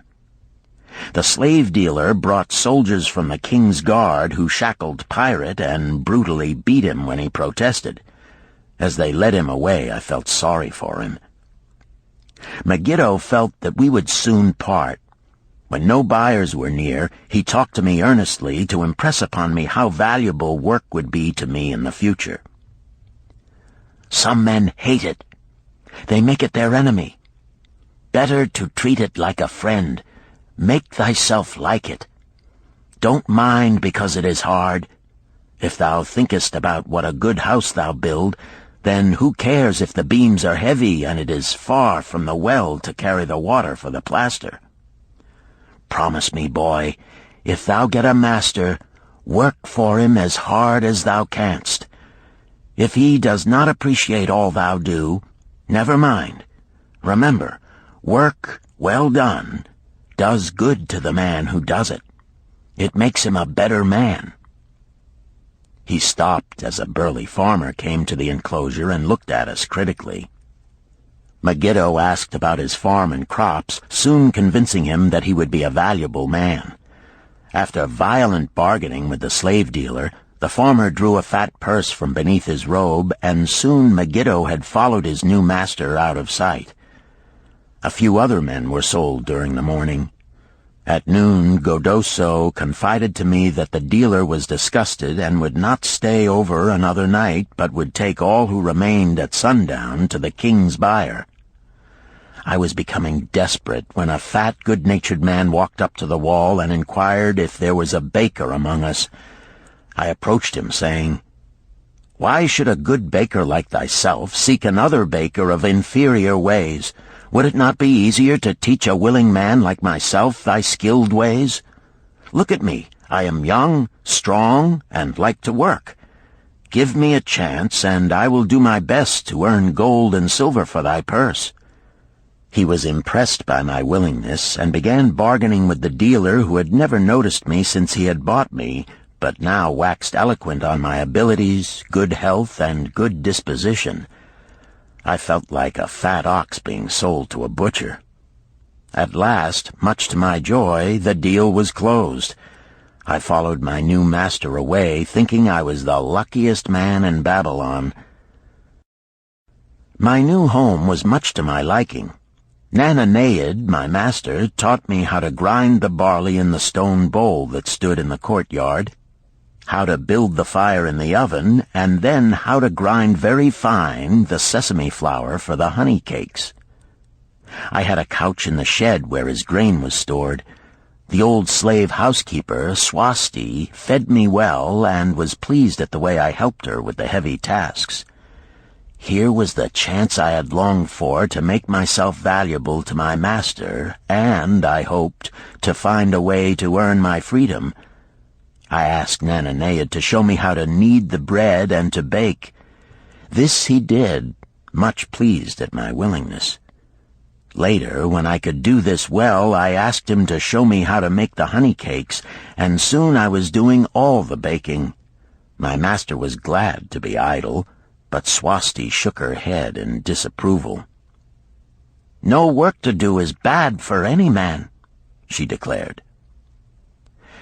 I felt it was time for me to think of a way by which I might start to earn coins to buy my freedom.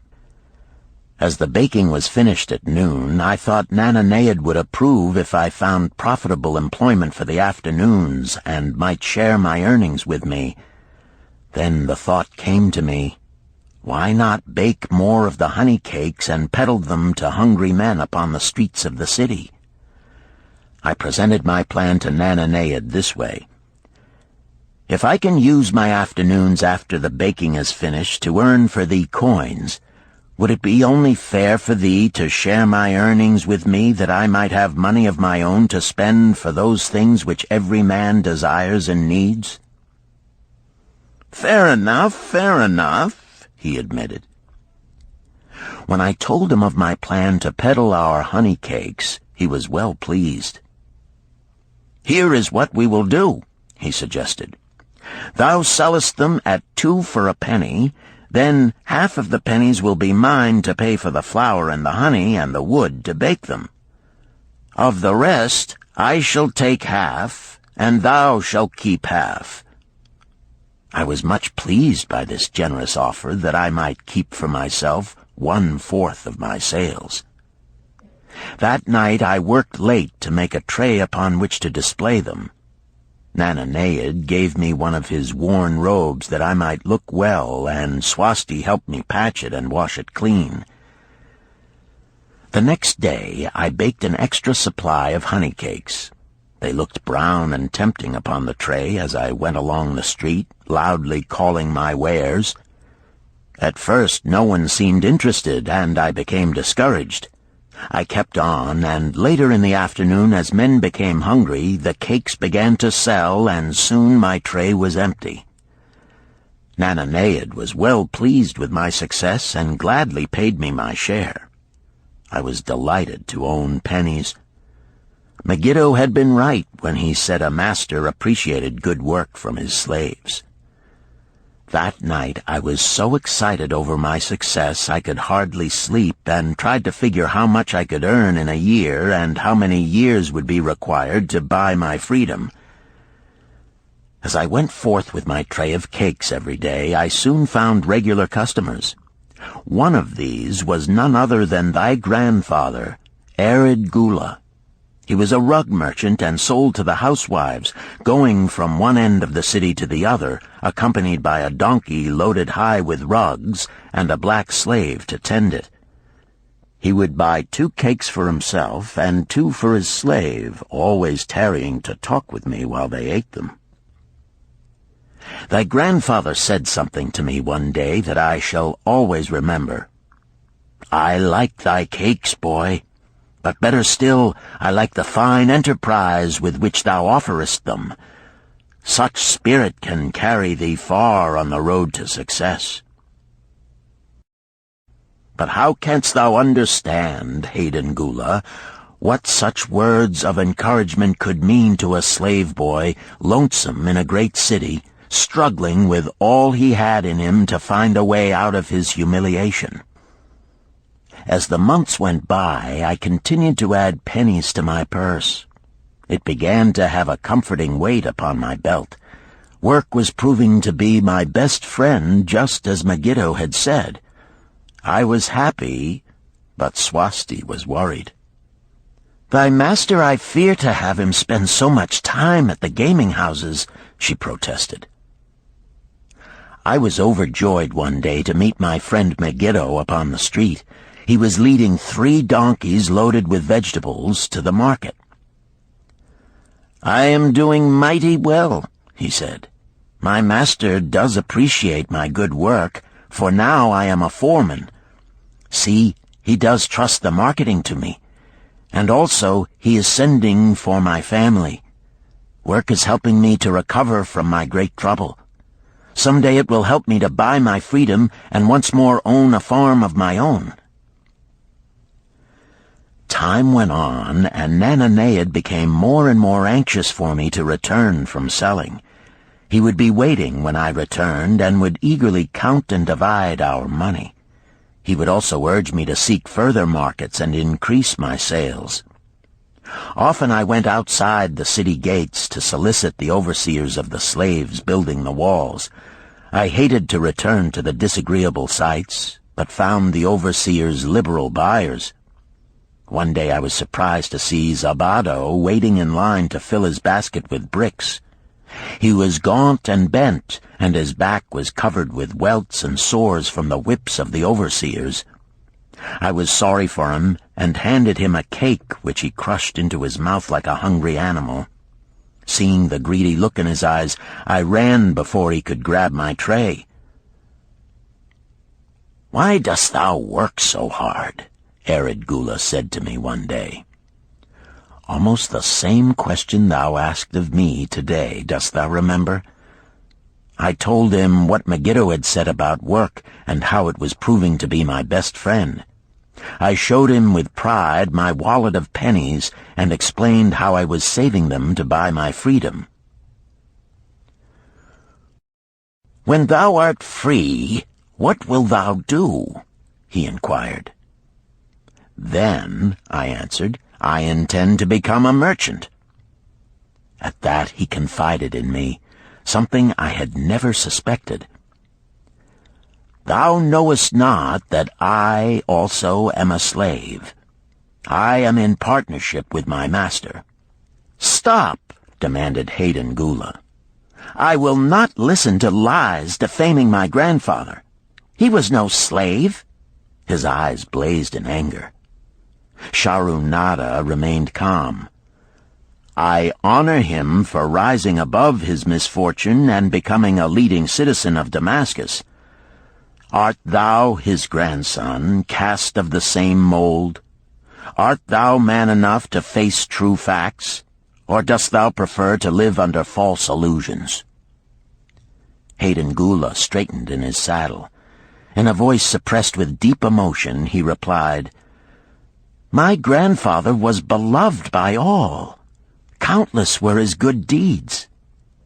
When the famine came, did not his gold buy grain in Egypt, and did not his caravan bring it to Damascus and distribute it to the people so none would starve?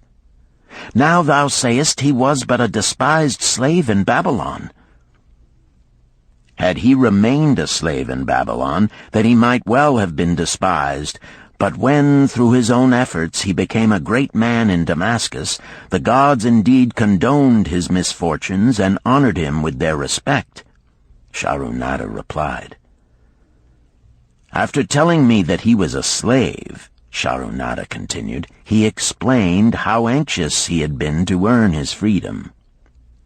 Now that he had enough money to buy this, he was much disturbed as to what he should do. He was no longer making good sales and feared to leave the support of his master." I protested his indecision. "Cling no longer to thy master. Get once again the feeling of being a free man. Act like a free man and succeed like one. Decide what thou desirest to accomplish, and then work will aid thee to achieve it." He went on his way, saying he was glad I had shamed him for his cowardice. One day I went outside the gates again, and was surprised to find a great crowd gathering there. When I asked a man for an explanation, he replied, "Hast thou not heard? An escaped slave who murdered one of the king's guards has been brought to justice and will this day be flogged to death for his crime. Even the king himself is to be here." So dense was the crowd about the flogging post, I feared to go near lest my tray of honey cakes be upset. Therefore I climbed up the unfinished wall to see over the heads of the people. I was fortunate in having a view of Nebuchadnezzar himself as he rode by in his golden chariot. Never had I beheld such grandeur, such robes and hangings of gold cloth and velvet. I could not see the flogging, though I could hear the shrieks of the poor slave. I wondered how one so noble as our handsome king could endure to see such suffering, yet when I saw he was laughing and joking with his nobles, I knew he was cruel and understood why such inhuman tasks were demanded of the slaves building the walls. After the slave was dead, his body was hung upon a pole by a rope attached to his leg so all might see. As the crowd began to thin, I went close. On the hairy chest, I saw tattooed 2 entwined serpents. It was Pirate. The next time I met Arid Gula, he was a changed man. Full of enthusiasm, he greeted me. "Behold, the slave thou knewest is now a free man. There was magic in thy words. Already my sales and my profits are increasing. My wife is overjoyed. She was a free woman, the niece of my master. She much desires that we move to a strange city where no man shall know I was once a slave. Thus our children shall be above reproach for their father's misfortune. Work has become my best helper. It has enabled me to recapture my confidence and my skill to sell." I was overjoyed that I had been able, even in a small way, to repay him for the encouragement he had given me. One evening Swasti came to me in deep distress. "Thy master is in trouble. I fear for him. Some months ago he lost much at the gaming tables. He pays not the farmer for his grain, nor his honey. He pays not the money-lender. They are angry and threaten him." "Why should we worry over his folly? We are not his keepers," I replied thoughtlessly. "Foolish youth, thou understandest not. To the moneylender didst he give thy title to secure a loan? Under the law he can claim thee and sell thee. I know not what to do. He is a good master. Why, oh, why should such trouble come upon him? Not were Swasti's fears groundless. While I was doing the baking next morning, the moneylender returned with a man he called Sasi. This man looked me over and said I would do. The moneylender waited not for my master to return, but told Swasti to tell him he had taken me. With only the robe on my back and the purse of pennies hanging safely from my belt, I was hurried away from the unfinished baking. I was whirled away from my dearest hopes as the hurricane snatches the tree from the forest and casts it into the surging sea. Again a gaming house and barley beer had caused me disaster. Sasi was a blunt, gruff man. As he led me across the city, I told him of the good work I had been doing for Nananeid, and said I hoped to do good work for him. His reply offered no encouragement. I like not this work. My master likes it not. The king has told him to send me to build a section of the Grand Canal. Master tells Sasi to buy more slaves, work hard, and finish quick. Bah! How can any man finish a big job quick? Picture a desert with not a tree, just low shrubs and a sun burning with such fury the water in our barrels became so hot we could scarcely drink it. Then picture rows of men going down into the deep excavation and lugging heavy baskets of dirt up soft, dusty trails from daylight until dark. Picture food served in open troughs from which we helped ourselves like swine. We had no tents, no straw for beds. That was the situation in which I found myself.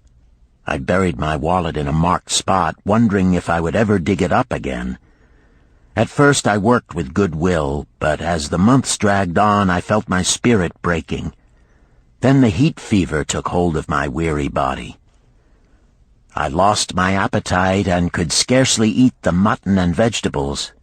At night I would toss in unhappy wakefulness. In my misery I wondered if Zabado had not the best plan, to shirk and keep his back from being broken in work. Then I recalled my last sight of him and knew his plan was not good. I thought of Pirate with his bitterness and wondered if it might be just as well to fight and kill. The memory of his bleeding body reminded me that his plan was also useless. Then I remembered my last sight of Megiddo. His hands were deeply calloused from hard work, but his heart was light and there was happiness on his face. His was the best plan. Yet I was just as willing to work as Megiddo. He could not have worked harder than I. Why did not my work bring me happiness and success? Was it work that brought Megiddo happiness, or was happiness and success merely in the laps of the gods? Was I to work the rest of my life without gaining my desires, without happiness and success? All of these questions were jumbled in my mind, and I had not an answer. Indeed, I was sorely confused. Several days later, when it seemed that I was at the end of my endurance and my questions still unanswered, Sasi sent for me. A messenger had come from my master to take me back to Babylon. I dug up my precious wallet, wrapped myself in the tattered remnants of my robe, and was on my way. As we rode, the same thoughts of a hurricane whirling me hither and thither kept racing through my feverish brain. I seemed to be living the weird words of a chant from my native town of Harun. Besetting a man like a whirlwind, driving him like a storm, whose course no one can follow, whose destiny no one can foretell. Was I destined to be ever thus punished for I knew not what? What new miseries and disappointments awaited me? When we rode to the courtyard of my master's house, imagine my surprise when I saw Arid Gula awaiting me. He helped me down and hugged me like a long-lost brother. As we went our way, I would have followed him as a slave should follow his master, but he would not permit me. He put his arm about me, saying, "I hunted everywhere for thee. When I had almost given up hope, I did meet Swasti, who told me of the money-lender who directed me to thy noble owner. A hard bargain he did drive, and made me pay an outrageous price. But thou art worth it.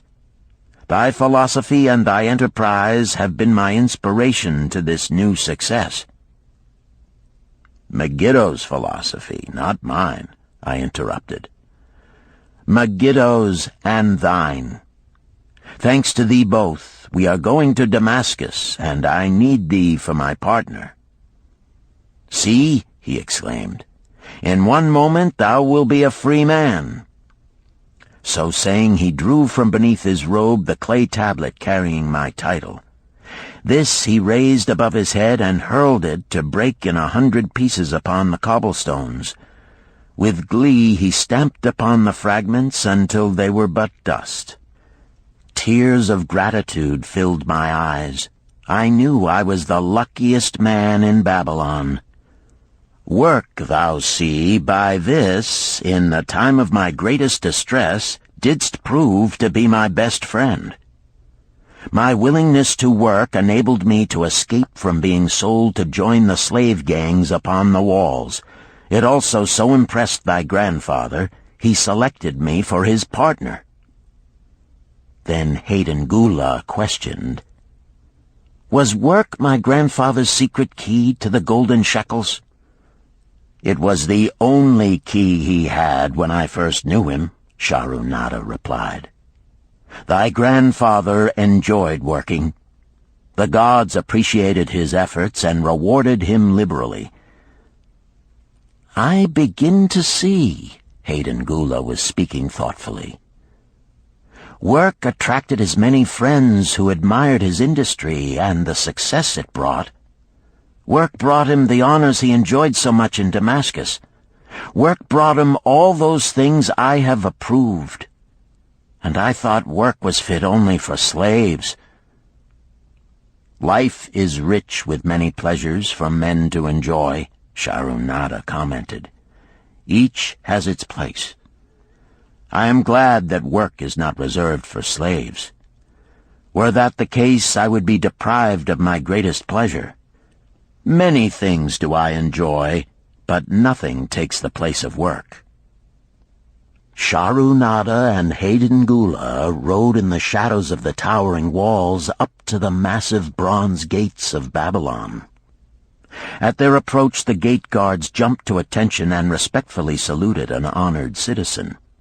With head held high, Sharunada led the long caravan through the gates and up the streets of the city. "I have always hoped to be a man like my grandfather," Hayden Gula confided to him. "Never before did I realize just what kind of man he was. This thou hast shown me. Now that I understand, I do admire him all the more and feel more determined to be like him. I fear I can never repay thee for giving me the true key to his success. From this day forth I shall use his key. I shall start humbly as he started, which befits my true station far better than jewels and fine robes." So saying, Hayden Gula pulled the jeweled baubles from his ears and the rings from his fingers. Then, reining his horse, he dropped back and rode with deep respect behind the leader of the caravan.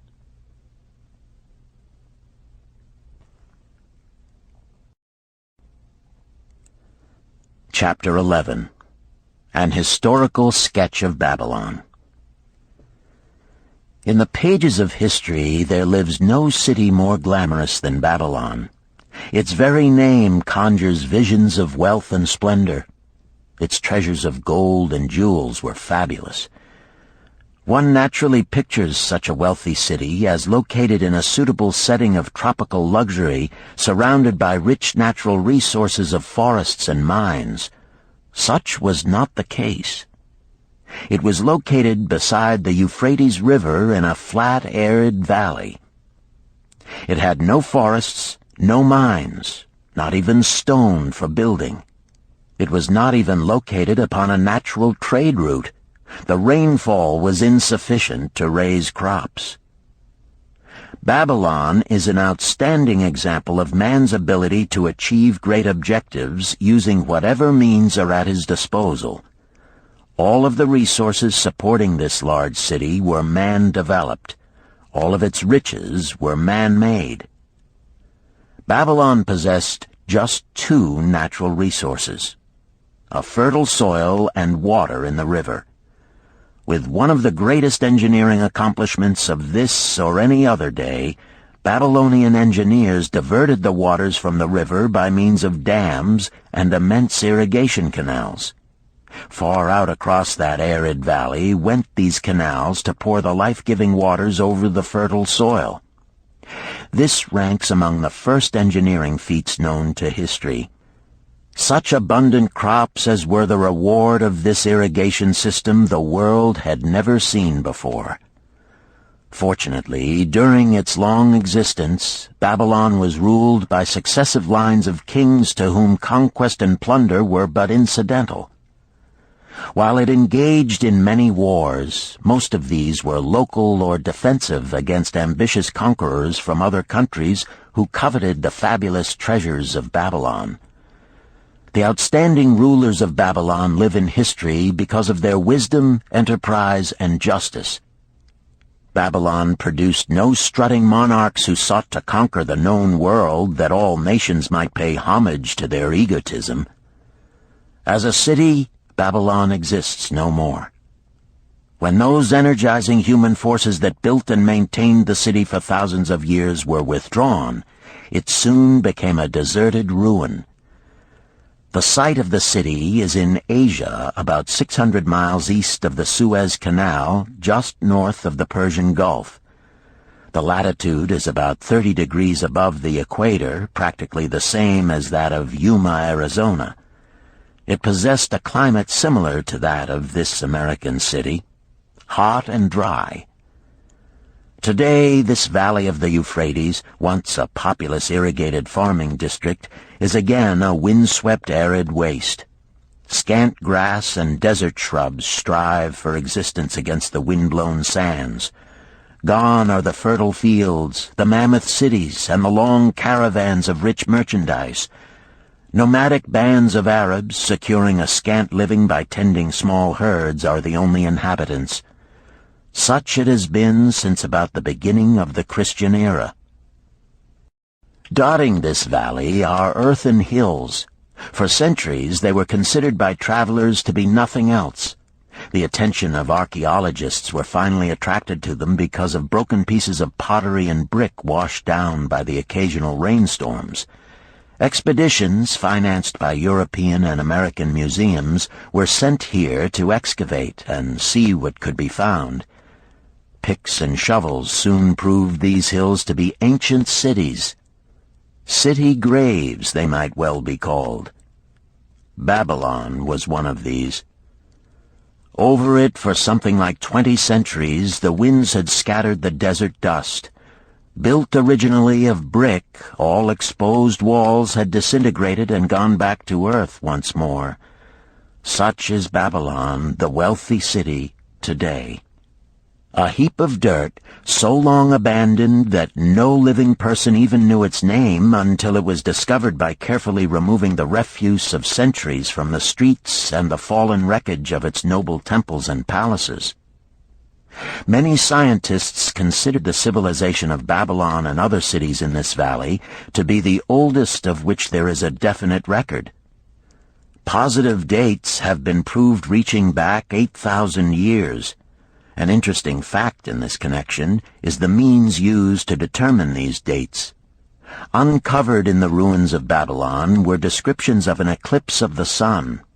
Modern astronomers readily computed the time when such an eclipse, visible in Babylon, occurred, and thus established a known relationship between their calendar and our own. In this way, we have proved that 8,000 years ago, the Sumerites, who inhabited Babylonia, were living in walled cities. one can only conjecture for how many centuries previous such cities had existed. Their inhabitants were not mere barbarians living within protecting walls. They were an educated and enlightened people. So far as written history goes, they were the first engineers, the first astronomers, the first mathematicians, the first financiers, and the first people to have a written language. Mention has already been made of the irrigation systems which transformed the arid valley into an agricultural paradise. The remains of these canals can still be traced, although they are mostly filled with accumulated sand. Some of them were of such size that, when empty of water, a dozen horses could be ridden abreast along their bottoms. In size they compare favorably with the largest canals in Colorado and Utah. In addition to irrigating the valley lands, Babylonian engineers completed another project of similar magnitude. By means of an elaborate drainage system, they reclaimed an immense area of swampland at the mouths of the Euphrates and Tigris rivers and put this also under cultivation. Herodotus, the Greek traveler and historian, visited Babylon while it was in its prime and has given us the only known description by an outsider. His writings give a graphic description of the city and some of the unusual customs of its people. He mentions the remarkable fertility of the soil and the bountiful harvest of wheat and barley which they produced. The glory of Babylon has faded, but its wisdom has been preserved for us. For this we are indebted to their form of records. In that distant day, the use of paper had not been invented. Instead, they laboriously engraved their writing upon tablets of moist clay. When completed, these were baked and became hard tile. In size, they were about 6 by 8 inches and an inch in thickness. These clay tablets, as they are commonly called, were used much as we use modern forms of writing.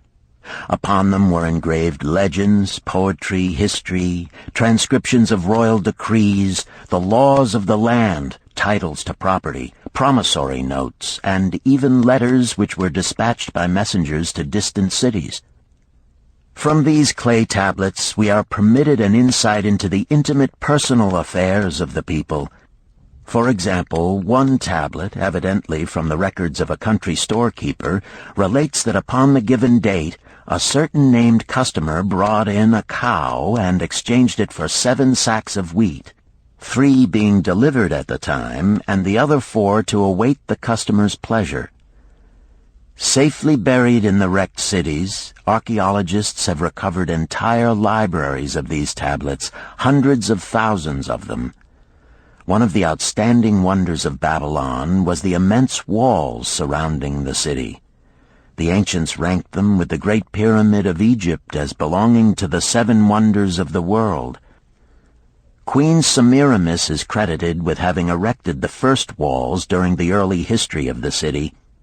Modern excavators have been unable to find any trace of the original walls, nor is their exact height known. From mention made by early writers, it is estimated they were about 50 to 60 feet high, faced on the outer side with burnt brick, and further protected by a deep moat of water. The later and more famous walls were started about 600 years before the time of Christ by King Nabopolassar. Upon such a gigantic scale did he plan the rebuilding, he did not live to see the work finished.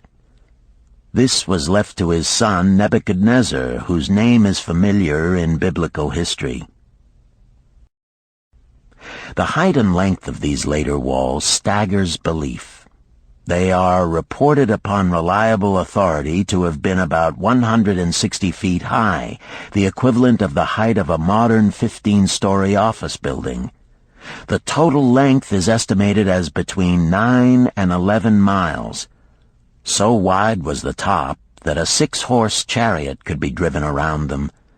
Of this tremendous structure, little now remains except portions of the foundations and the moat.